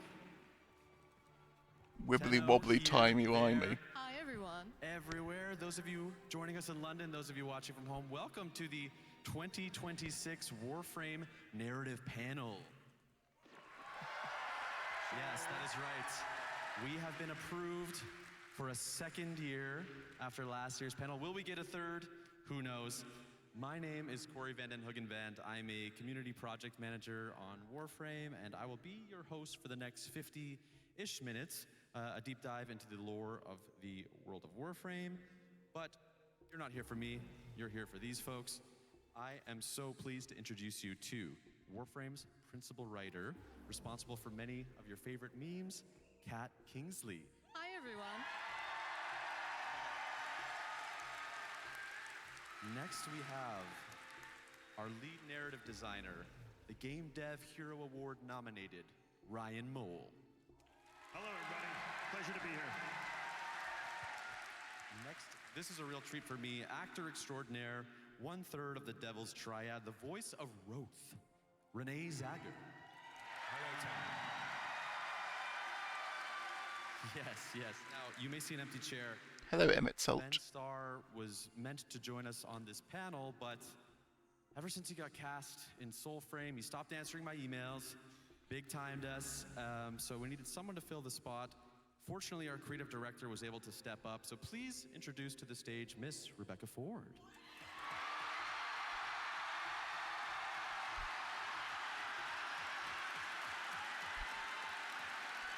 Stunning. Rebecca Ford stuns at Tenno Con 2026. I don't know how she made it. It's a testament amazing. to her leadership. Incredible. Her fortitude. What can't she do? Hello, Tenno Con. It's me, definitely Rebecca Ford.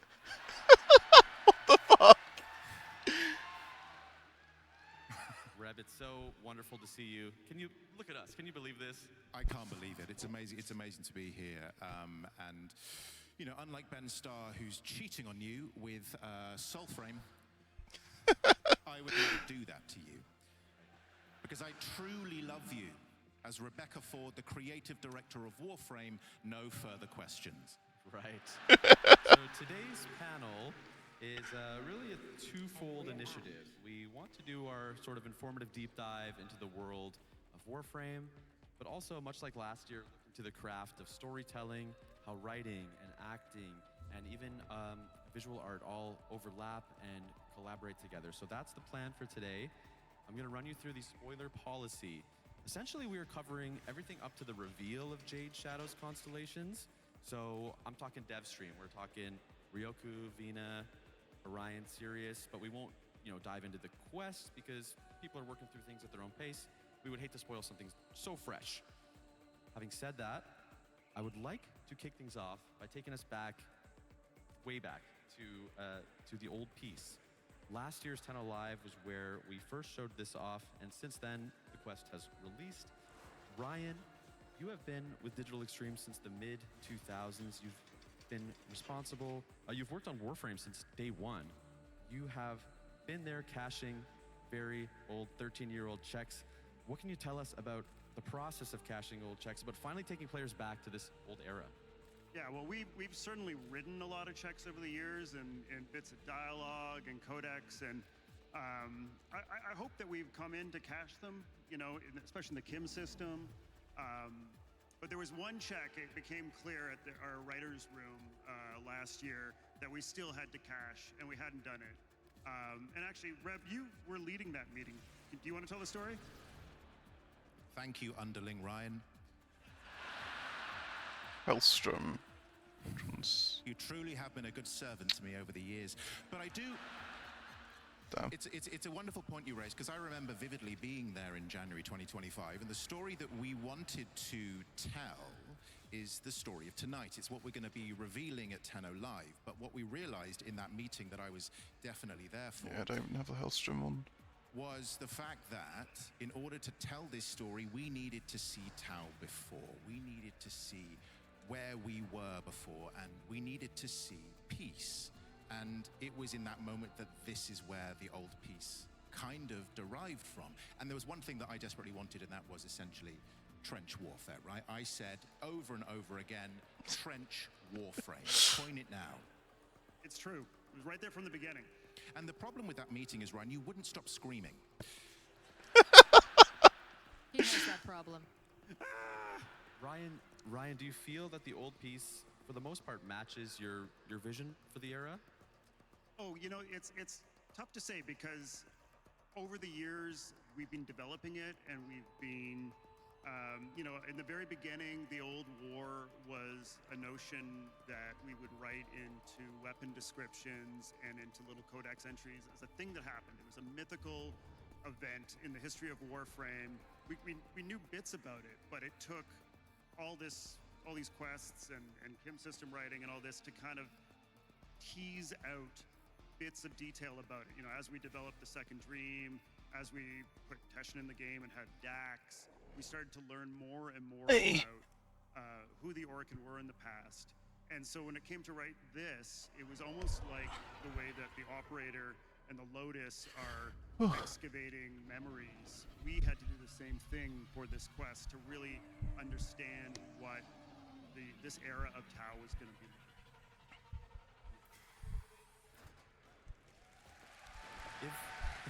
Right on. Also, if I remember one thing, again, very vividly, Kat, there was a conversation, the fact that, like, what was the story that we wanted to tell? It was almost like, I mean, you mentioned it in the room, it was the Christmas armistice of World War I. And I think that's the great thing about this game, is you're taking inspirations from various parts of the world and we're placing it into the game. We're transposing it into the key of Warframe, but it's always kind of identifiably that. Exactly. No, it was how do we're always trying to connect something that's so otherworldly to a very human experience, and that was something that you really wanted to draw from, Reb, is like always how do we connect this to the human experience? And that's something that, you know, your leadership is always so inspiring. And thank you. And it's definitely human Rebecca Ford. I really agree with you there. Yeah. And speaking of Reb's vision, you know, if I had to guess, the Dax, the Grineer sentience, that was always a part of the plan as it relates to the old war. But I imagine things like the Hanhalas, the Tauron strikes, this great big anime sword, maybe that wasn't in the 2013 lore Bible. Reb, can you talk about balancing classic concepts with new things appearing in the past? Yeah. I'm a benevolent overlord, and what I want, I get. You know? And if there's one thing you know about me, definitely Rebecca Ford, is that when I want something, I get it. So... It's true. Reb wanted a giant robot. I wanted a giant robot, so I got a giant robot. That's I everyone. wanted to focus on schools of ultimates, so I got ultimates. And that's how it literally came to be. I shouted at everyone and said, I want this, and I got it. It's why I couldn't stop screaming. Speaking of getting what you wanted. Of course, the proto-frames weren't on anyone's mind back in 2013, and yet here is Roth, who arrived with the old piece and whose voice actor is here with us today. Renee, this was your first step into the world of Warframe. You joined at quite the moment. What can you tell me about the early days of this project? I think every actor loves a great character brief, like a breakdown of what you want. And the brief, if I remember rightly, was the late, great Peter O'Toole meets Paul Bettany with a sprinkle of Russell Crowe from Master and Commander. So once an actor hears that, it's like, okay, I know where I'm going. A little bit of research, and then you get sides. I submitted my sides as any actor. Interesting they're going to do it in the dry dock. I waited, I called my agent, she hadn't heard, and I think 3 weeks later... Hopefully that means more Railjack stuff. Here I am, and I'm very happy to be here. And you two had met. Yes. You two had a meeting in London, am I correct? Yeah, Renee and I met in London. Do you want to speak more to that, Renee? I do. My agent emailed me and said, Rebecca Ford, you are coming to London, UK. Would I like to meet you for coffee? And I think I was signed to do 6 4-hour recording sessions. And I think we had 2 left and we met in London. Yeah. We discussed the character, We what did. was happening. Yeah. And the rest is history. The rest is history, and we'll never know what happened at that meeting. Lots of coffee. No one should ever know I was caffeinated out of my mind. Kat, can I ask you about retrofitting a new character into an ancient past? It was such an interesting challenge to write Roth, and it wasn't even so much writing the villain romance, because some of you know that is literally my whole genre. So when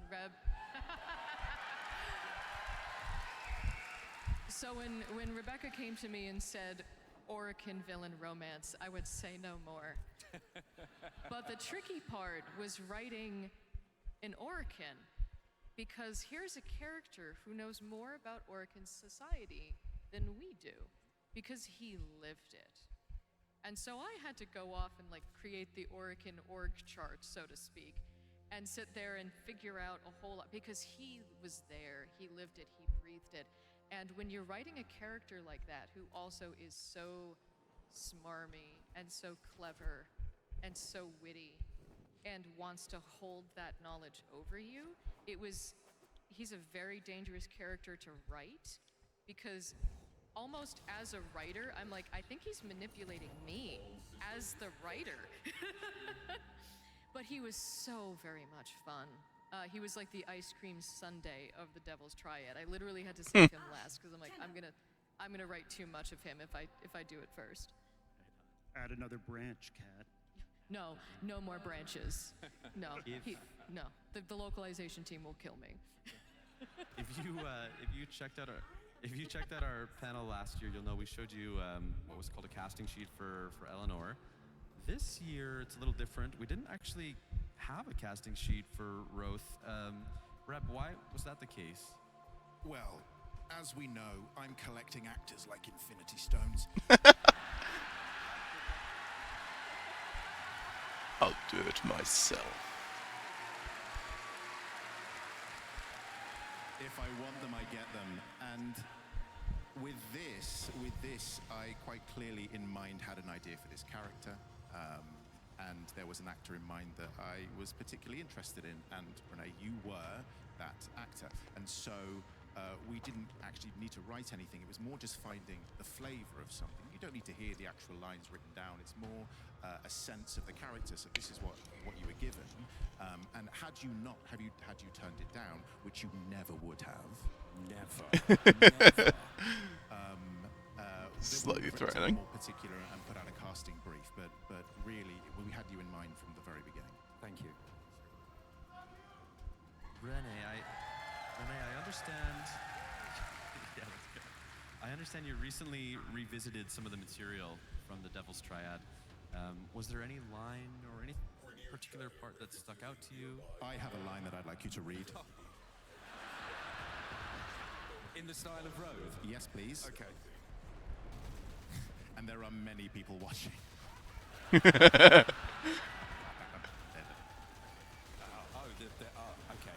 So this is the bloodbath proposal. She summoned me to her bath one evening. I strolled across the mingling puddles of perfumed water and blood, and stood dutifully to attention.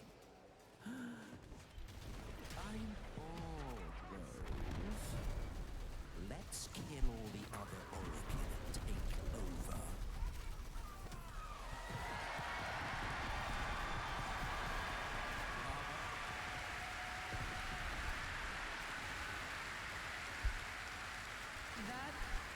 That line was written by our lead writer, Adrian Bott, who wrote all of the Descendia voice logs. Shout out to Adrian. Shout out to Adrian, who is home in London Prime or nearby with a family conflict, and he wrote all of those dialogues because there is a effortless way that he commands the way of Orokin monologuing that I just could not even hope to approach. It's just beautiful the way that he can do that. Adrian, we miss you. We miss you, Adrian. In the interest of time, we'll keep going beyond the old piece, but before we leave, I do want to talk about Adis. Reb, yes. Why Adis, this sweet sentient child? Where did the idea of Adis come from? We wanted them to experience what was at stake, and how best to do this than through a young fledgling friendship, and to give Tenno's first friend, and to show it in such a kind of a young state. It's so raw and real, and showing what people were fighting for, and ultimately what was there to lose. And best to tell it through character and through storytelling. And I think we really hit it out of the park. And I will say that was something we knew from that very first meeting that we were going to tell that story with the operator and a young Sentinel. We didn't know he was going to be Adis yet, but it was part of the DNA of the old piece at the very beginning was that story. We're gonna keep trucking along. Between conventions, we also shipped The Teacher, Valis Undermine, Shadowgrapher. Ryan, you led writing on The Teacher, and I'd love to hear you tell us more about dipping back into the early game. Oh yeah, well, we knew we needed to teach mods to players better. We found that people who were experiencing the mod system and playing with it stuck with the game, and those that didn't really get the menu and didn't understand how to play it bounced off. So we wanted to give people that early appetizer, get them into that menu, get them to understand how powerful mods were. But I had a secret second agenda that I really wanted to do. We have characters in the game that don't get the best introduction or weren't getting the best introduction at that point.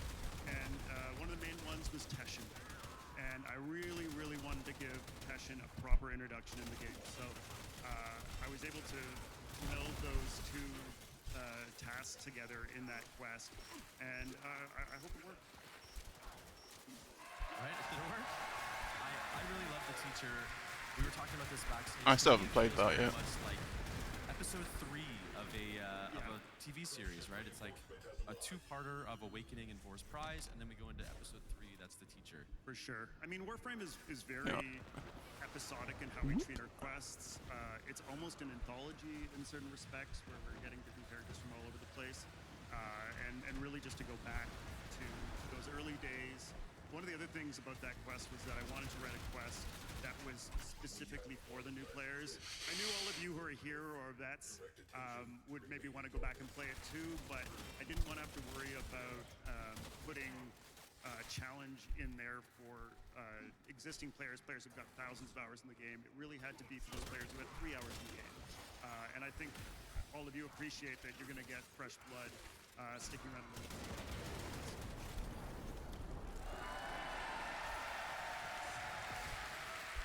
By now, our players understand the premise of the update for Jade Shadow's Constellations.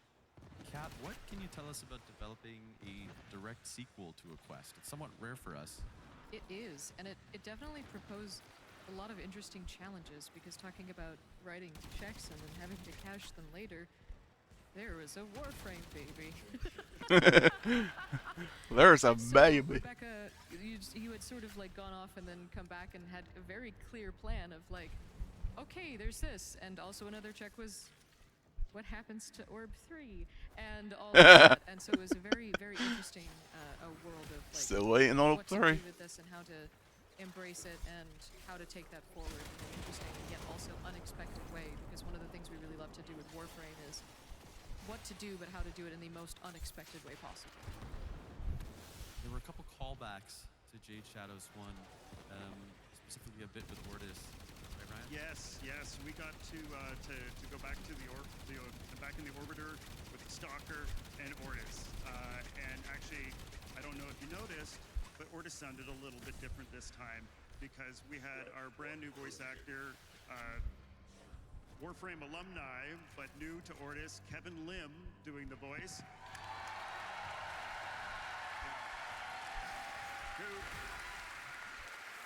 Kevin, I really think you nailed the spirit of Ortis without trying to do a sound-alike or anything like that.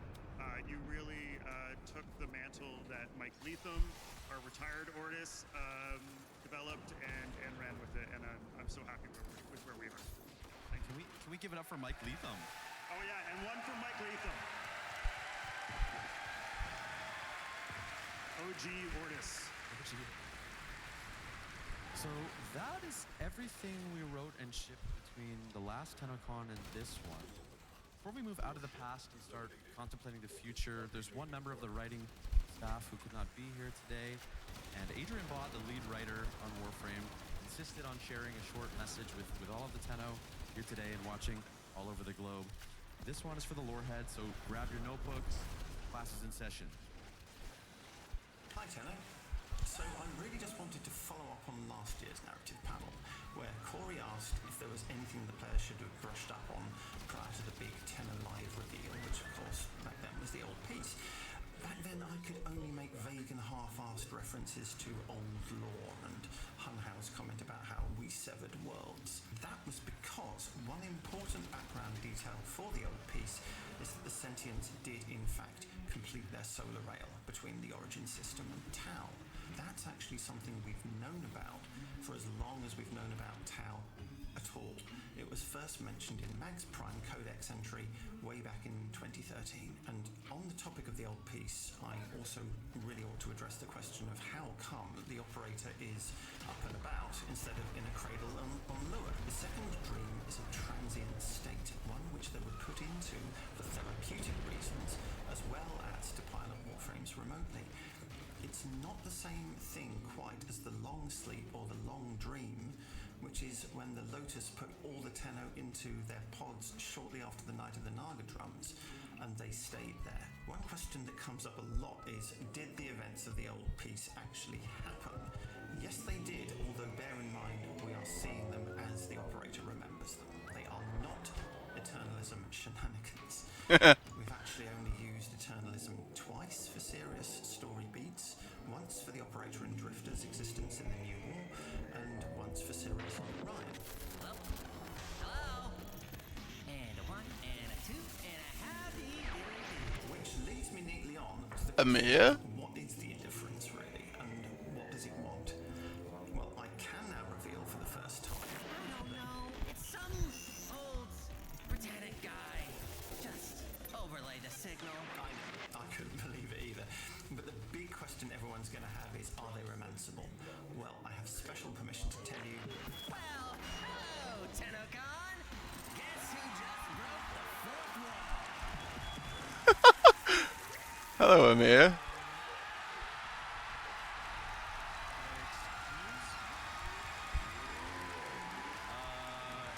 Was that Amir? That sounded like Amir.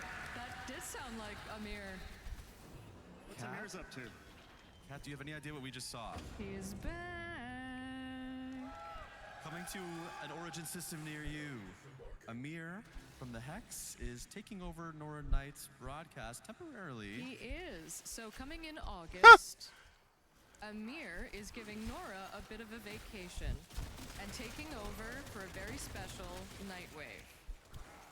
And also, he's also taken over one of the rooms upstairs in the Holvania Mall and turned it into a Fables and Frontiers.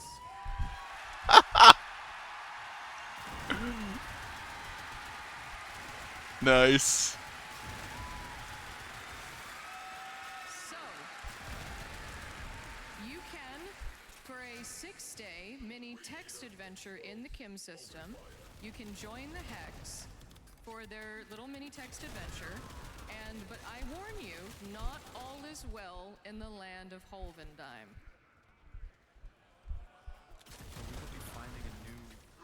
You will be finding a new room. You will meet Amir there to make your character, and then you will play the game on Kim with the rest of the Hex for a little 6-day mini text adventure. Now, all of the parts and pieces, now the art that we worked with the creators here, now this art... What's happening?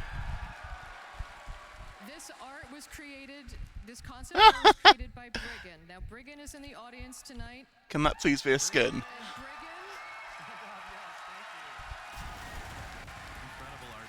Briggan is my co-author of this Fables and Frontiers text adventure. Because all I said was, yeah, Eleanor's gonna be the warlock, and of course Arthur has to be the paladin. He's just gonna be the basic paladin. He's Arthur. What do you mean, basic?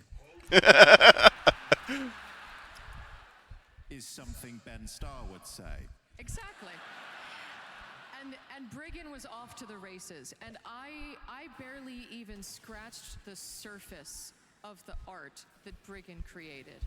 And so what we've created here is the parts and pieces to then give back to the community for all of you to be able to take these and play campaigns of your own and run off and be free. We have a little time lapse. Can we show? We'll keep talking, but we'll show a little time lapse here of Briggan's work in the process. Because this is our love letter to you, the community, because you fell in love with these characters, and then I've fallen back in love with what you've created. And it's like, this wouldn't have happened. This Fables and Frontiers campaign wouldn't exist without all the love that you've given to these characters. And so we wanted to do this as almost a thank you to all of you, and like to be able to see what, and yes, Monk Arthur. Monk Arthur is real. It haunts my dreams. Oh, and did we mention that there's some returning voice actors? Yes, and so in the Shockwave, all of the Hex are returning to make cameo appearances. If Ben Starr was here, he'd be so stoked. He would be so stoked if Ben Starr were here. He'd be thrilled. He would be thrilled. And to be able to work with Briggan was just so phenomenal. It was such a collaborative process, and we were able to just sort of bounce ideas back and forth. And they put so much love and thought and backstory into these.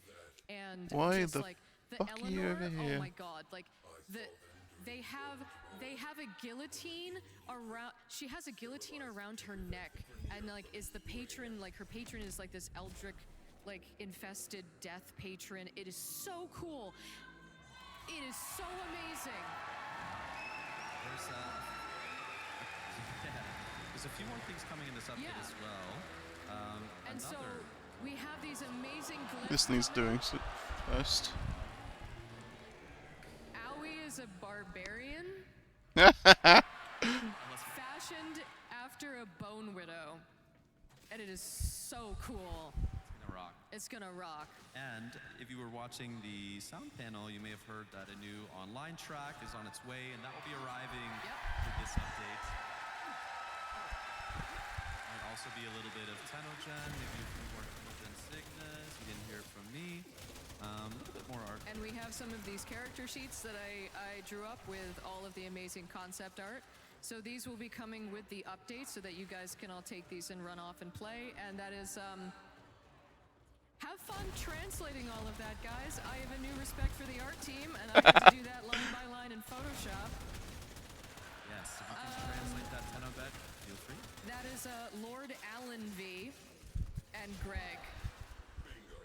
And this is arriving in August. In August, yep. Right? So we'll see you back in Albania very soon. Very, very soon. I would like to add. I would like to add that this isn't possible without you guys. Exactly. The fact that the community have embraced the Hex in this way is absolutely incredible.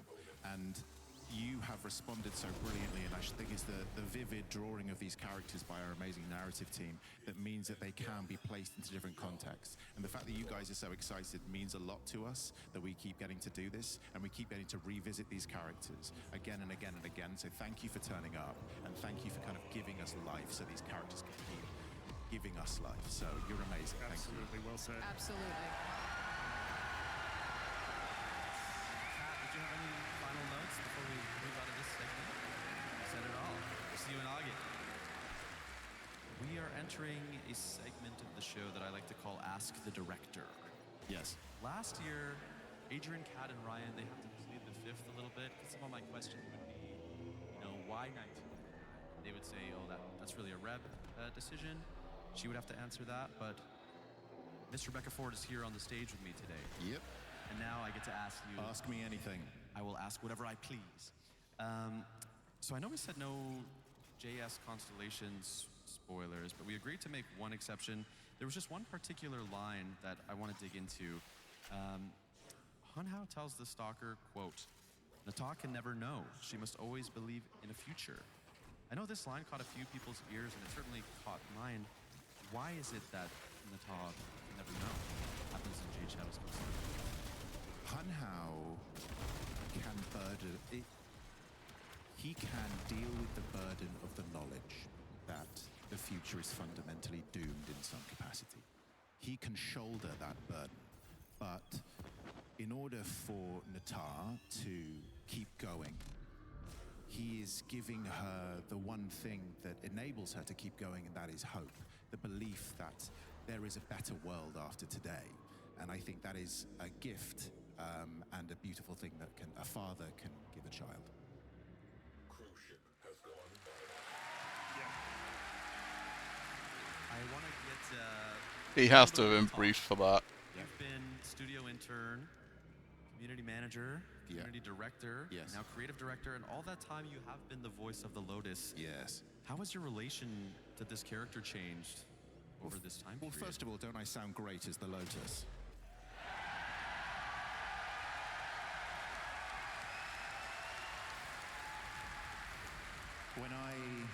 When I definitely, Rebecca Ford, think of my relationship with the Lotus, I feel like she is both a part of me and not a part of me. I feel like She haunts me like a Dickensian ghost. If I respect her, she respects me. It's an amazing relationship, and I'm incredibly proud to kind of keep going with it. How do you plan and write for yourself now when Lotus is part of a quest? Are you Well, every time I'm telling Adrian to kill her, and he won't let me kill her, because I, in good faith, can't continue on being a Nepo Lotus and writing all the stuff for her. So, no, Adrian wants to keep letting her live, but every single time we go into a new meeting, I want a death for her. But you guys keep wanting her, so she's just going to keep coming back.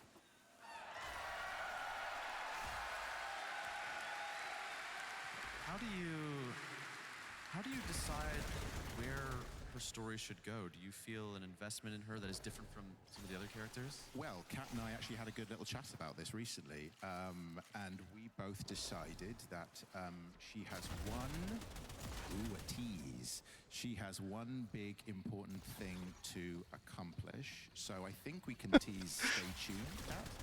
Exactly. So stay tuned. This is a question for Red, but I suppose the whole team can jump in as well. How important is story to the gameplay of each update? I'll say arguably probably the most important thing about this game. It's something to hang the grind on and make people keep coming back. We have this ethos which is at least one character per update, because this isn't just a series of systems or mechanics. It's a living, breathing world, and the story keeps you coming back. And the fact that like this game is thriving more than ever is testament to the strength of the stories, testament to the strength of the writing team, working in tandem with all of the amazing artists and designers and developers of this company. But yeah, I would say people want to come back because they are invested in these characters and they're invested in this world. And if I may add,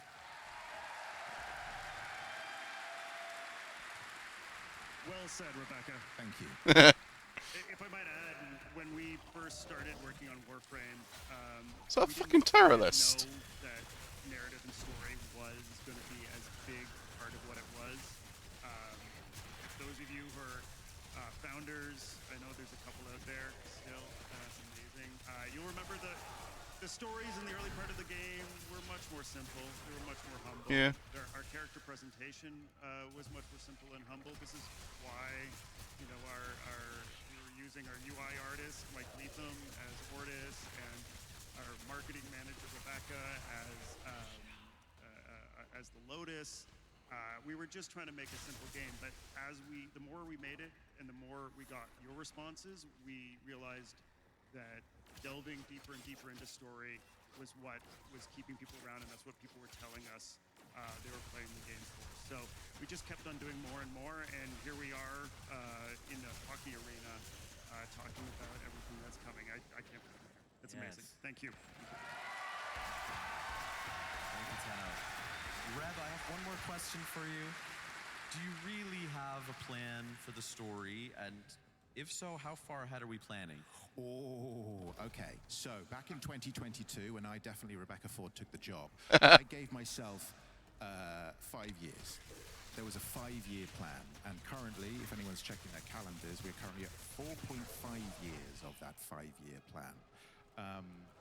Luckily, because of you, because of the amazing team that I get to work with every single day, there may be more runway to that 5-year plan. So thank you.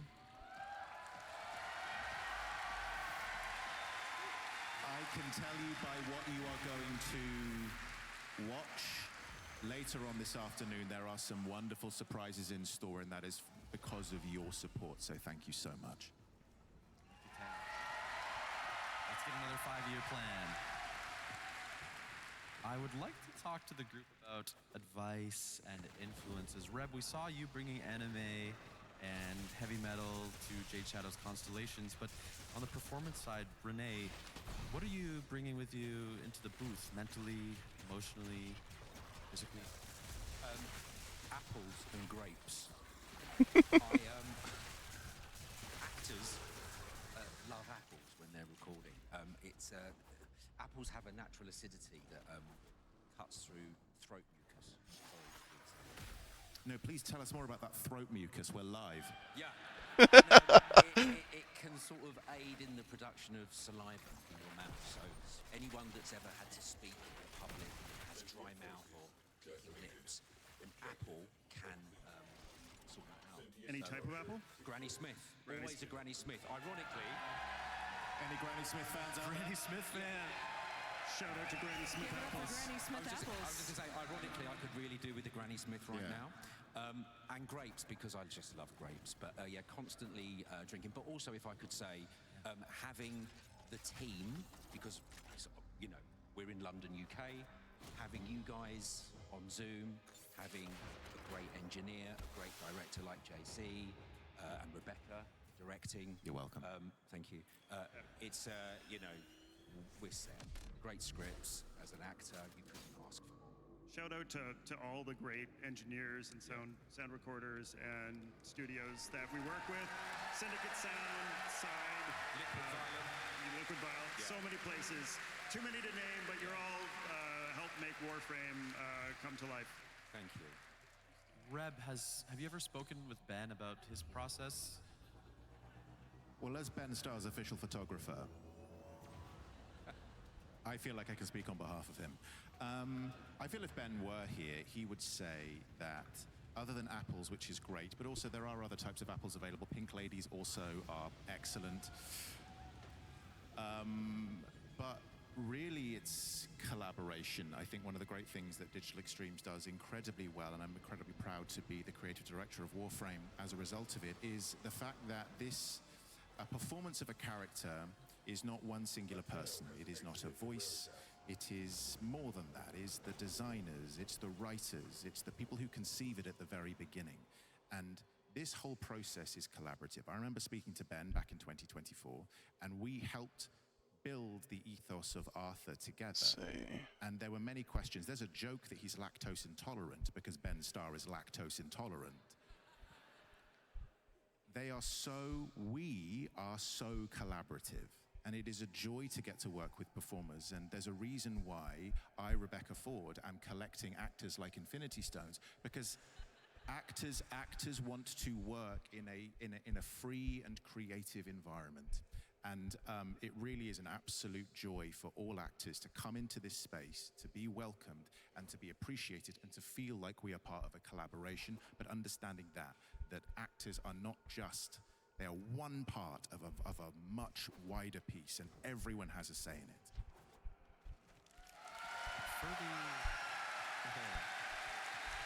For the writers, how are personal passions reaching the game? Brian, do you have anything? Yeah, personal passions. Well, you know, a couple years ago, I got really into gardening, specifically native plant gardening. And you know, then I was working on this mushroom update, trying to find a hook for it, trying to find a character, and I'm messing around in my dock, and the character's trying to talk to me, and all of a sudden he says, I got all these invasives sprouting up, these invasive corpus in my garden. Do you want to be my gardener? Noko used to be my gardener, but you could be my gardener now. And that became the basis for the update of Valis Undermine. And you know, it was really seeing those beautiful levels that Sumo Digital was putting together for us. Shout out to Sumo Digital, who also did the teacher quests. You guys are great. Forgot to mention that earlier. Yeah. So they were building these beautiful levels, and they reminded me of my gardens. And so that's kind of how Nightcap was born, and we wrapped Noko around that. And so that was our, you know, personal passions coming through. Sometimes, you know, it's other things. It's the news we see on TV. It's walking around our city. It's things we see, you know, sometimes less beautiful things that are happening that we need to play out in our art. I won't go too much more into that now, but yeah. Quickly, Kat, do you have one? I think to sort of play off of that, it's people ask me oftentimes, like, how do I go from writing characters like Quincy to Amir to Leon to Roth to Arthur to everybody, and it's, you take a little piece of yourself, any tiny little piece. for Quincy, it's sort of like my prankster self. For Amir, it's smash my head on the keyboard. Remember what it was like playing Diablo 2 in 1999? All of my leet speak comes back. Oh yeah, I was an ice cream cone sorceress, and then for Leon and everybody, it's a little tiny different piece of you, and you plant it in the ground and you grow the rest of the character around it like a tree. But that one piece is your connection to that character. It's your in, and you write the rest. For you, for Nightcap, it was that gardening connection. Exactly. And you grow the rest of the character around it, but that one piece acts as the door. And so for all of you out there that are trying to learn how to character write, like, that's kind of a method that we sort of have developed as a way to sort of do that character writing. But to sort of also to sort of get into what Rebecca was saying about working with actors, it is such one of my favorite things to do, and is one of my biggest joys working with actors, is being in a recording session and listening to them do a take of a line, and then having the moment where they're comfortable enough to do another version where they've rewritten it. And because I love that, because then they're feeling the character and they've embodied the character and they're bringing their own life to it.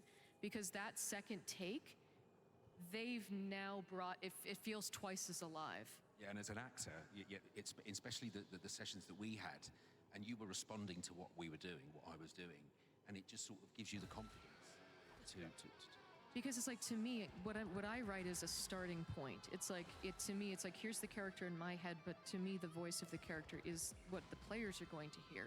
So if you can do a version that is going to sound more alive, they're going to hear it and it will feel more alive. In performance, often an actor can come into a studio or go onto a set, and text is often king, right? A writer writes something and then an actor will have to perform it as written. And sometimes you can sense that the actor really isn't sensing that line. They're not really vibing with it. And you can tell when you play a game or you watch a film and you think there's something quite off. It's an awkward facsimile of real life because the actor really isn't vibing with it. The amazing thing about this process and the way that Digital Extremes works is that there is the text and there is the actor, and it's the alchemy that comes between those two things. If an actor is unable to convincingly say the line, it's not that the line is bad, it's that the line isn't right for that particular actor. And it's been fascinating to see how Digital Extremes have moved and developed with their performers and really written around those characters. And certainly, like, when Rebecca Ford conceived Arthur in the early stages, I could not have possibly have foreseen what he would become in collaborating with Kat, with Ben, and how he and the rest of the Hex developed alongside those actors. They really become written for the actor once you find the actor for them. Oh, that's the Gemini Especially, for with characters like Treve, who plays Quincy, he has so much inspired the character that he's sort of become that embodiment. Totally. I think in the interest of time, we'll keep rocking on. We were talking recently about microbursts of lore and how not all of the storytelling happens in the quests. Kat, was there anything that you thought was especially interesting in the last few years of Warframe? I think one of the weirdest cool pieces of information that is buried in the lore is the fact that Pregasa is Lotus's mother. Like Pregasa the ship? Pregasa the ship is Lotus's mother, but that What? was only like mentioned in one trailer back in 2018 for the new war, and it's like, wait, hold on. So Hunhow and the ship? Hunhow fucked a ship. Don't think about it too hard. How does... Wait. Do the math, everybody. Yeah, I don't. And it's like, and then if you listen to Hunhow, wait, so the ship in Hunhow. It's beyond our comprehension. Yep. I'd love to see art of that, actually, if that's possible. We can talk about the proto-frames. And it just blinked into existence. If you could send it directly to my email at Rebecca Ford at Digital Extremes, just spam it. I'd love it. From a narrative point of view, what is the thought process behind the proto-frames? To me, the proto-frames are a different way of being able to tell That the booty. Warframe story. They are a new voice to be able to explore the narrative, and to me, that's a very, very exciting thing. Yeah, you know, before Protoframes, Warframes were kind of a blank slate that players could project their own personalities onto. But whenever we were telling stories about Warframes, we had to have another character come in and speak for them, which works. But the Protoframes let Warframes have a point of view, and I think that's really special because Volt is Volt, but Amir is his own character. So that's really what we love doing with Protoframes. I understand Ryoku and Vina just arrived Yeah, recently. I really wish I could Can you move it give us down any by itself. crumbs of what's next in the world premieres? Any one more thing? Well, I can say that there aren't going to be any more proto-frames coming this year. But... There well, will be a Warframe with a point of view. they had to give me something to do. Yes, we needed something weird for Kat to... With a little bit of time left here, I would just like to kind of ask the panelists for some closing thoughts or closing remarks. If I could be so bold as to start, I just want to say to the audience here and online, start making things, keep making things. In the words of David Lynch, I hope you are all having a lot of fun working on your favorite projects. Yes, make stuff. Kat, you got something? For me,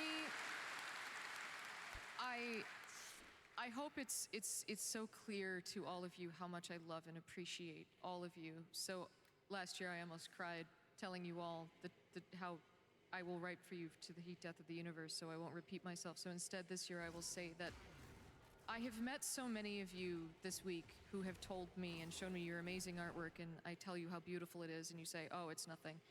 And I want you all to know that I feel the same way. I suffer from imposter syndrome like you would not believe, and I never considered myself a writer, and to this day I still don't really believe that I'm a writer. I know I'm sitting here and I walked out and I get to cross off my bucket list that I get to walk out to a stadium like a WWE wrestler. And I still will go home after this and think to myself, I'm crap, they'll figure it out next week and fire me. And I want you all to think to yourselves like, oh, well, this is probably just brain goblins then. So believe in yourselves, keep making things, and just keep being amazing, Tenno. Please. Please. Yes. Ryan, let's hear it. I'll keep this really brief. Hey, another levels. I know this has been said a few times today. We're here because you keep showing up. It's amazing. It's such a privilege to make this game for you. Thank you so much. Yeah, it's just so wonderful. Thank you, Ryan. Ryan Moll. I'm an actor. I'm a jobbing actor. I never thought I would, in my wildest dreams, I would be here, being part of this. But thank you for inviting me into your family. It's something I'll never forget, and it's forever. So thank you.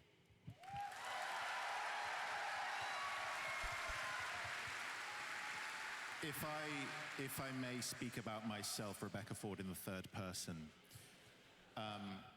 or about myself, I believe that I, Rebecca Ford, am a remarkable individual. That's sweet.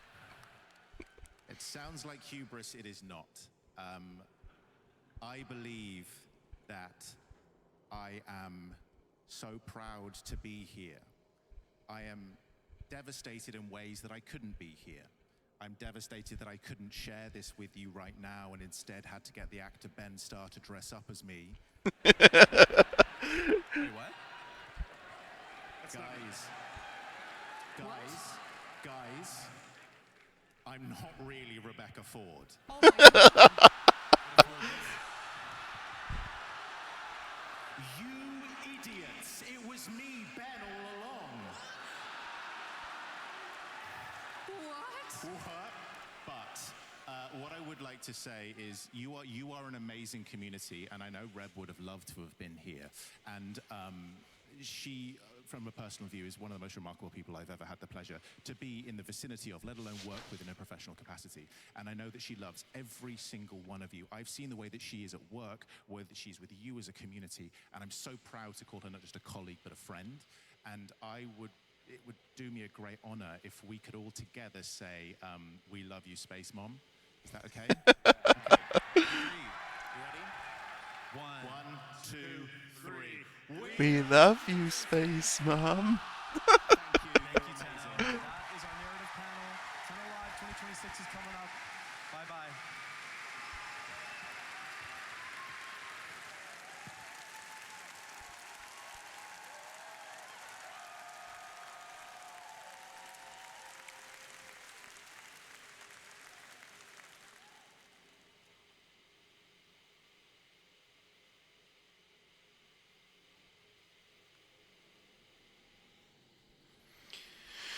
Just waiting for the main event.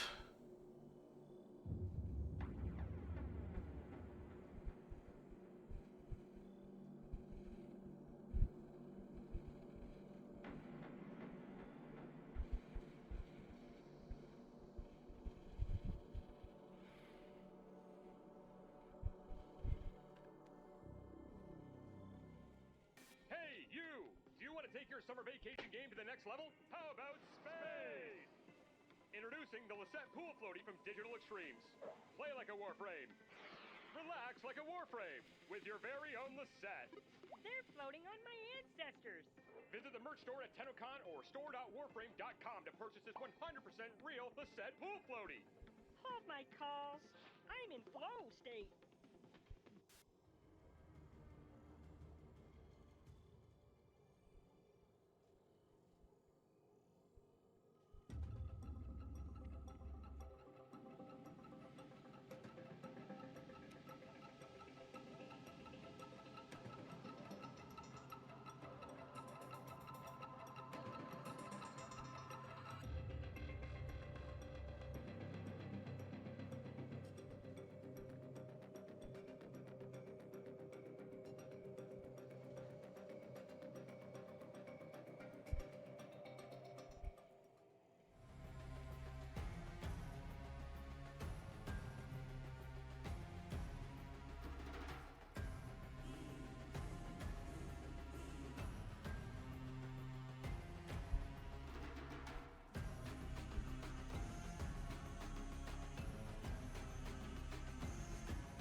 What the fuck is the dragon?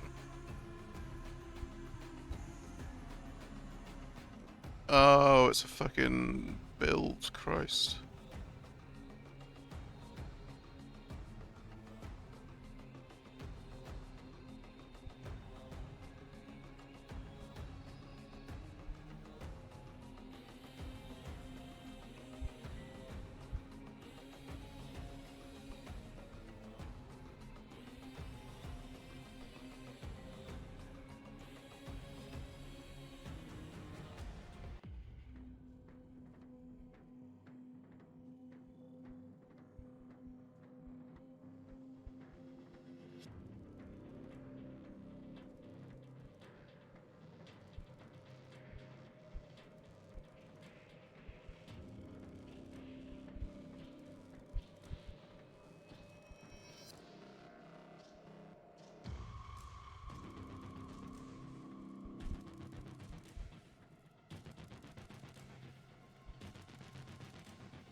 It's a bit ominous.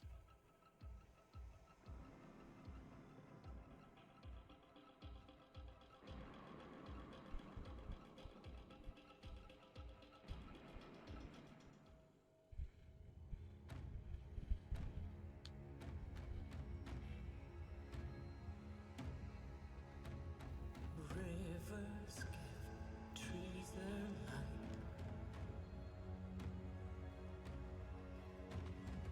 Trees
I don't want to get involved in a mission and miss the start of things. Because I get distracted by doing the survival or some shit.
Oh, that's why they're advertising it. It's a figurine. Okay. I was like, why are they showing him?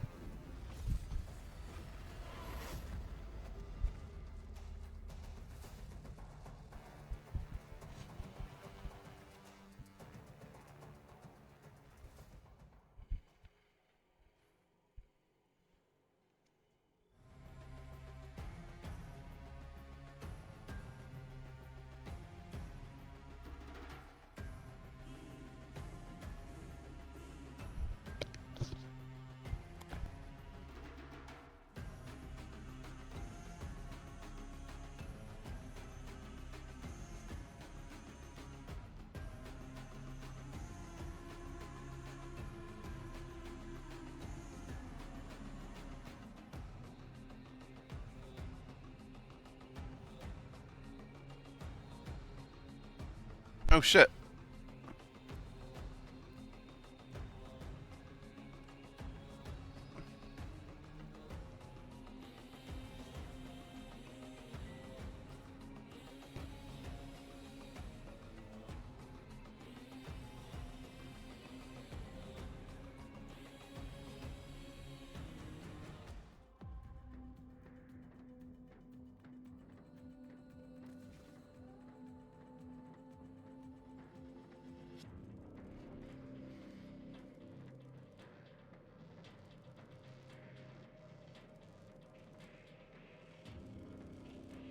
Oh, here comes everyone. Oh my god. Everyone getting it at the same fucking time.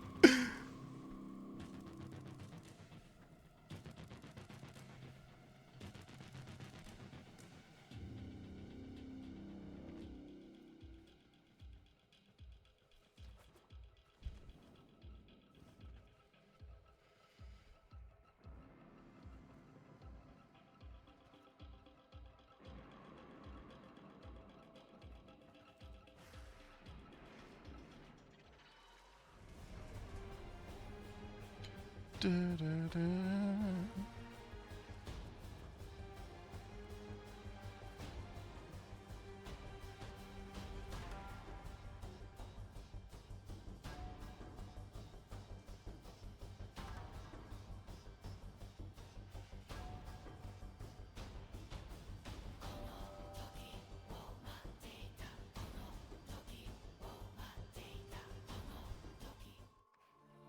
Father Leon Allard, at your service.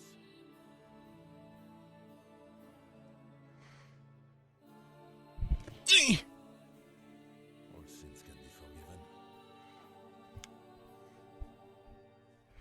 The agony of the night's darkest hours. Lua comes to bring us home.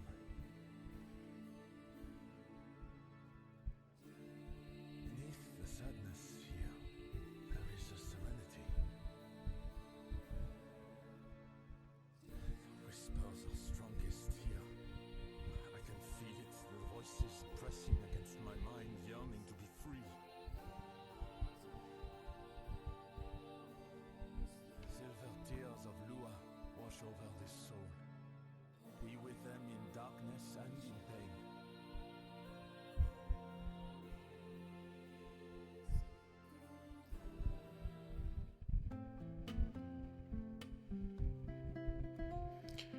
Hi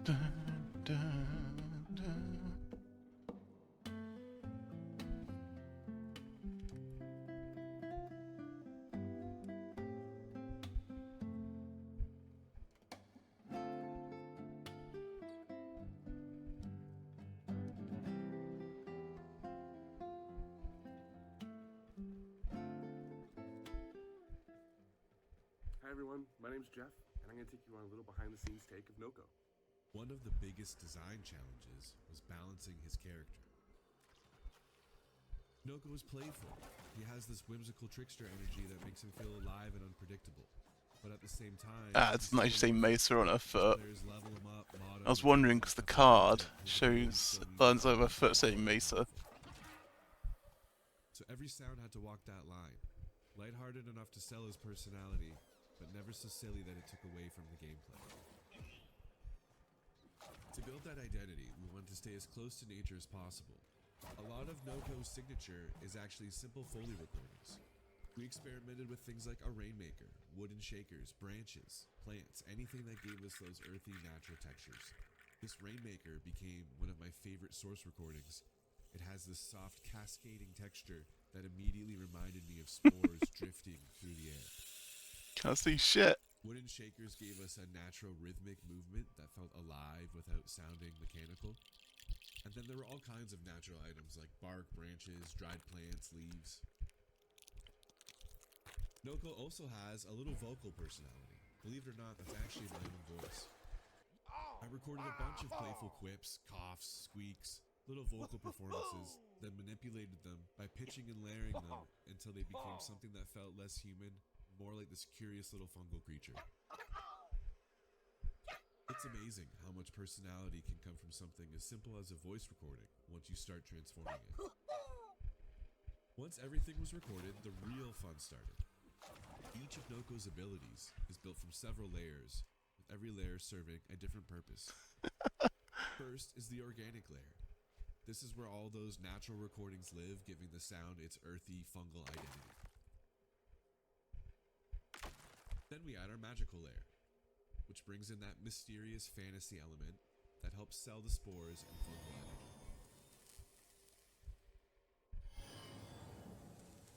Next comes the impact layer, adding that punch and weight needed to make the abilities feel satisfying during combat.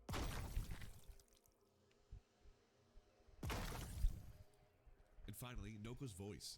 This layer gives him that little bit of personality and reinforces that playful, mischievous spirit.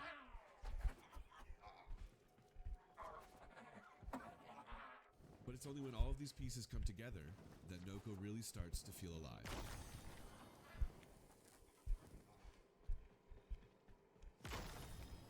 And that's a little look behind the scenes of how we brought Noko to life. Thanks so much for watching. Have a great Tenno Con. Oops, what did I click? Hello, Tenno Con. Fuck! I don't believe we've met, but I have a feeling you're going to know a lot more about me very soon. So, happy Tenno Con, everybody.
Oh!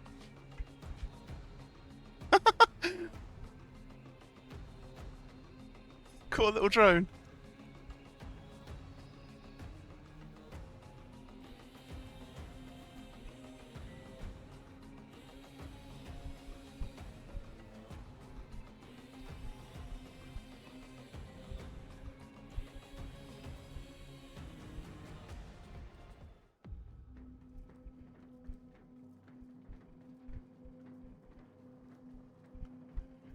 Because we're gonna be riding the railjack into town. Someone's bright.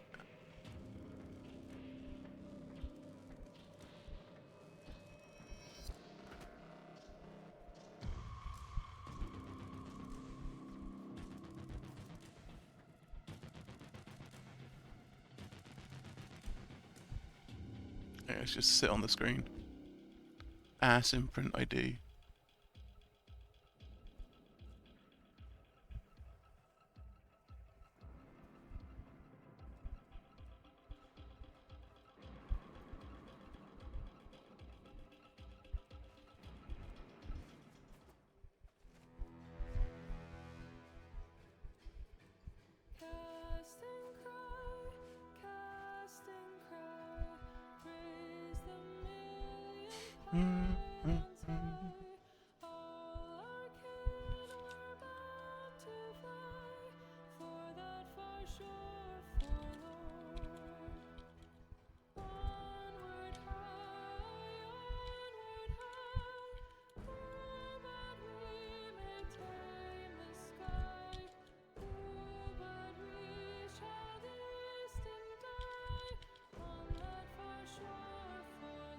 I'm sorry.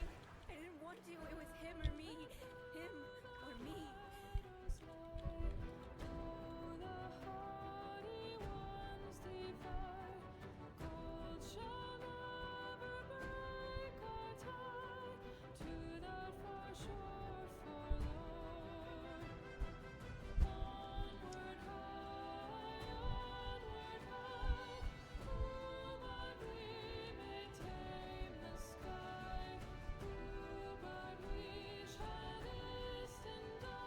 I like my ship.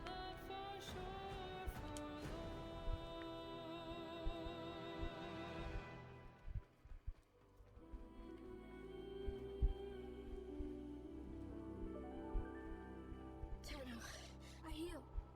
I tried.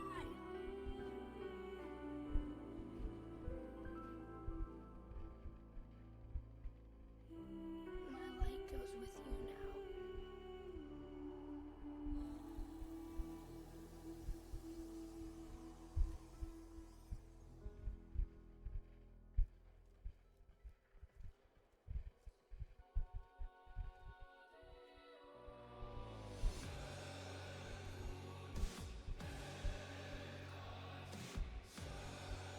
My screen just shook.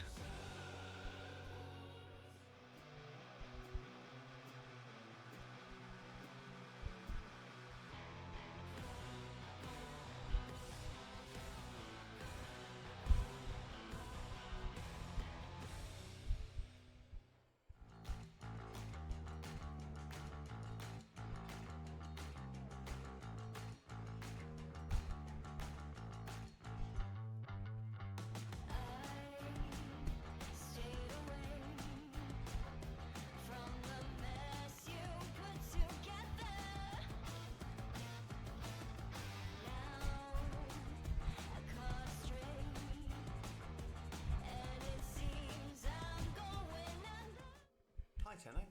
So I really just wanted to follow up on last year's narrative panel, where Corey asked if there was anything the players should have brushed up on prior to the big Tenno Live reveal, which of course back then was the old piece. Back then I could only make vague and half-assed references to old lore and Hunhow's comment about how we severed worlds. That was because one important background detail for the old piece is that the Sentients did in fact complete their solar rail between the Origin system and Tau. That's actually something we've known about for as long as we've known about Tau at all. It was first mentioned in Mag's Prime Codex entry way back in 2013. And on the topic of the old piece, I also really ought to address the question of how come the operator is up and about instead of in a cradle on Lua. The second dream is a transient state, one which they were put into for therapeutic reasons as well as to pilot warframes remotely. It's not the same thing quite as the long sleep or the long dream, which is when the Lotus put all the Tenno into their pods shortly after the Night of the Naga drums, and they stayed there. One question that comes up a lot is, did the events of the old piece actually happen? Yes, they did, although bear in mind we are... I wonder if we're going to get people stacking now. ...remembers them. They are not Eternalism shenanigans. We've actually only used Eternalism twice for serious story beats, once for the Operator and Drifter's existence in the New War, and once for Sirius and Orion. Hello? Hello? And a one, and a two, and a howdy diddly do. Which leads me neatly on to the question of what is Howdy diddly do. what does it want? Well, I can now reveal for the first time. I don't know. It's some old Britannic guy. Just overlay the signal. I know. I couldn't believe it either. But the big question everyone's going to have is, are they romanceable? Well, I have special permission to tell you. Well, hello, Tenno Con. Guess who just broke the fourth wall?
I think that's about the right spot. Try and overlay.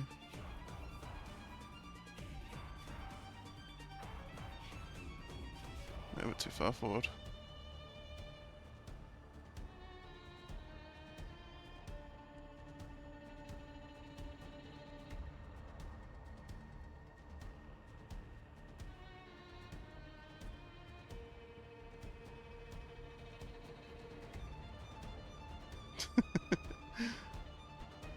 Double.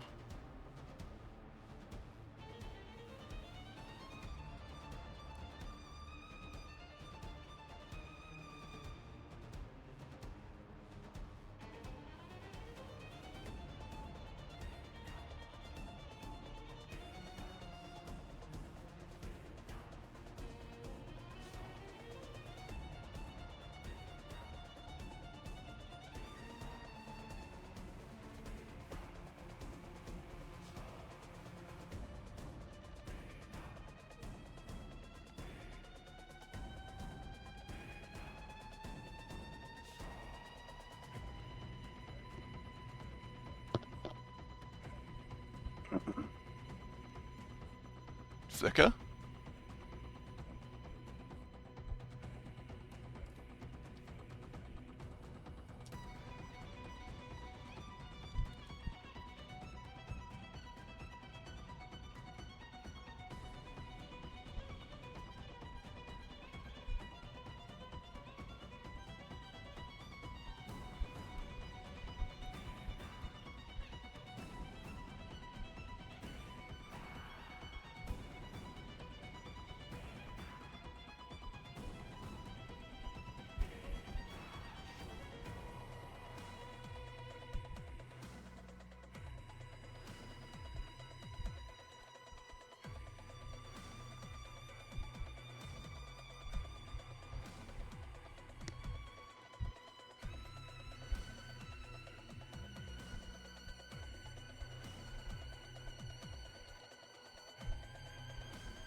Towers in sight. Our journey begins with.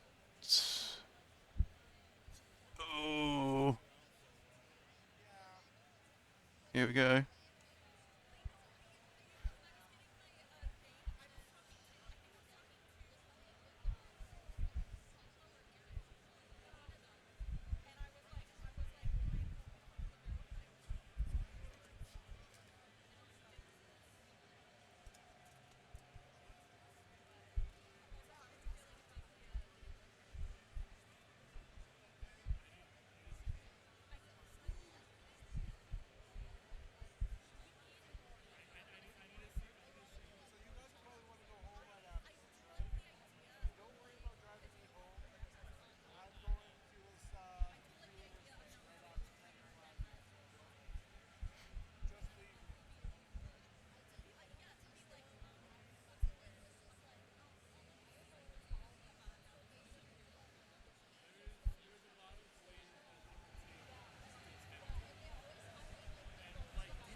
What shoulders are they?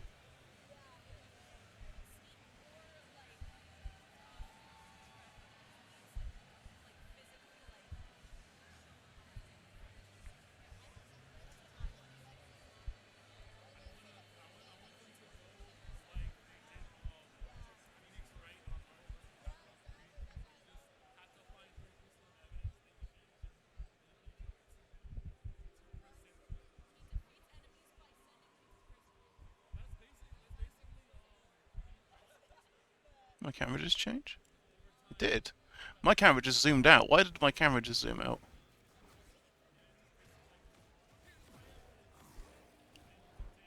And I zoomed in.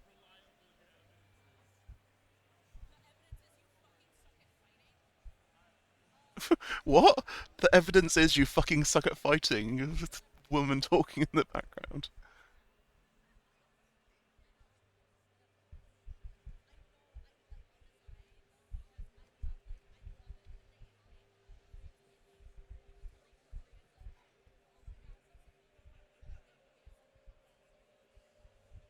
I wish that the cowboy hat was a bit more customizable.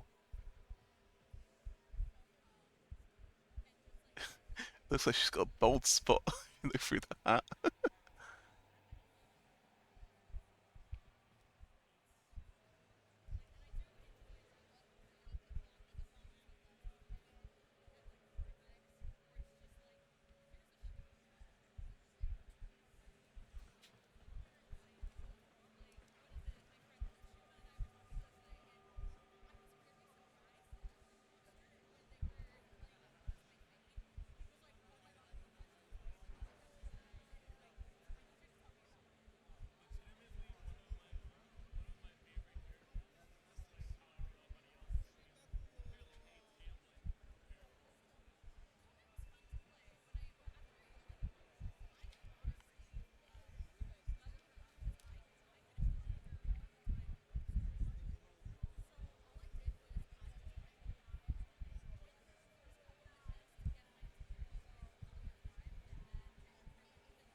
Can't stand on that.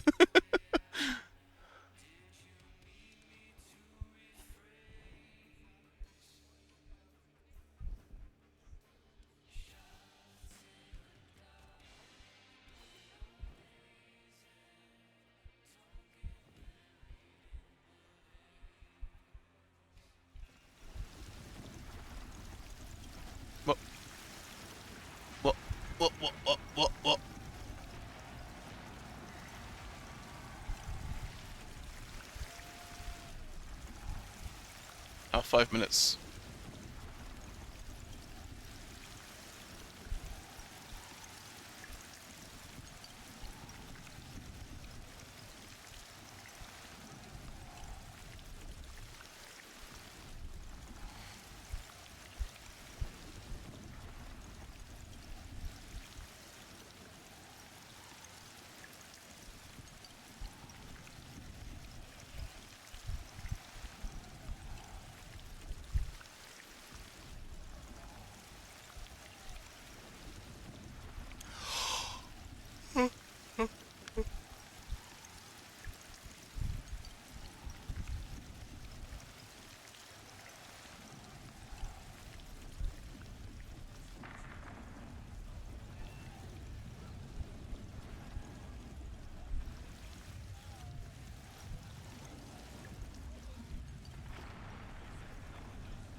Three minutes.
I forgot I had the book from Dante's Skin.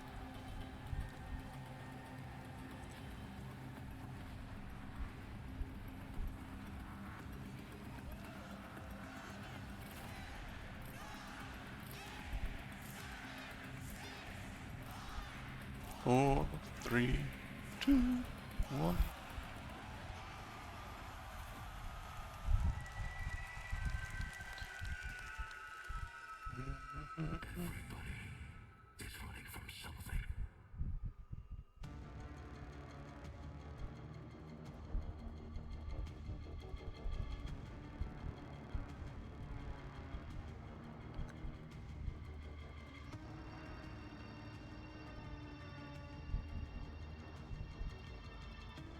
Arcwing.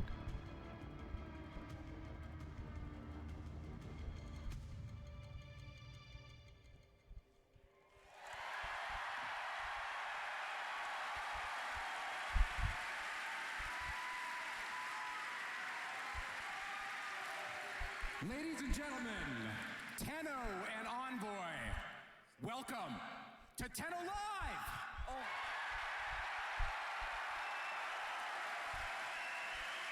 My name is Sheldon Carter. I am the president of Digital Extremes, and my God, what a couple of days we have had.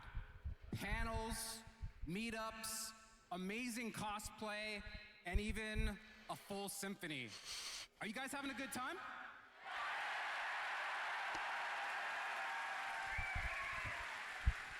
I've had a chance to talk to many of you, and I wanted to say thanks to all of you who have come so far to be with us today, and for the hundreds of thousands of you watching around the world.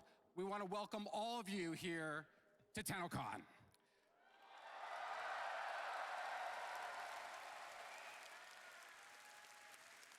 This community and the connection between Digital Extremes and this community is the reason why this all happens. And so tonight, we are very proud to show you all of our efforts, the blood, sweat, and tears that we have done over the last year to get ready for this event and to show you what you're about to see on the stage. Before we do that, I want to acknowledge all of the amazing staff at Digital Extremes. They're all in here amongst you. We all want to be with you while you experience this. If I could get a big round of applause for everyone at DE.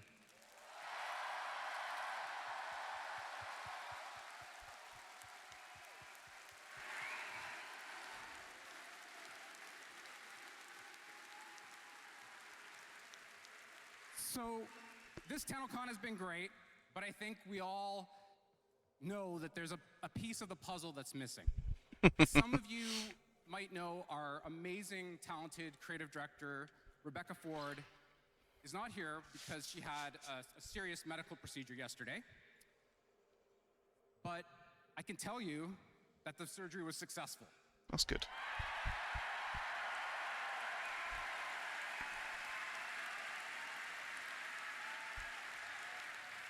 And I think Reb would really appreciate the energy in this room to be pushed to her, and the energy all around the world.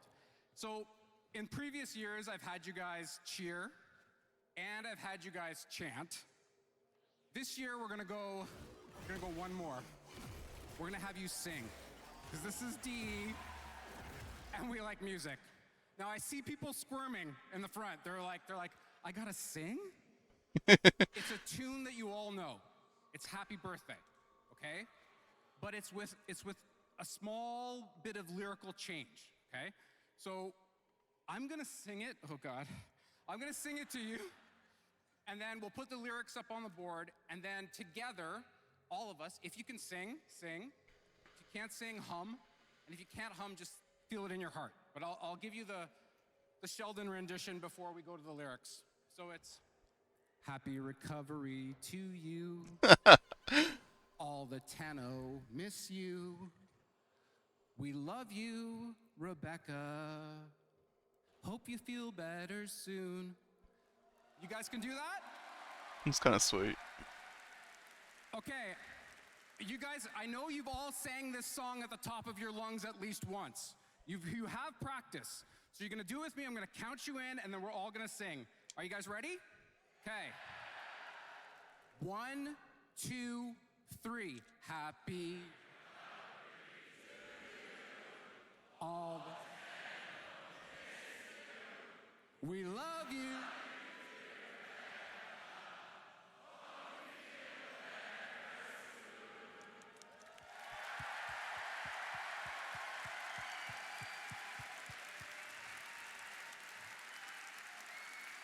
Way to go, guys. That was amazing. Reb, we're all thinking of you. We hope you get better quickly. Take all the time you need. Tonight, we're going to make you proud.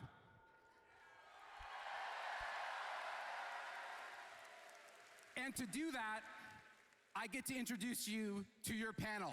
Are you ready? First, we have the bearded wonder, the wizard of reworks, the director of Warframe's design, Mr. Pablo Alonso.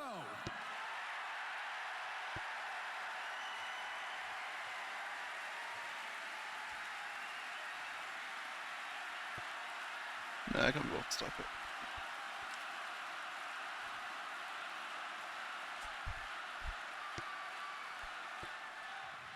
Next, we have DE's tastemaker and story breaker, the creative director of Soulframe, Mr. Jeff Crooks.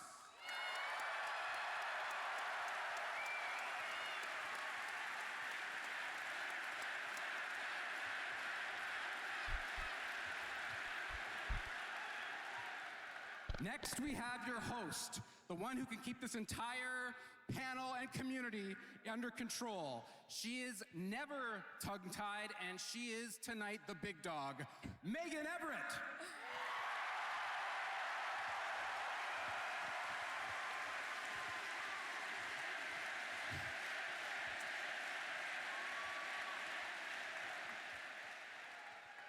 And last, I have DE's fearless leader and creative visionary, the man who always changes the demo last minute, Mr. Steve Sinclair.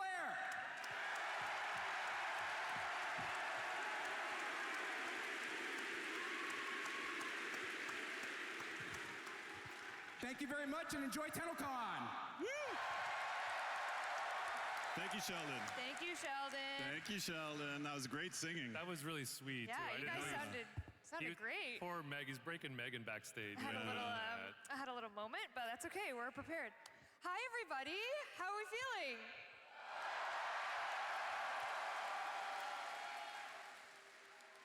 Welcome to our 11th Tenno Con. Can you believe that?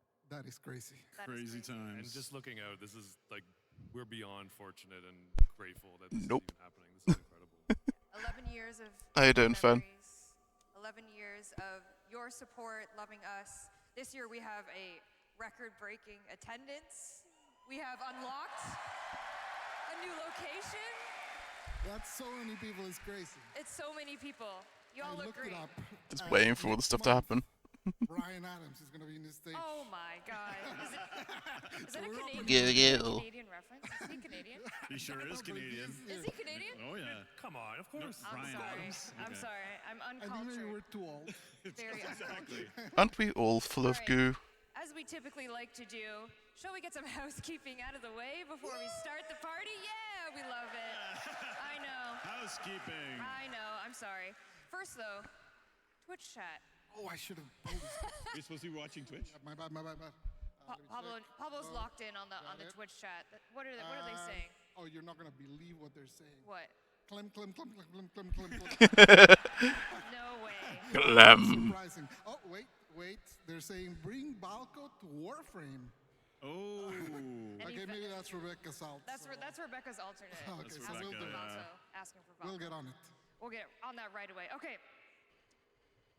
Let's start with housekeeping. Is my clicker working? Excellent. Again, just a very heartfelt, genuine thank you to everyone who has ever supported Tenno Con, supported Warframe, supported Soulframe. We literally cannot put this event on without you, and we cannot support these charity beneficiaries without you. Mind That's control Stella last group. night and London Cares today. So again, from the bottom of our hearts, thank you so much for allowing us to give back to these charities. It means the world, so thank you so much. Thank you all. You make it possible. Excuse me.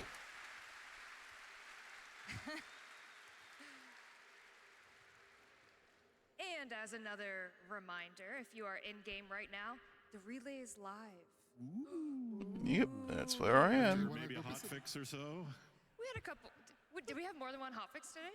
You know. Oh God, I haven't been paying attention. Ooh, community director who? The in-game relay is live on Saturn. If you're online right now, where's the camera? If you're online right now, go to the relay, go to the dry dock, go to the Go to the right side. The right side. Unless you Side want to be different and go to the left side, but That's your own choice. yeah. You don't want to be that choice. Go to the right side. Because we are going to experience something altogether Oh, that camera. Hey! Sorry, he was waving at me. We are going to experience something together live when the Warframe demo happens. Everyone at home that's in this relay on the right side of the railjack is going to experience something very, very special. And for everyone here that is sad maybe that you're missing out on the in-game version of it, we are going to run it back next week. So you'll be able to experience that as well for yourself. Yes.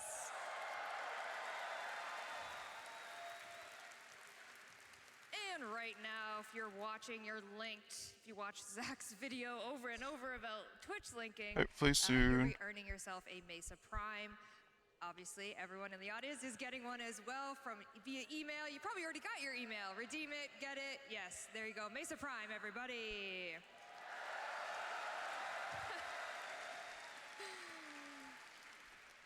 And we also have a whole week of Gift of the Lotus Alert, so you can look forward to that when you get home very safely to your many different countries and regions. Did you guys meet people from all over the world these 2 past days? My Uber driver was shocked that there were 4 people from Germany on his car going along. I was explaining, he was like, what is this about? And I was like, oh, it's like a gaming game. He was like, oh, like GTA 6. And I was like, well. Except we actually release. Just like, Oh. Oh, I'm going to hear from the lawyers on that one. I'm joking. Okay. Yeah, you actually released and you don't scam your bloody user base before you've even bloody out. Soulframe, you guys had your dev stream. You talked about many different exciting things. A couple things. You guys are actually going to be up first during this Tenno Live experience. Yep. But talk to me a little bit about what you guys talked about on the dev stream. That people wanted fishing, and that was kind of the end of it, actually. You guys are getting fish. we're going to get fishing. You guys are going to get, vegan fishing. Vegan fishing. Vegan fishing. And I think, one of our employees was in the crowd and heard from behind them, finally, it's a real game now. Oh. So there's that, I guess. We made it. But yeah, we showed a lot of stuff, and we're going to hopefully contextualize that. And hopefully not without taking too much time, because there's a very amazing and very big Warframe demo reveal today as well. Jam-packed. Very serious. Yes. With this, well, I mean, the music's always incredible, but this one is the Warframe music. Oh my God. We'll get Sheldon back out and he'll sing to it or something. And you also said mounts. You gave some mount information. That's right. And I also met a player who said, well, if you had mounts, I'll come back. And I said, we are. We got one. We are. And so I'm like, one. there we go. We got one. But yeah, we've been kind of showing this in cinematics and things like that. And then finally, it's going to be launching this fall with co-op support and all sorts of great things. I did get a request from a player if you could like do a split where it's like. I got the pin. You got the pin as well. Okay, I've got it in my pocket. That's good. Where's luck. that player? Where's that player? They're in here somewhere. Yep. There they are. Oh, they're here. Noted. Found See, them. we take notes here. Found them. As well, there's something happening in game. Am I correct? There is a Mendicant Rider that you can now, a sub-boss that you can go fight. Love. That launched to the game live today. I don't know if my clicker's working. There it is. There it is. Mendicant Rainbreaker. Yep. Very fun, and you're going to see more of Rainbreaker as well shortly. Beautiful. And you said Preludes access. It's a free weekend? That's right. It's all open. Yep.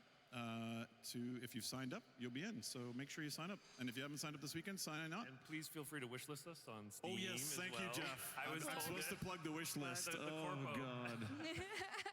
Okay. Got my Corpo notes. You told me to. Corpo You're the notes. CEO now. Wish list, please, if you don't mind. So it's anyone who's ever signed up, you're in. Yes. But also a free weekend if you sign up. That's right. Download Soulframe Preludes and you're in. Yep. Thank you. Amazing. Yep. All right. I think it's time for your live demo. Are we doing it? Oh, geez, already? Already. Can't we do more housekeeping? I'm kind of scared. No, they don't want that. They don't want that. Okay. Okay, what do we, Landon? Can we get a round of applause for Landon? Landon is running our demo today. Landon and his wolf pack. Landon the wolf pack. So this is our, I don't know, Jeff, do you want to set this up like it's some kind of talk show? I get, if anyone saw our demo last year, it had a rat being farted out the back end of a bear. We're not doing that this year. This is tonally very different. typically, you've seen the Envoy play the role of the healer and helping the Omen Beasts who are becoming corrupted by the pollution in the world. We're giving a bit more context to the player's role, a bit more history, and showing that you yourself are also susceptible to the same kind of poisoning, and how you deal with that. Yeah. Without further ado. Without further ado, let's get into it. All Let's right. watch some games. Here we go. That's why we're here. Let's go with Soulframe.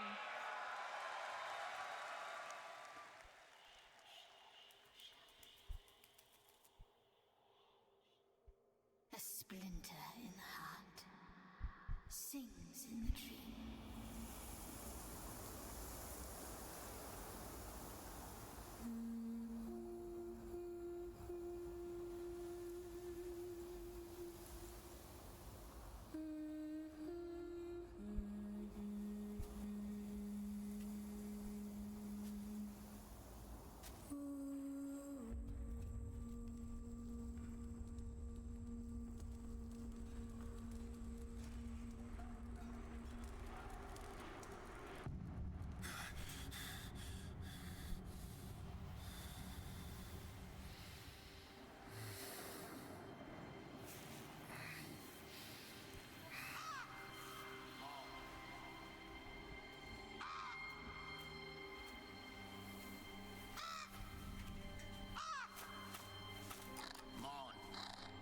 Enough.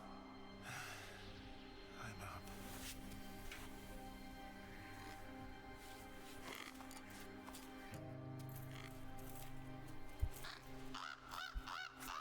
Wah, wah, wah, wah.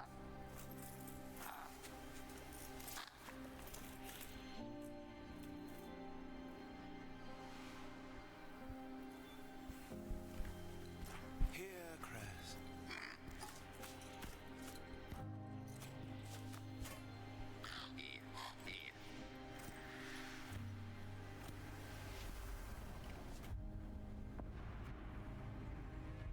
I'm guessing this is when we were, Xynord's right hand, or whatever.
That's a beaver, idiot.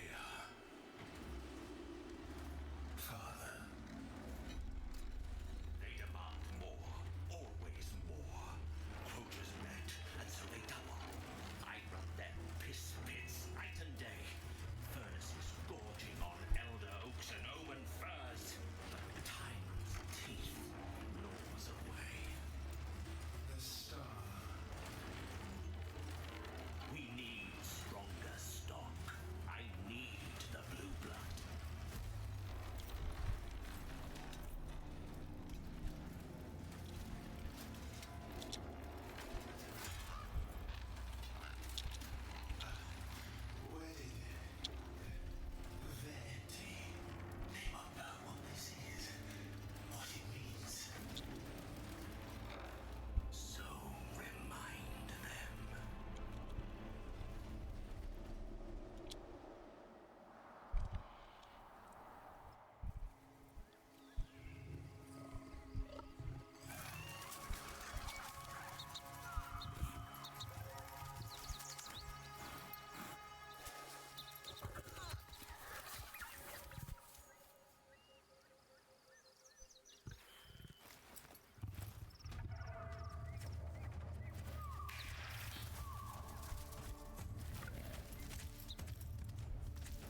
Burb.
I still want us to get like a giant snake boss in Soulframe. I think that'd be sick. Could put that in the war team chat.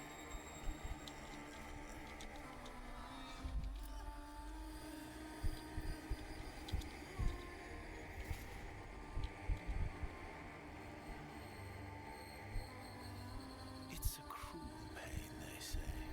A searing spider in the ear, a seething slug in the throat. But trust me, it only hurts until you sing.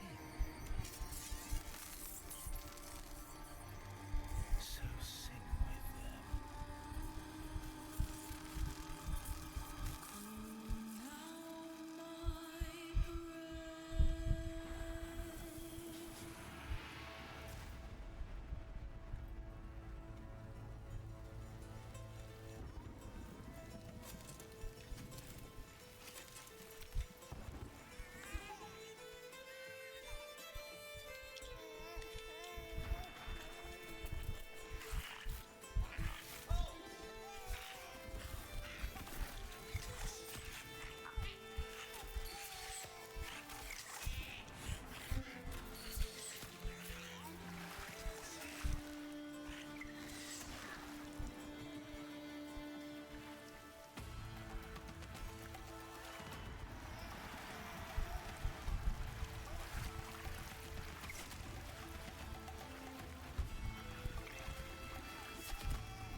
Oh.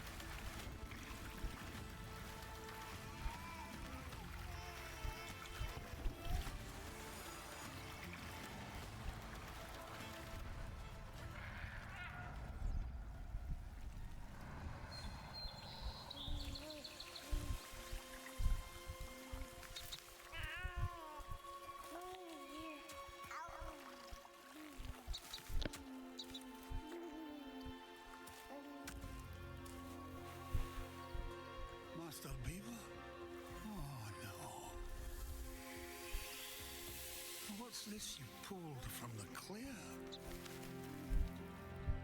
A wee minnow, I see. Oh.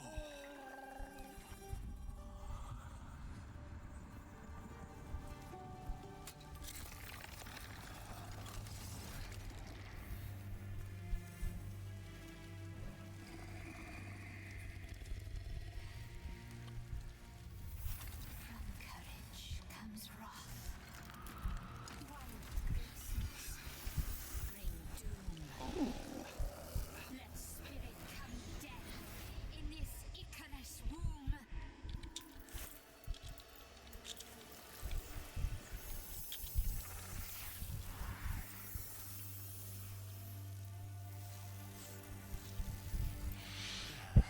See it? The little blue one there, with the tail. Osaraxi, they call it. They have a little circus whenever it passes near. And you're the star.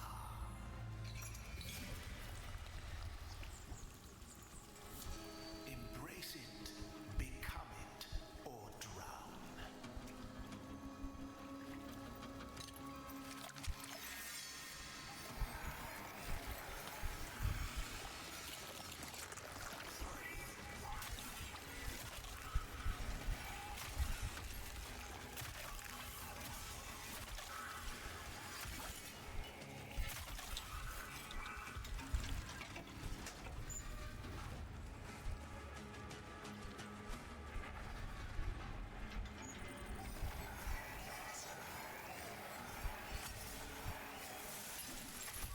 It's a bit weird.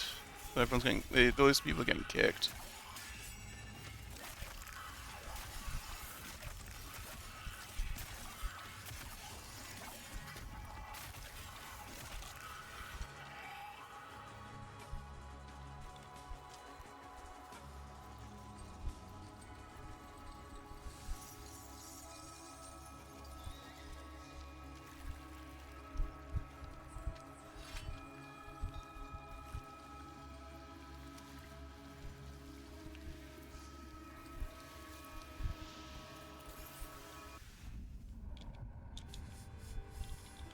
Aye, that's ripe enough for cake. Now, where's your wee gift of socks?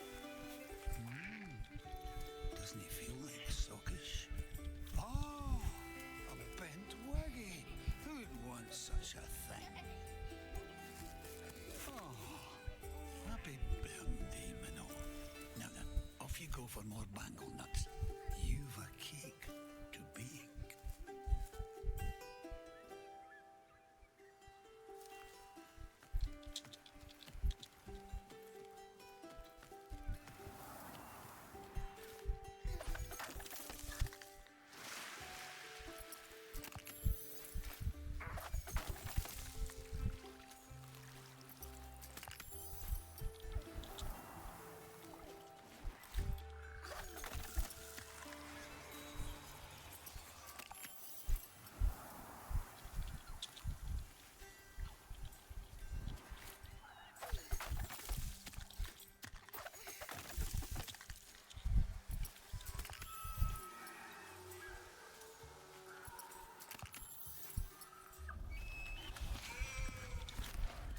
Oh.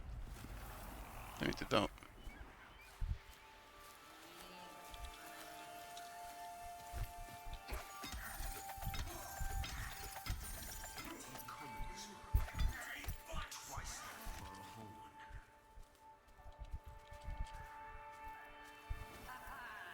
Stupid things. Flash them and they freeze. Food to soil, spoils to sky.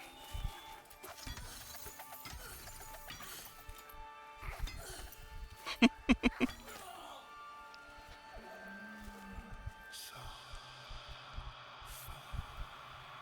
feel. So, feel.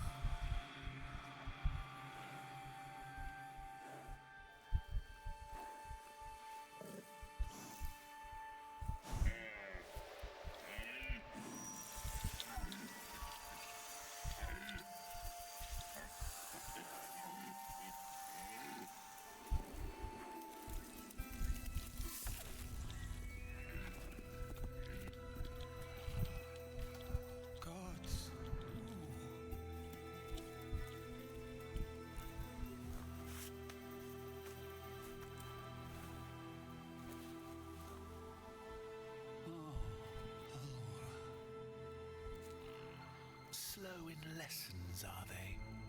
Fly, knee thing, for I join in your breaking oaths. The Vale lands wither, Doyen. Same as you. You'll fly too.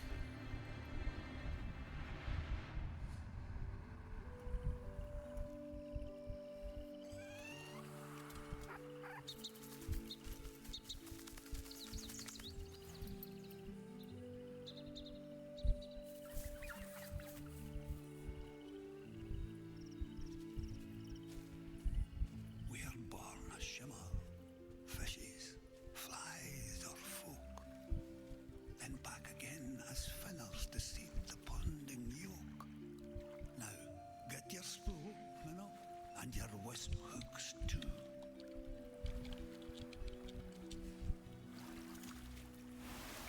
Spin her up and lob it over them.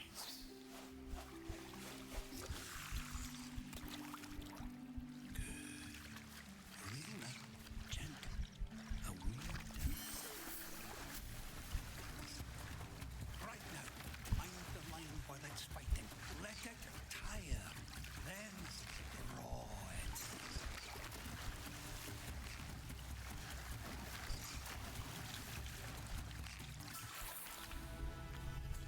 My old auntie. Let's see you pinch my cheek now with those feebly fins.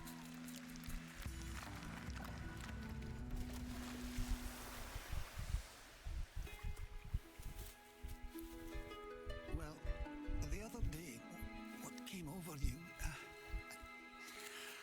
I should have told you sooner, but now you know. We blue have the touch of life unnatural. We can grasp the fleeing soul and set it back. There is a story, of course, a reason. We will read the Solon of Talisker come night, but for now it is enough to say, be wary, Minnow, for we pay the cost with our own soul lost. And who would want to forget all this?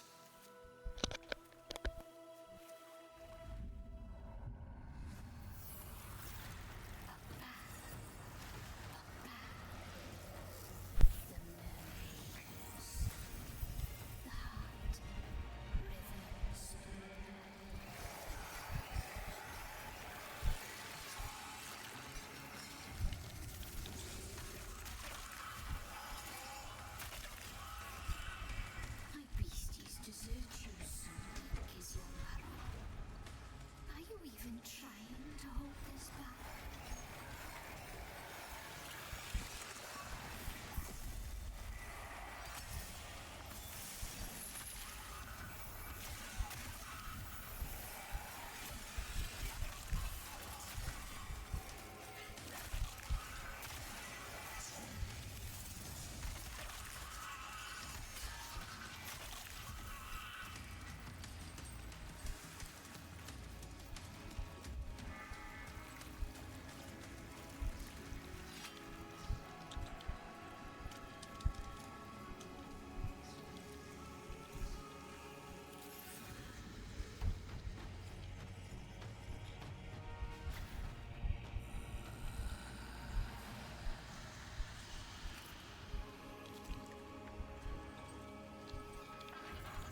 Daggeth.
Carry me.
Listen to me. There's no magic there. It's too far up. They'll be stronger. They'll burn you alive with no stones to remake you. If you're smart, you won't push that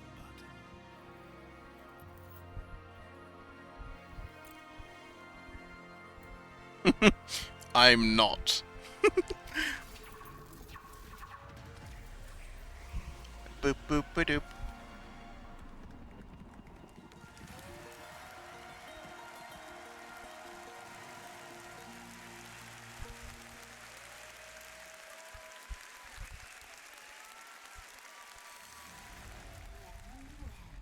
Little brat. And look at that. You're still true blue, and you. Am I being rescued? I'm not dressed for that. You stay out of this little shit.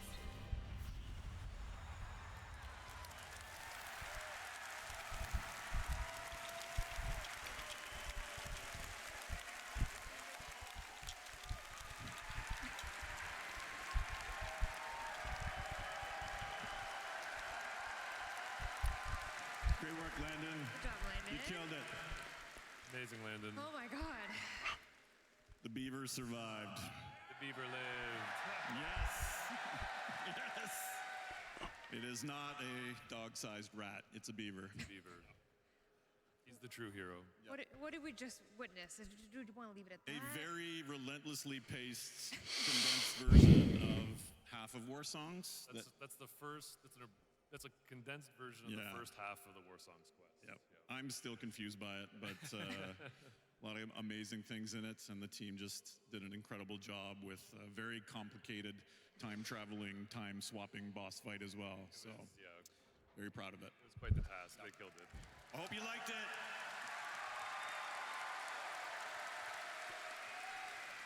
And if you did, maybe you should wish list on Steam.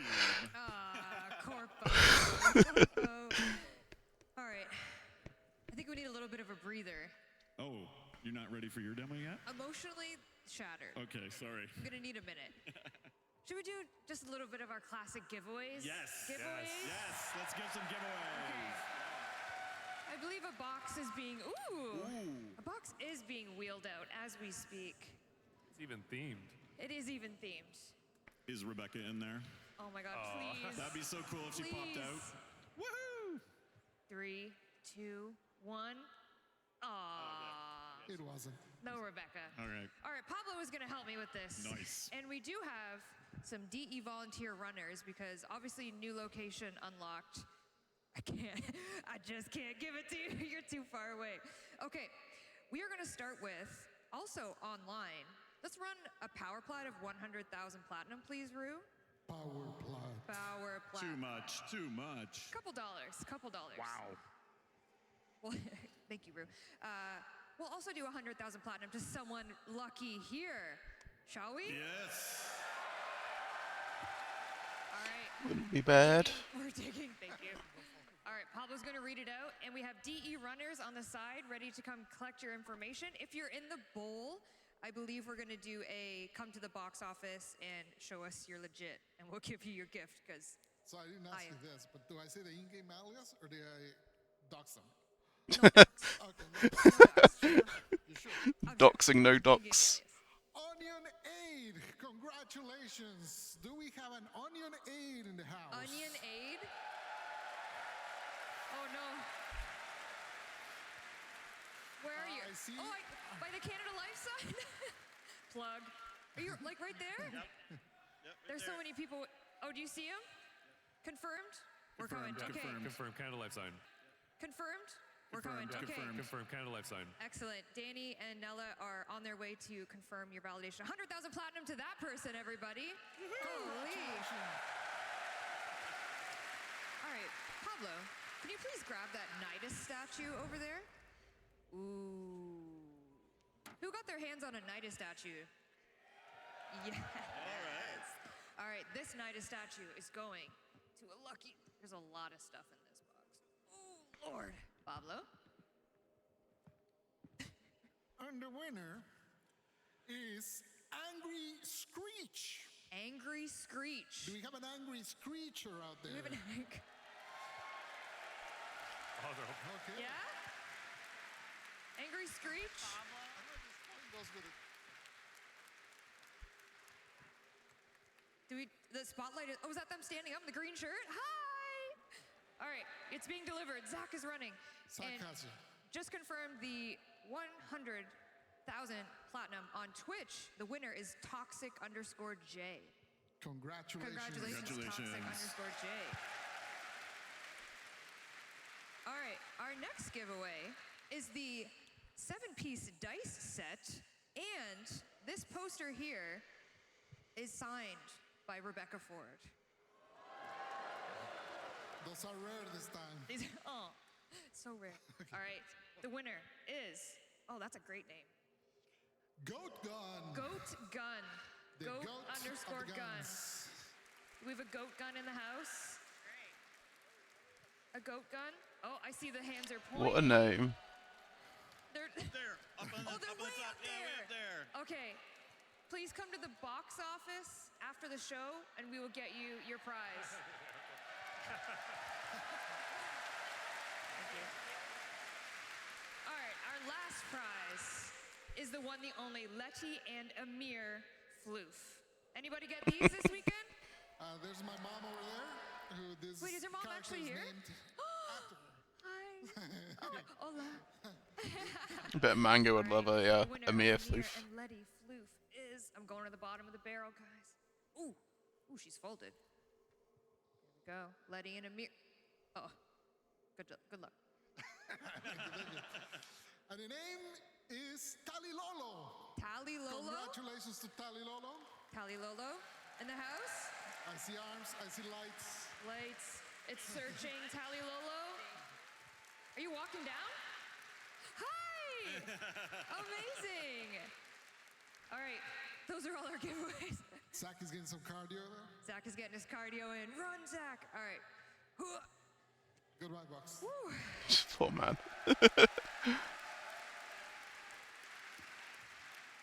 Thank you, gentlemen. Thank you so much. All right, let's get back to business, shall we? Back to business. Back to business. But what I mean by that is back to housekeeping. No.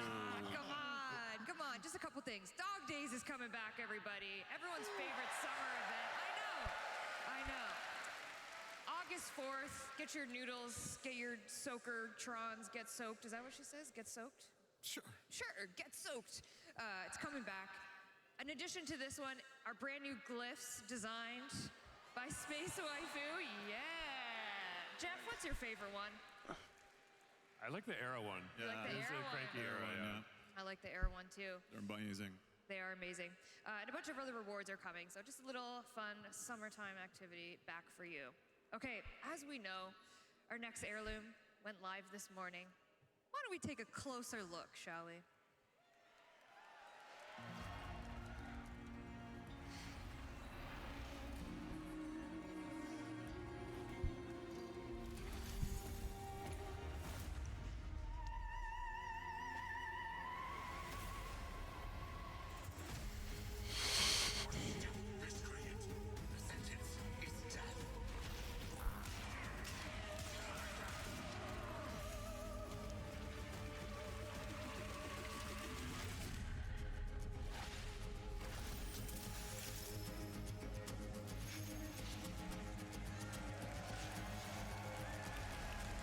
Yeah, definitely haven't had a close enough look at Mesa Heirloom being surrounded by them.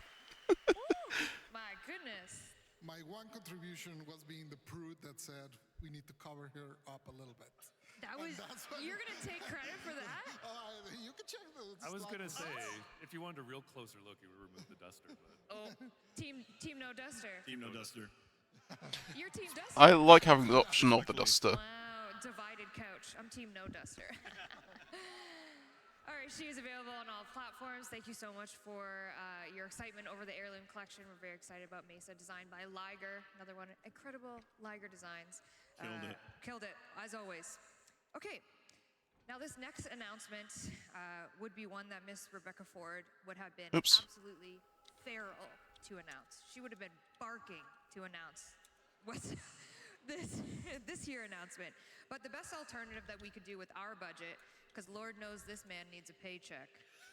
The one, the only, your Arthur Nightingale, Ben Starr, everybody.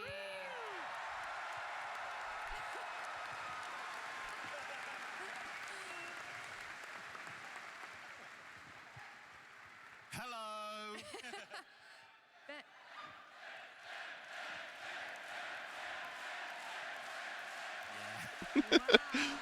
Wow. Do it again.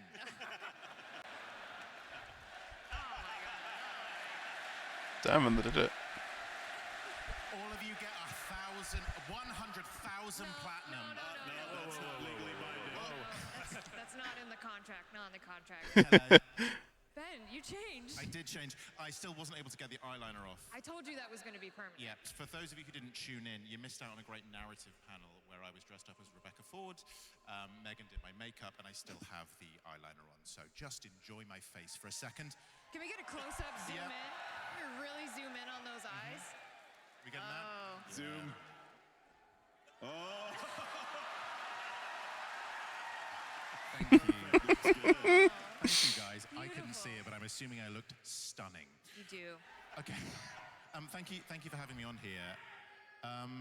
It's probably going to come as a surprise, no surprise to anyone why I'm here, or maybe it will.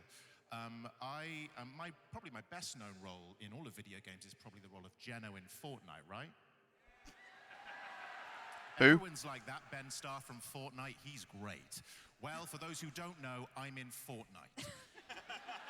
Oh no, is this gonna be... I said, Is this gonna be bloody Excalibur in Fortnite? I'm not gonna lie to you, my true community, my Warframe community.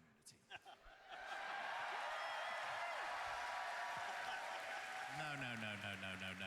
I wouldn't come here and lie to you like I'd gleefully lie to the Fortnite community for an extended period of time. So, here I am, paycheck in hand, finally getting that DE money. To reveal that for many, many years, DE have had a wonderful collaboration with Epic, and it only feels right that I get the opportunity to announce that Excalibur is coming to Fortnite. Yep, there it is. Excalibur was the first. When this new storm comes, he must be the last one standing. Battle awaits.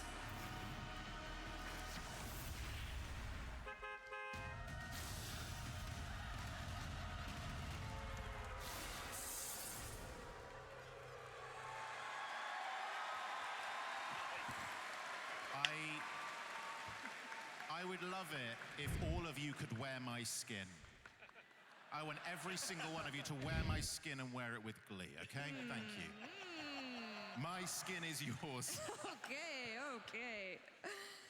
That's right. Excalibur is finally coming to Fortnite. He's staying with us. I know that would have been something that Reb would have absolutely loved to say, because Reb's a Fortnite gamer, if you didn't know. That's like one of her top games. She did tell me that as an ambassador of Fortnite, Yeah. that you would show us how to hit the gritty. Is this accurate? Yeah. You know what? I think I need to. Oh my God. Can I be fully transparent? I didn't know what the gritty was until 24 hours ago. I've had to look at a guy who apparently invented it and watched it on YouTube. Okay, so here we go.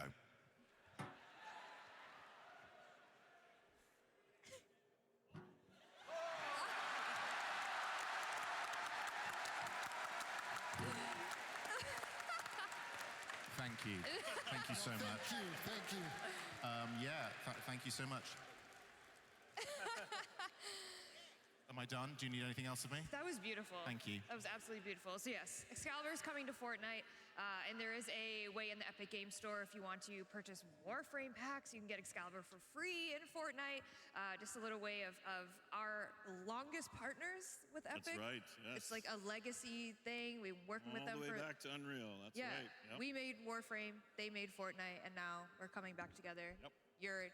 Is the Visitor and Excalibur gonna hit the gritty? Yeah, they'll kiss or something. I don't know. I don't know. That'll probably. Someone draw some artwork of that or something for me. That'd be great. As a serious note, before you leave, Ben. Yeah.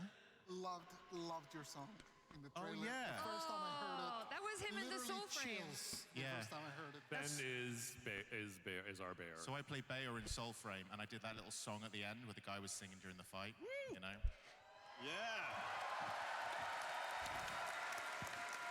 I hit the gritty when I was singing it. You know.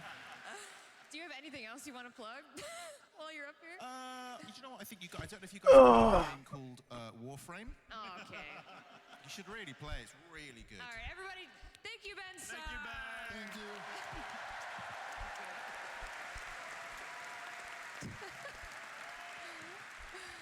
Holy, anything for a paycheck, that guy. Oh, jeez. I'm joking. All right, our next announcement, our next reveal is also better said from someone more high voltage. Well, hello, Tenno Con. Guess who just broke the fourth wall?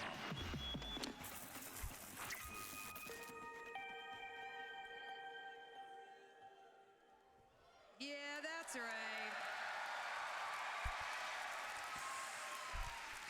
For those of you that don't know, Amir has hacked the highwaves.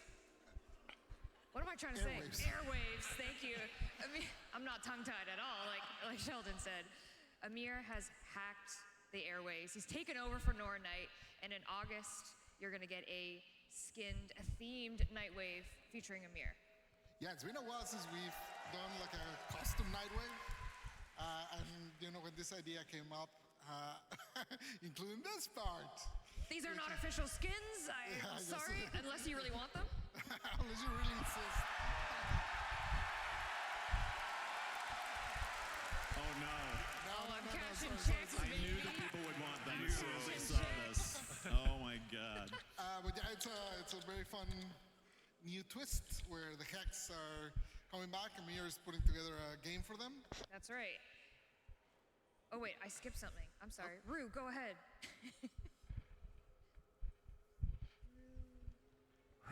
Rue, my video. Thanks, bestie. So as you know, this Helvania, it's actually going to be turned into a tabletop game upstairs in the mall.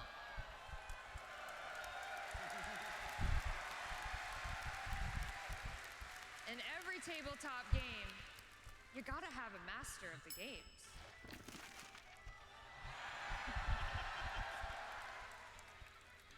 So Fables and Frontiers is finally coming to fruition, Amir's absolute dream and goal in life.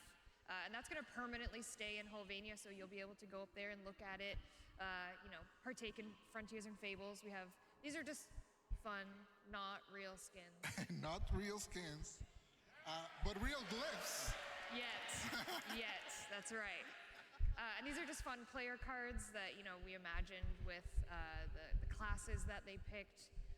And of course, the Kim is going to get expanded because you need a group chat for Fables and Frontiers, of course. Yeah, they'll play with. You'll have your group chat to play Fables and Frontiers, and then later on in the year, we have some plans to even expand the hex further with a few more conversations and Captura dates. That's right. Gotta get Ben back in that booth, am I right? Ugh, gotta pay him. Also, since Amir is breaking the fourth wall a little bit, we're gonna get a brand new Eximus, kind of inspired by his abilities, and he'll be all over the place. New Eximus. It's gonna be shocking. It's gonna be shocking. Stop it. Stop it. Stop it. Also coming in the reward track for this Nightwave, we have brand new glyphs. These are by community artist Zildi. Of the Gorgeous. non-official skins, of course. Gorgeous. Absolutely amazing. Also in the reward track, one of my absolute favorite rewards of all time that we've ever done for Nightwave. The boys are back in town. New online song. Boys are back Running late. to kill you. The boys are back. Has any of you heard it yet? I haven't. You haven't? There's been a work in progress. Yeah. It's like their demo tape, I think. I know. The idea is sick. Matt Chalmers, are you in the crowd? Where is he? He's sleeping off his Nah, he's concert sleeping. hangover. Oh, he's over there. Oh, there he is. He's jumping. Quit, Max. Sing it for us. Amazing. You did great. It Thank you. sounds great. It sounds great. But no, this So is exciting. a brand new online song. We got the boys back in the studio, and as part of the Nightwave reward track, you will earn this song, and you'll be able to listen to it, and I'm sure it'll be on streaming services at a later date. Nice. Nice, nice. So this is all coming in August. This is our August Nightwave, so you can look forward to that. All right, we have a running bit on this stream, on this here Tenno Live, that we announce our unannounced fall 2026 update. You gotta announce the unannounced. It's an announced, unannounced fall 2026 update, but as you can see, that's a tongue twister, and you know I can't pronounce anything, and I get sick and tired of saying unannounced fall 2020 whatever update. I kind of like it. I don't. You win. Therefore, we're gonna give you the update name for All of this us unannounced sat fall. waiting. You ready? Yes.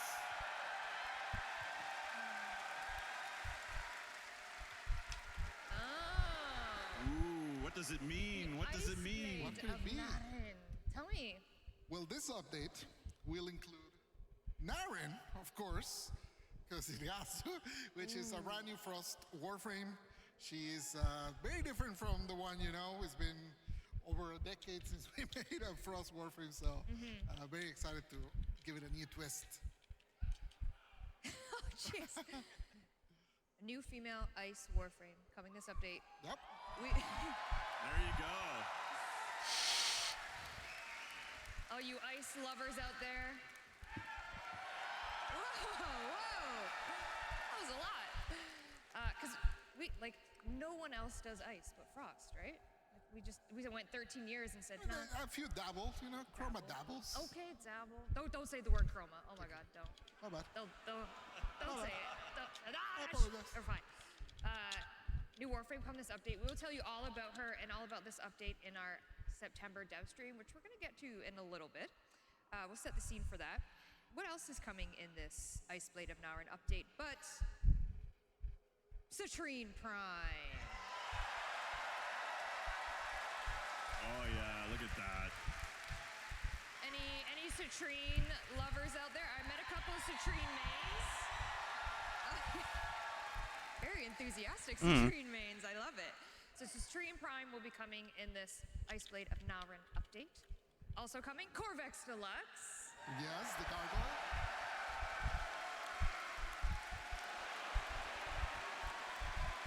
He's a gargoyle-themed Warframe Deluxe. Very cool. Very cool. From the mind of Rebecca likes gargoyles. We know this, okay? This is her thing. Also, his abilities will be gargoyleified, if you will. Also coming in the Ice Blade of Naren update, another deluxe, Banshee Deluxe. Wonder why. Banshee Deluxe. Oh yeah. Wow. This beautiful concept is by community creator and artist Mishka, so very talented. Thank you for working with us. This one's incredible. It's so gorgeous. I can't wait to see it in game, rigged, everything.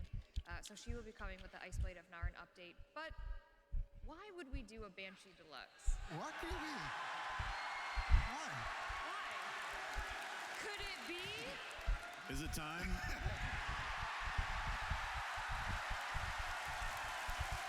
And we're doing a rework. A Banshee rework, ladies and gentlemen. Pablo, Pablo.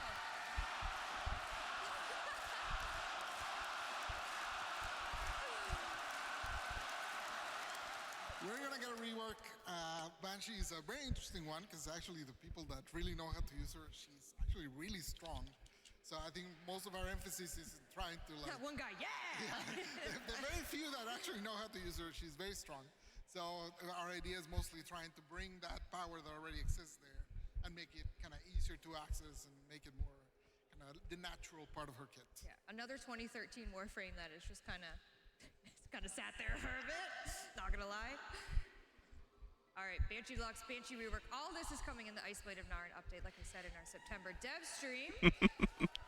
AKA the unannounced, Announced, unannounced, Announced, Iceblade, unannounced. fall 2026. I refuse. Kickball. Something we'd also like to let you know during Tenno Live is where we're gonna be for the rest of the year. Our little Tenno VIP. Jeff is smiling because I've been included. I still think you're gonna leave me at the gate. No, I won't leave you at the gate this time. We have some trips planned this year for Tenno around the world. We are coming to South Korea. We're going to Seoul, and this is where we will have the September dev stream. This is where we will tell you everything about the Iceblade of Narn update. Jeff will be on stage. He's one of the girls. I'm very excited. He's with all the girls.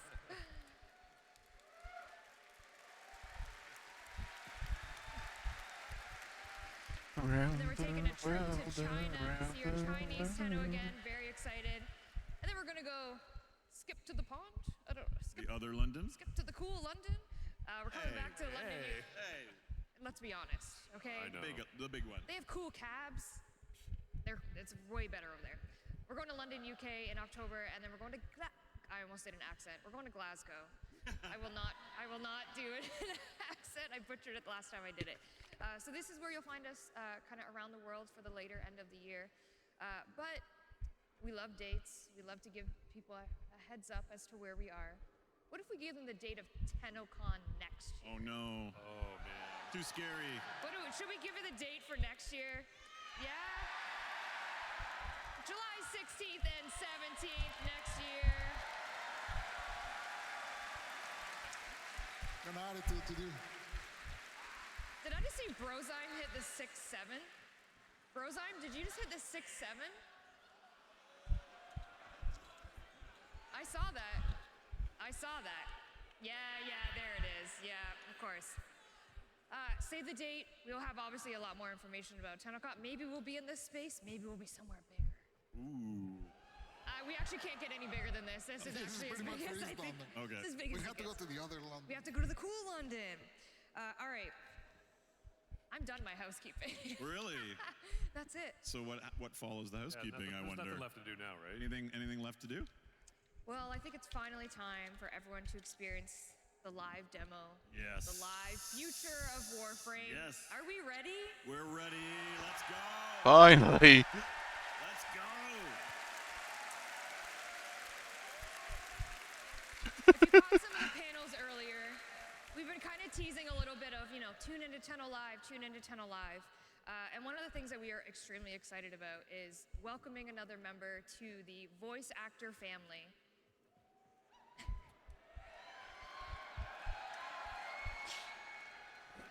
And I'm excited to confirm that Matt Mercer is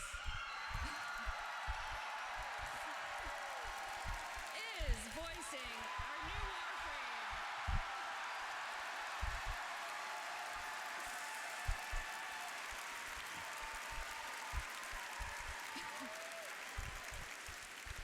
Should we give the name?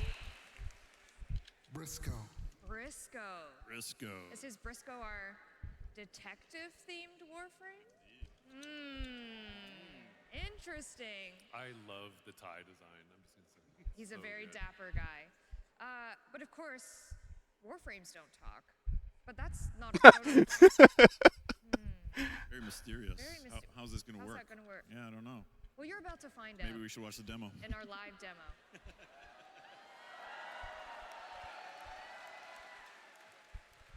Before we start, I obviously just want to say that, again, thank you for being here. A lot of hard work has gone into, obviously, the Soulframe demo, the Warframe demo. DE, in general, has just been working really hard to make this for you. This is for you, for our community, for our Tenno, for our envoys. But of course, we're missing, I mean, I know Ben sat there, but we're missing, obviously, Rebecca Ford. And Who worked her ass off before this demo. Yeah, worked right up to the last day before she went in. So, and she's watching now on Twitch. Yeah, so she's with you, Megan. She's with you. Everyone else, not just me. Nah, but she's with you too. Yep, yep.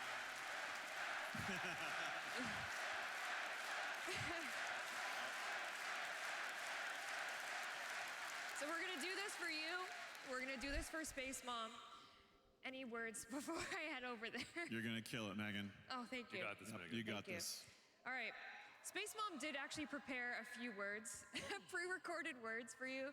So we're gonna play that now, and then we're just gonna get Love right it. into it. You ready? Yes. We're ready. All right. Very ready. Let's go. It is July 9th, and we just finished our final presentation before Tenno Con. We did. Megan did it live, and since I'm not there tonight, I wanted to cue up the Tenno Con demo with some prepared words. Hello, everyone. It is July 9th. I just said that. We just finished our last rehearsal. I just said that too. Hello, my name is Rebecca Ford, and I am part of the Warframe team. The team at Digital Extremes has worked harder than ever for this, and I am sad to not be there in the room with you. It is very hard to be kept away from this day for Warframe. What you are about to see is a mix of a few things. I will shut up soon so you can watch Megan play the demo live. But to set the scene, you are going to see specific moments from where the Warframe story is going, including a live moment that shows what's happening at home in the relay. So if you aren't there at TennoCon, like me, hop on game, get in the relay. And if you're in the audience, don't worry, because it'll be waiting for you when you get home. Please enjoy seeing the future of Warframe, and let's all say good luck, Megan, to doing it live. Thanks. I wish I was there so much. So maybe I'm watching, I don't know. Bye. Bye.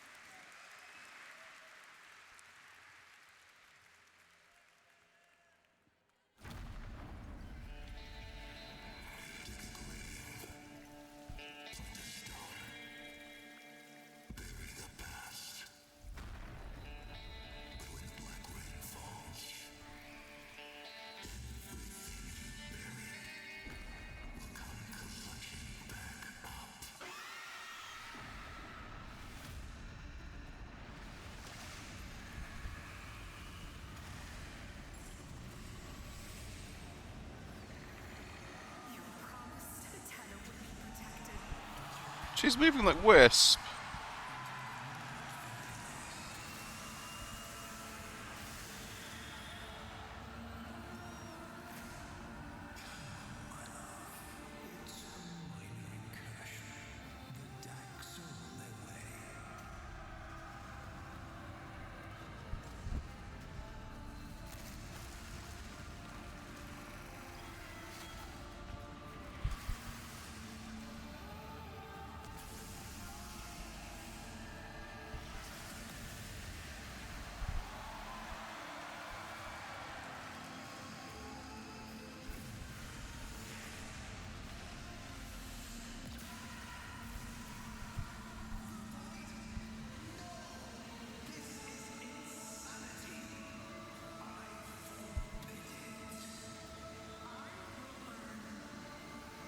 Fuck you, Ballas.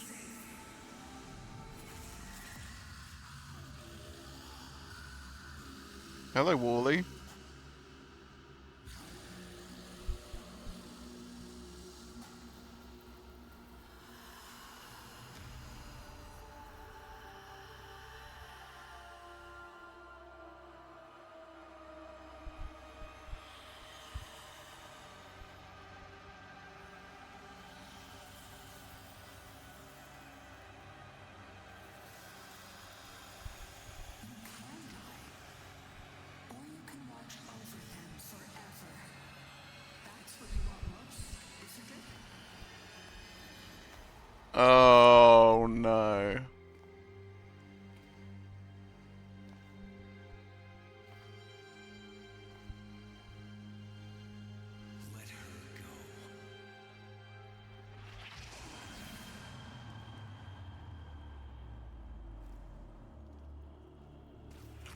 That fucking grin. Because what you want is in Tao. And you know we need her to get there. So, what's it gonna be? Okay. Let's see what you got.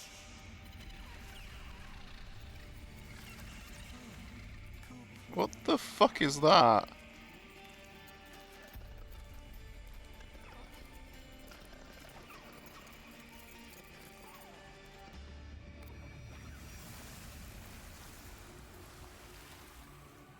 I got her. Let's go. Was that Baby Lotus?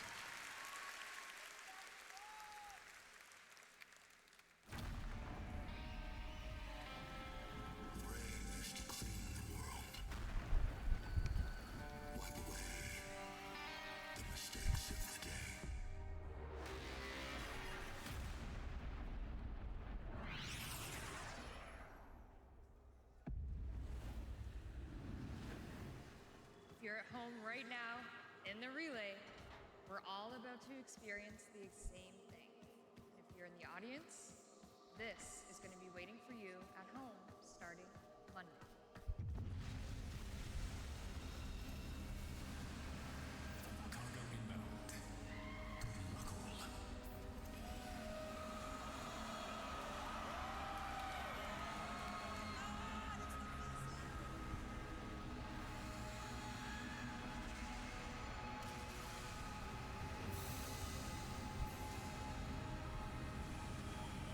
Oh!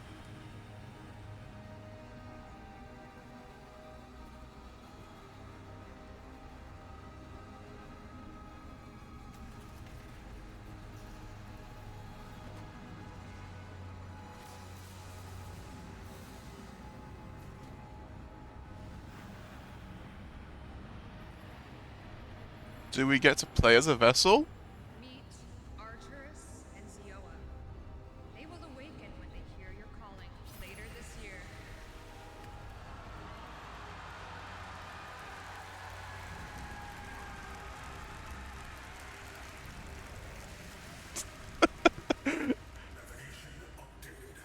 New system unlocked.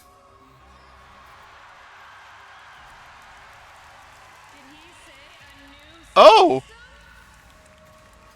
We just got it. Where could we be going?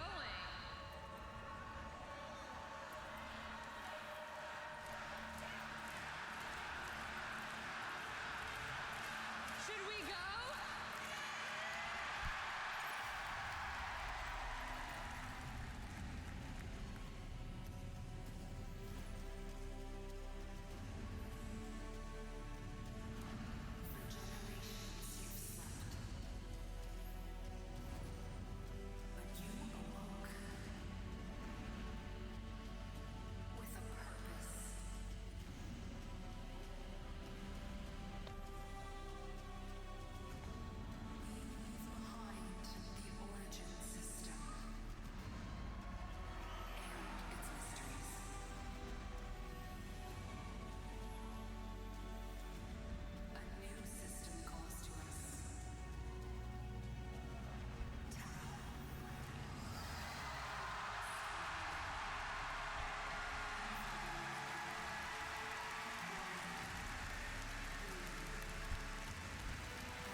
Oh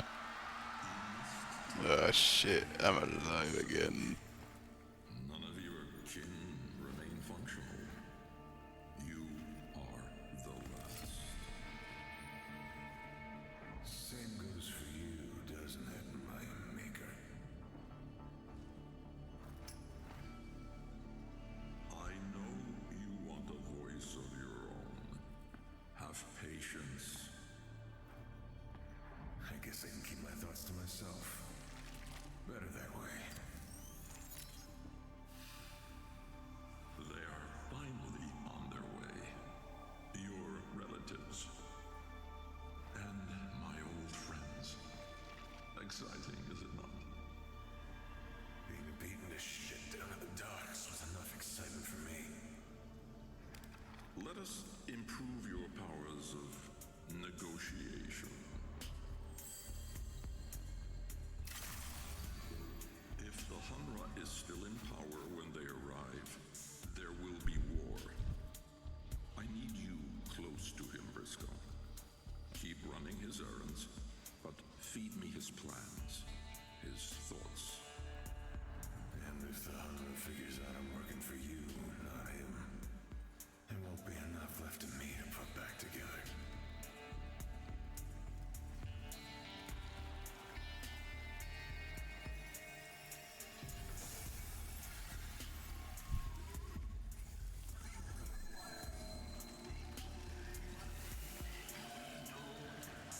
So this is Briscoe, our new detective-themed warframe. Not a proto-frame, but a chimera frame. Oh, is that gonna be the new thing, is it?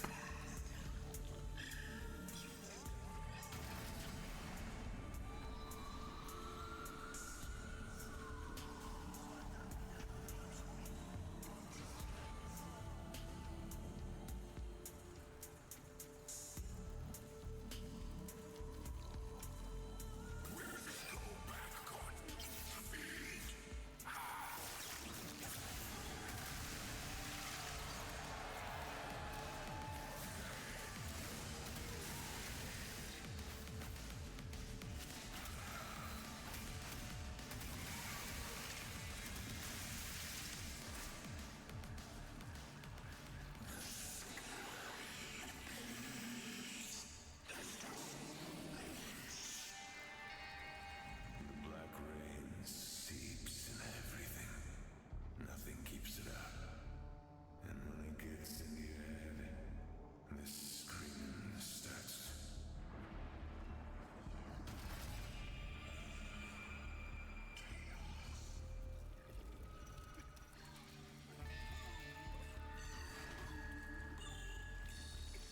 Cars scattered.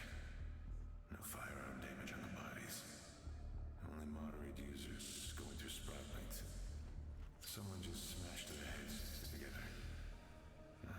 Oh, heads up to one thing. Never play against a brachiolist with a bloom habit.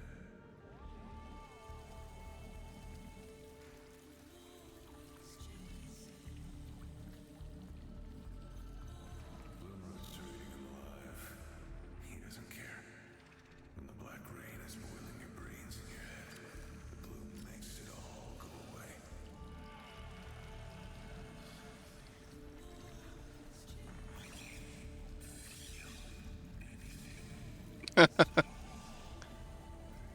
Don't think there's lots of meant to be shown. All dreaming are dead until the rains come.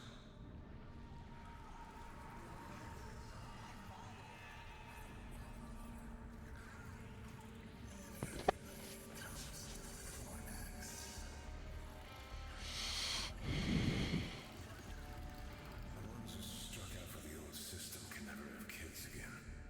The ones who stayed and got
So you've seen 2 of Briscoe's abilities, our new Warframe shipping with Tau, but more on him another time.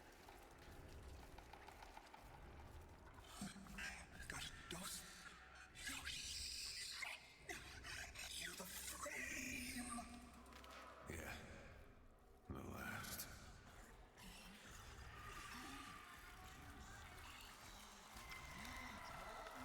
The boss man's looking for you, Briscoe.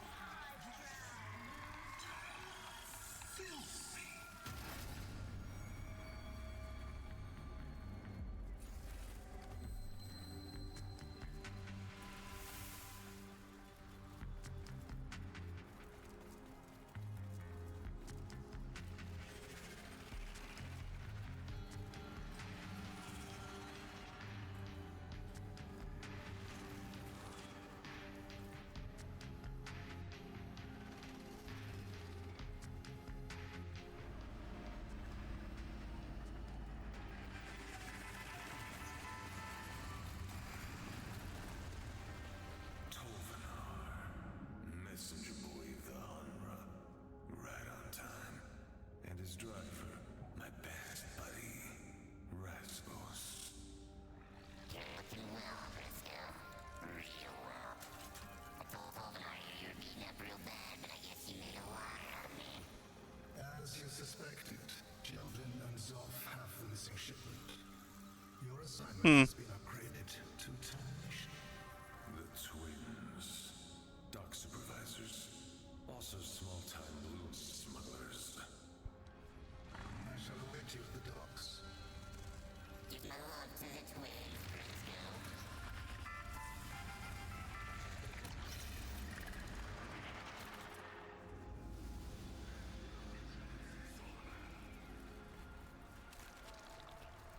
Come on, you cocky son. Going somewhere, Briscoe?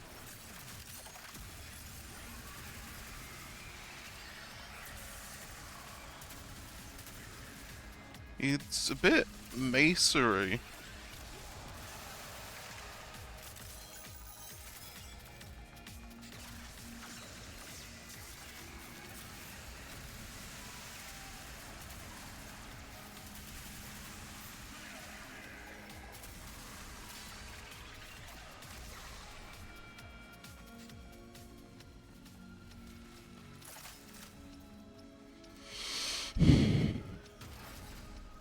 Not been much more to the interactive experience.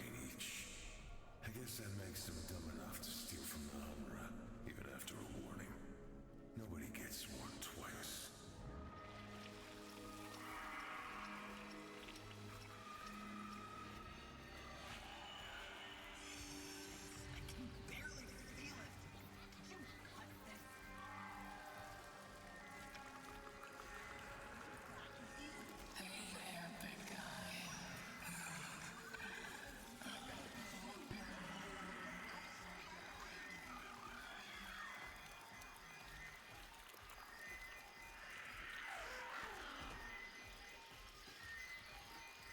Lockbox.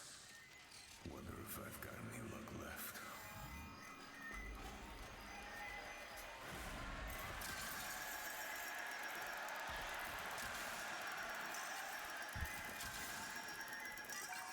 Let's go gambling. Ah, dang it.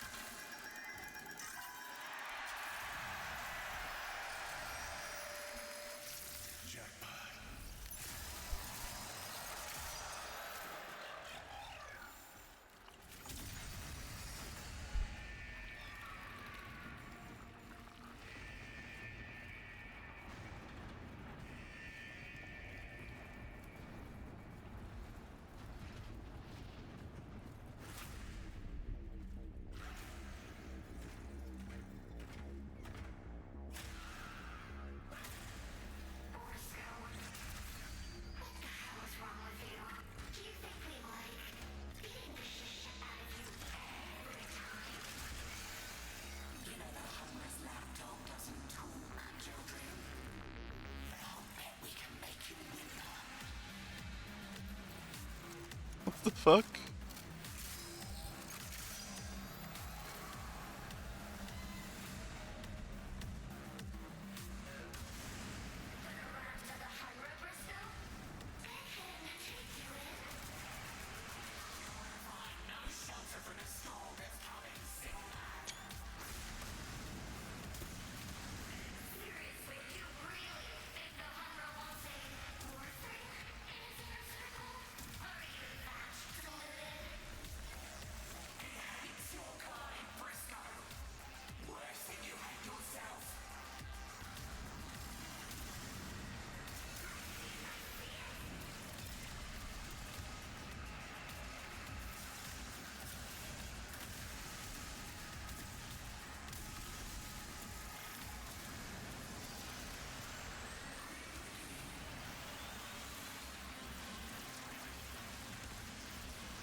Punch.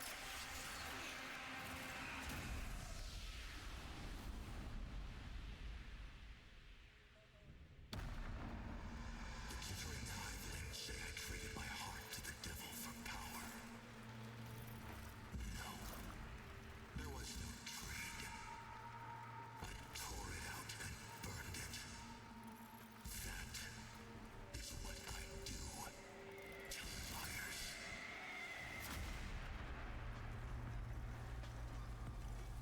My employer wishes to convey his satisfaction in person. Attend the nest promptly. Transport has been provided. This is it. This is what Albrecht wanted. A place at the Humbra's table.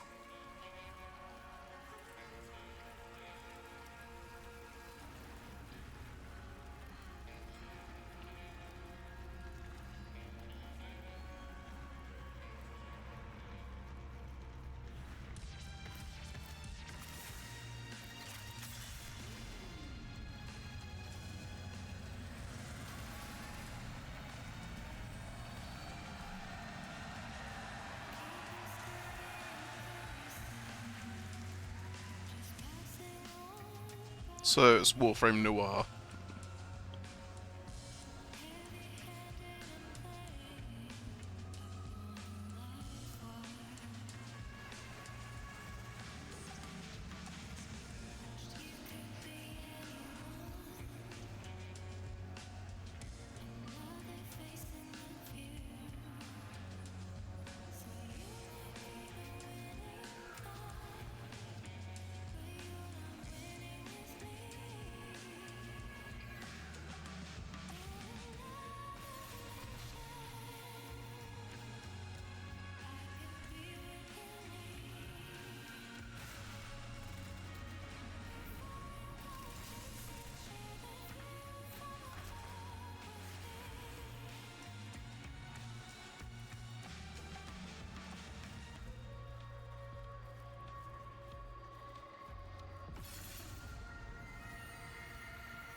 Hi Tia, welcome back.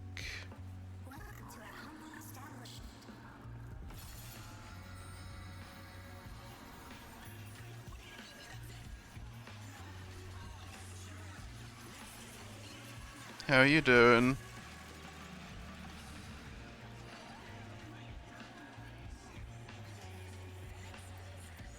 Wait, is my mic down? Okay, my mic is down. For a minute I thought I had my mic up.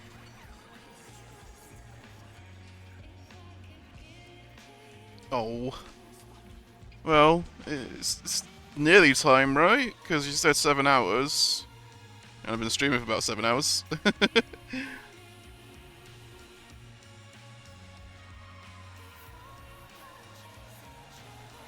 Wow.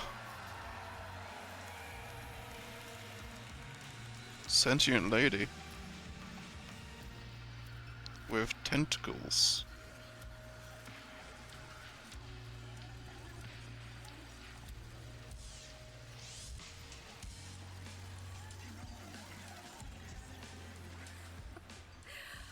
You finally made it up here, B. Take a spin to celebrate? Ooh, I see how it is. Saving up your luck for later, huh? Stay safe, okay? I miss you. It's not personal. I can only afford one gamble tonight.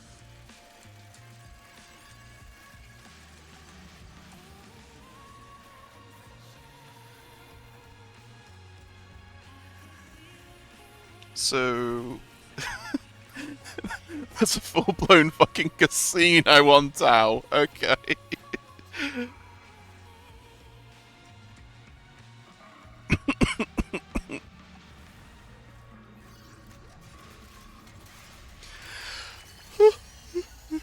Excuse me.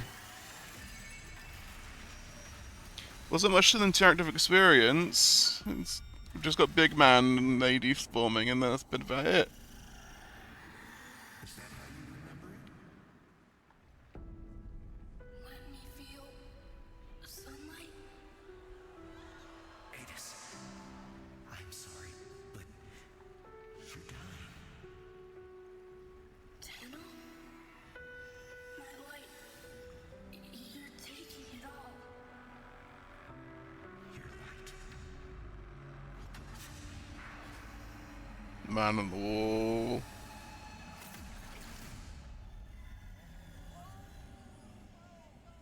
Gotta stay cool.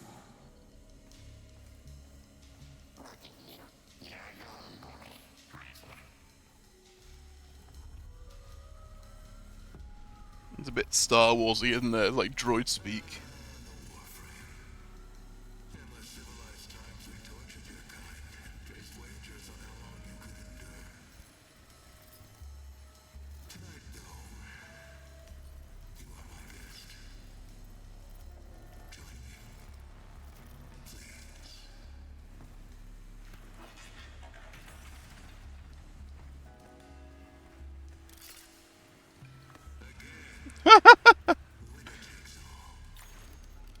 Let's raise the stakes.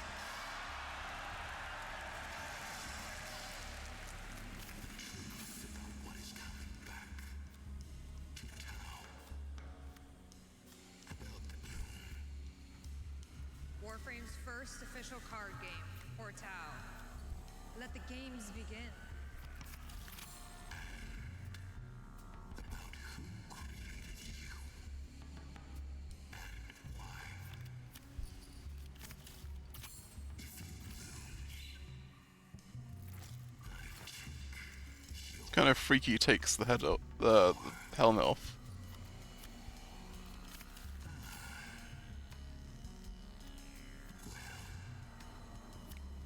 If he has an 8, he wins.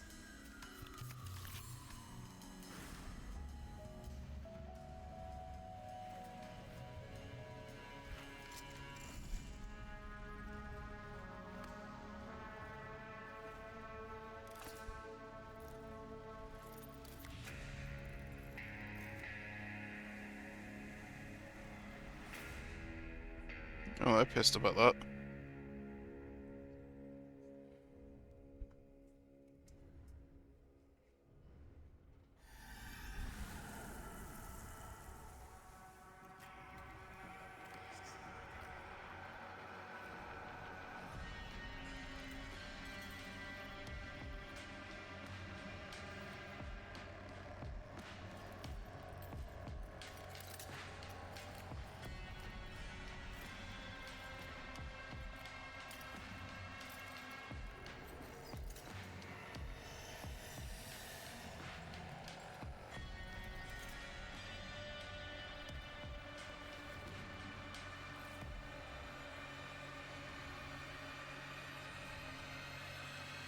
Oh. That's the severed finger.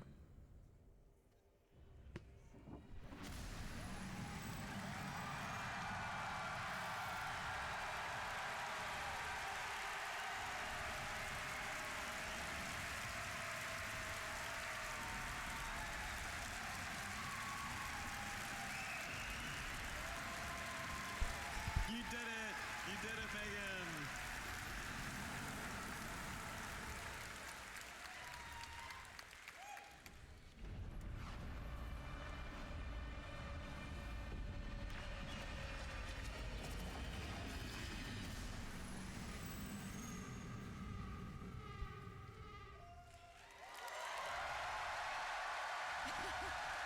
How about that? Interesting. Guys, we're going to Tau. We're going to Tau, finally. 13 years later, we're going to Tau. How does it feel? I'm ready. Are you ready? It's awesome. This week, Rebecca sent me a message from 2024 when we chose the name of Briscoe. And we've been thinking about how this was going to work and how this was going to be part of the story since then. And it's just amazing. The team did amazing in helping us bring this to life. And I hope you're as excited as we are. Oh, the interactive experience felt kind of pointless. Just one region of Tau. That was 4 knacks. Our goal is to launch with 2 regions. Is that correct? And we have many, many plans for more after that. It is a brand new space for us to play with. We have lots of ideas for all of the different planets and all the crazy things we want to do in Tau. Because Steel Path can't exist there. It's a shame because like previous years when they've done the interactive, Perhaps. I don't know what the name. like there was like for Deveri for example, there was a stage and they had giant holograms of all the new characters and stuff like that, and all we got was this. Structured in a very different way we've never done before. It's just kind of like, Different new mission types, and then there's a second part that we'll save for later. That also has a lot of surprises. Lots of surprises. All right, guys. Give it up for Megan, who rocked that demo on her own. let's customize him. Yeah, there's a bit of an F. I mean, what they showed looks good. I was just a bit annoyed about sitting here this whole time for nothing. We're finally going to Tau 2026. You know, Any it's parting words for our Tenno and envoys? Just always just unending gratitude for this. We're so grateful. We don't take it for granted. The whole team at DE, this lifts them up for the whole year. So you guys just give us so much energy. I wouldn't say they were lazy. It's just Can't do it without you. So thank you. that they over promised about the interactive experience, and it kind of came out to being a bit of a nothing burger. Thanks, everyone. It is an amazing thing to have you all here. Generally, when we're working towards the demo, it's always like, it's so hard, it's so much work. But then we get here and you guys re-energize us to go back and continue building. And I want to thank you for that, and I want to thank the team for the amazing work they did. We're here presenting their work, but it takes a village to make. So thank you, everyone. Thank you, DE team. And thank you, Tenno. We love you. Have a good night. Thank you.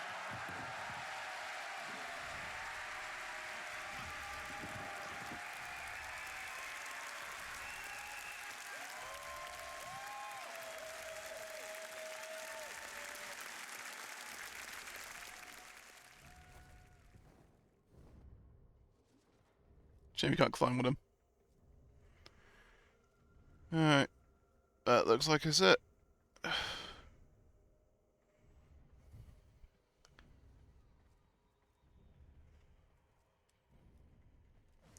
The chat server's crashed.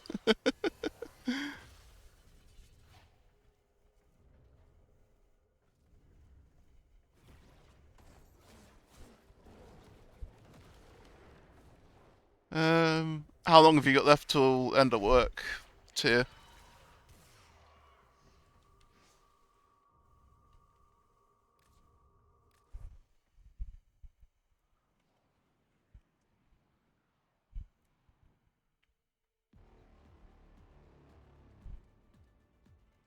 Ah, fair.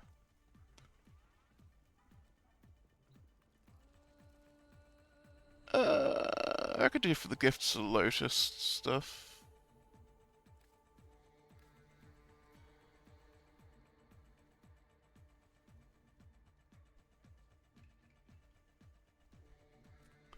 I'll probably do the gifts and then I'll call it, because I've been going for nearly 8 hours. Fuck.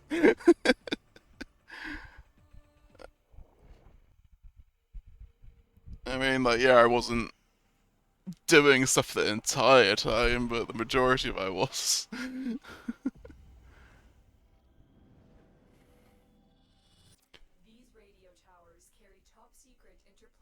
God damn it, no one joined. Oh shit. I hate these missions. I'm not surprised no one joined. No one likes these.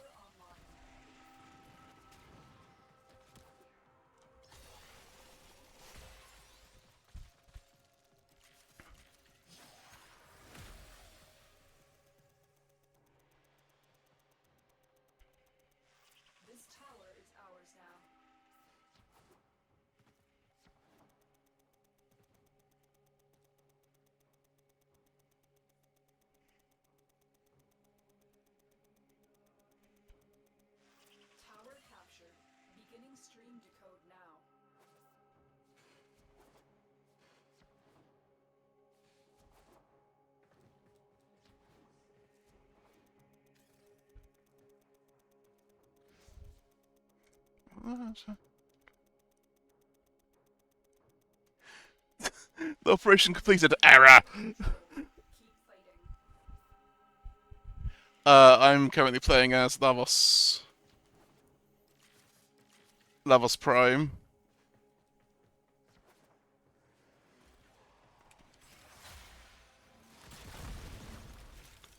He's one of my mains. I enjoy Lavos. I like his versatility and the fact that I can just change elements whenever I want.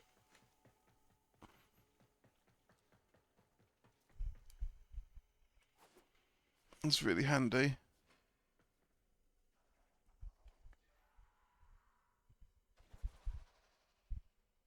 Trinity.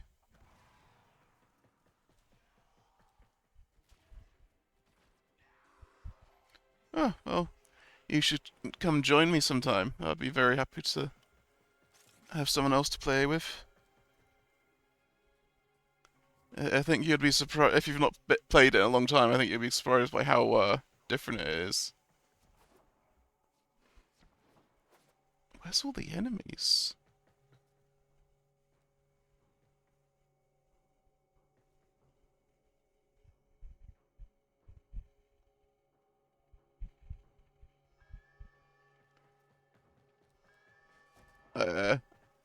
Hydroid has changed massively.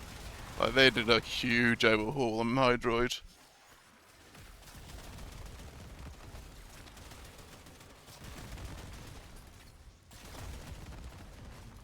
Volt was my original main. I used Volt for years. And then Vauban, and now Lavos.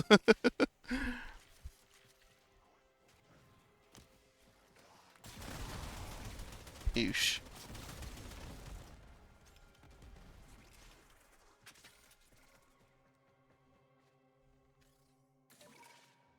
Prepare for incoming support.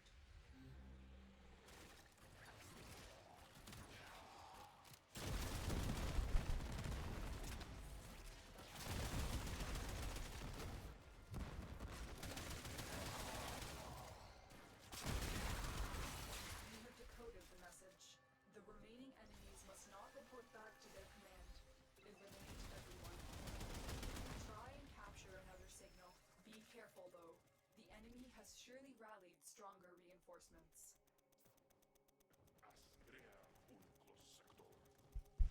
You have captured a radio To see when you're out of it.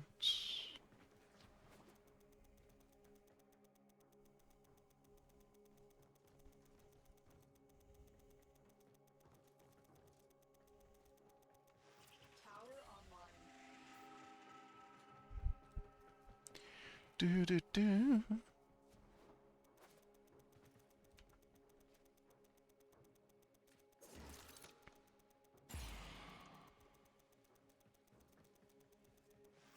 have captured a radio tower. Good job on that, by the way. Sarcasm, so your self-test complete. Hey Van. How you doing?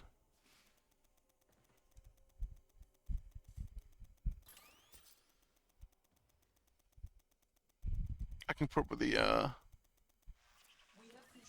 close out the Tenno Con stream on my screen. I'll do that in a second. How you doing, Van? I hope you're doing good.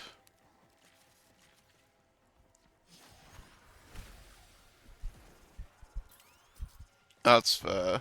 I may be partially boiled, but I'm alive. Just getting boiled alive by the heat and sweat, which is, you know, yummy. It's so delicious. Where are all the bloody enemies?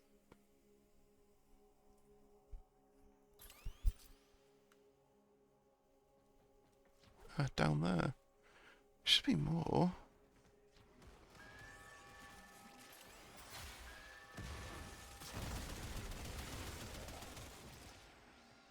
Apparently determined just to go for that one.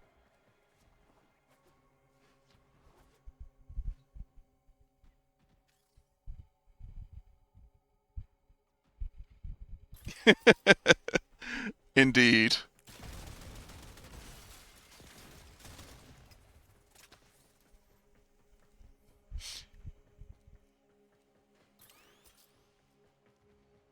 Yes. Yes. Well, I mean, video I watched the other day, there was an Italian lady, and yeah, 'cause she was saying about how hot it is in the UK, because she's here currently, from being from Italy, and she was saying, "You know what we do with red bricks in Italy? We make the pizza ovens."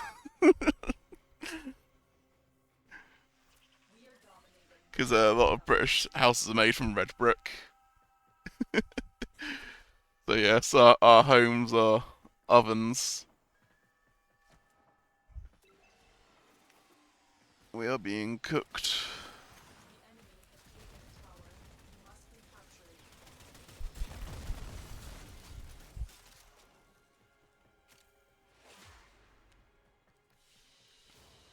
Well, that had like no enemies.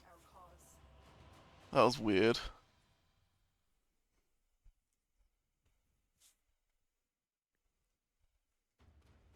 What?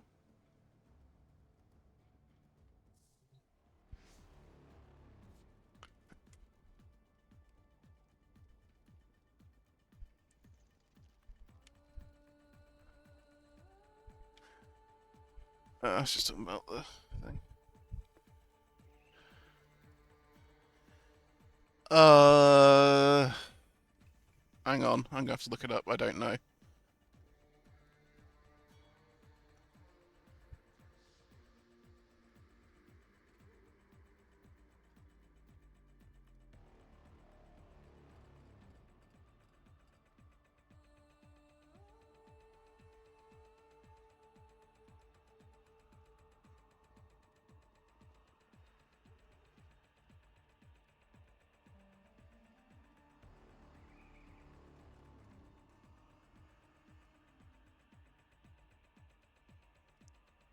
Okay, so right now it is 71 degrees Fahrenheit. But it was, I think it was like, I think the temperature got to like 35 today. But all the heat is just staying like locked down. Yeah, so it hit like, oh, not 350. Holy shit. We'd definitely be dead.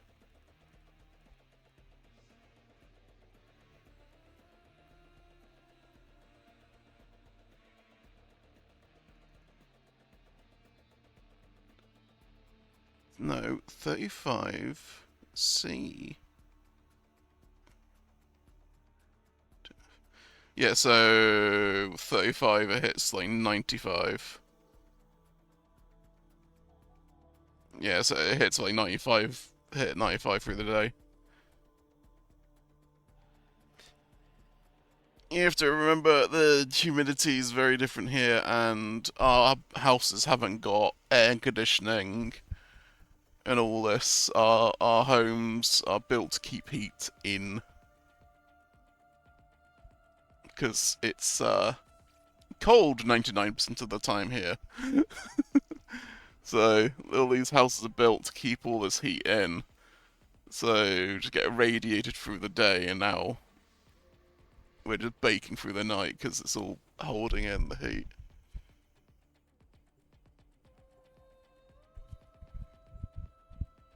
Oh, right, I need to do that.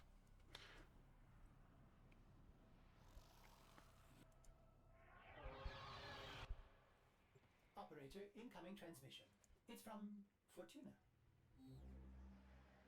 Allied Faye selling the latest in asset security.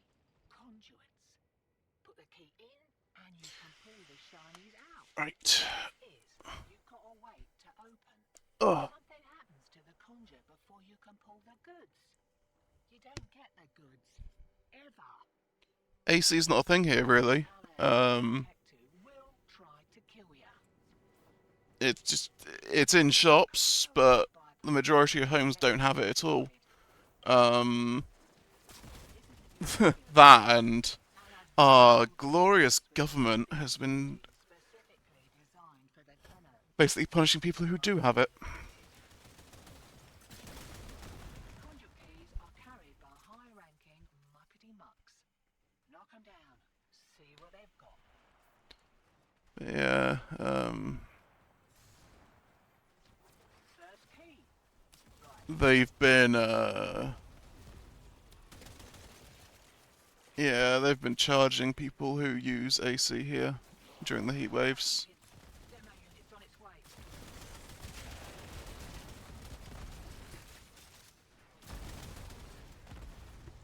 Because our government seems to absolutely hate everyone who's not them.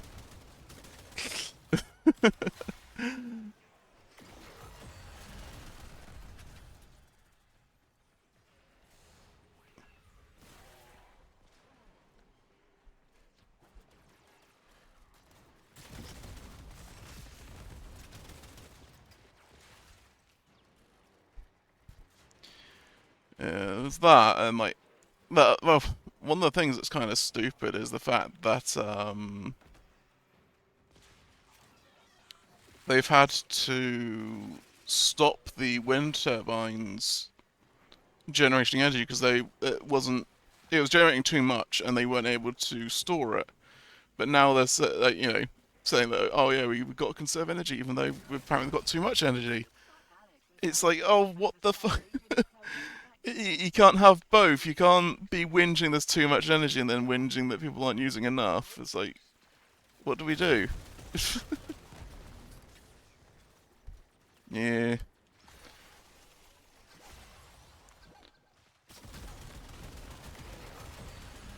Yeah, it's a mess, to say the least here.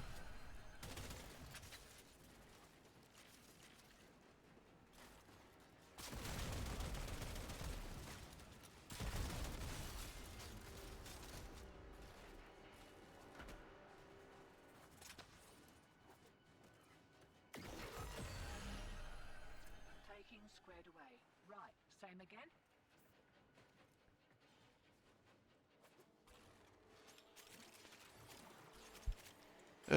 It's been happening. I mean, there's other stuff going on as well. I don't really feel like I should say on stream, because people have been arrested for just saying things here.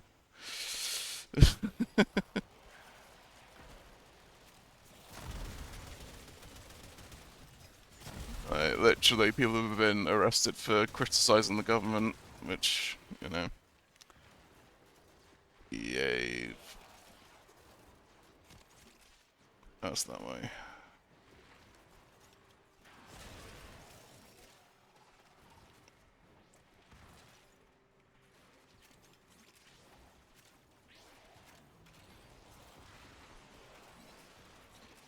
Yeah, there's been a lot going on here that isn't good.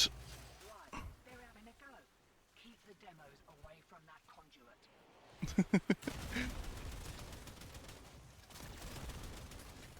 Yeah, there's a lot.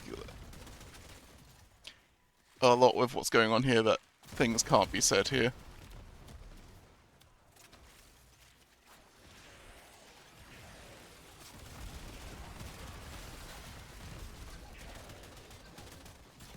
Oh, they'd probably try, but it wouldn't go well. Demo unit coming in fast. That thing bows and you can kiss the conduit goodbye.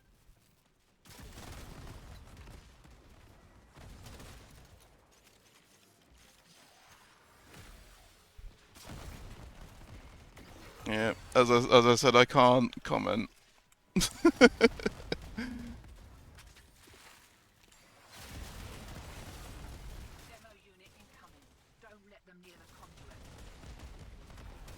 It's definitely not good here, though.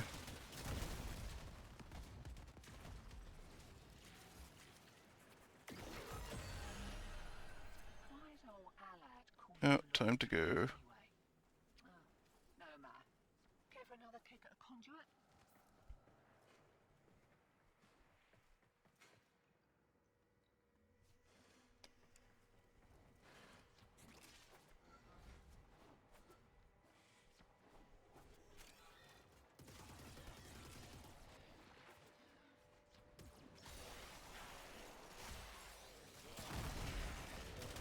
Alright. Once I,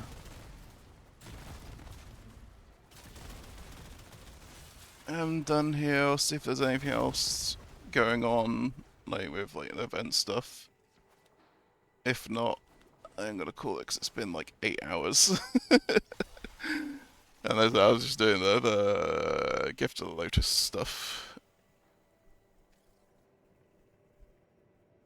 Oh look, Stalker Umbra.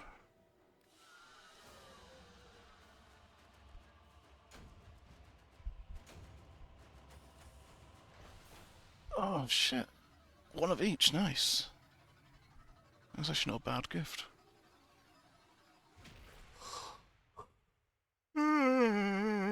Excuse me.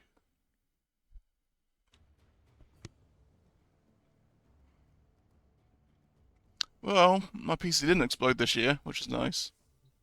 Like happened last year. That sucked.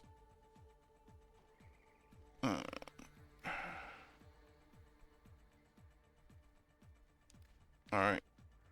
Yeah, looks like that's it for new. Always a pleasure. Yeah. Alright. Let's have a look. Come here, keyboard.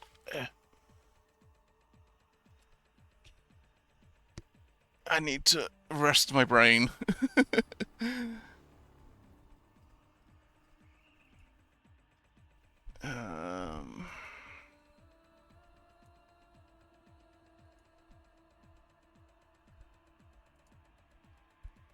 There we go. That's that.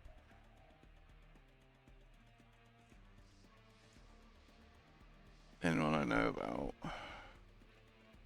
Jaxie is on Warframe.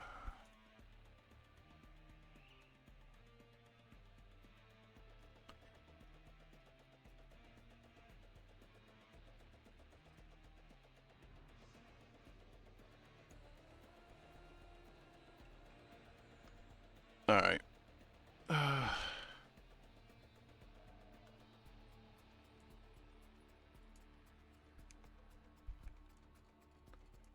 Tell you what, I really did wee. Oh, I don't want to be hearing myself over and over.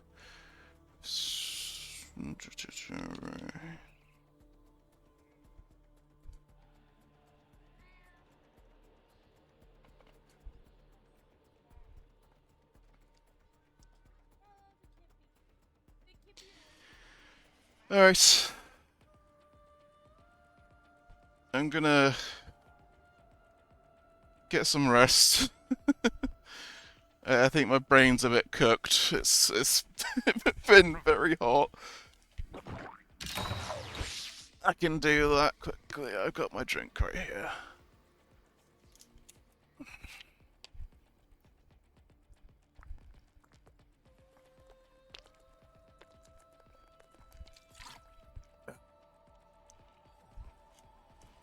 There we go. I have done the hydrate. Yeah, I can send you over to a friend who's currently doing some Warframe. I shall catch you again. Maybe tomorrow. Maybe tomorrow. After decide. I might be doing. I'll probably do some Powerball tomorrow. All right. Catch you again.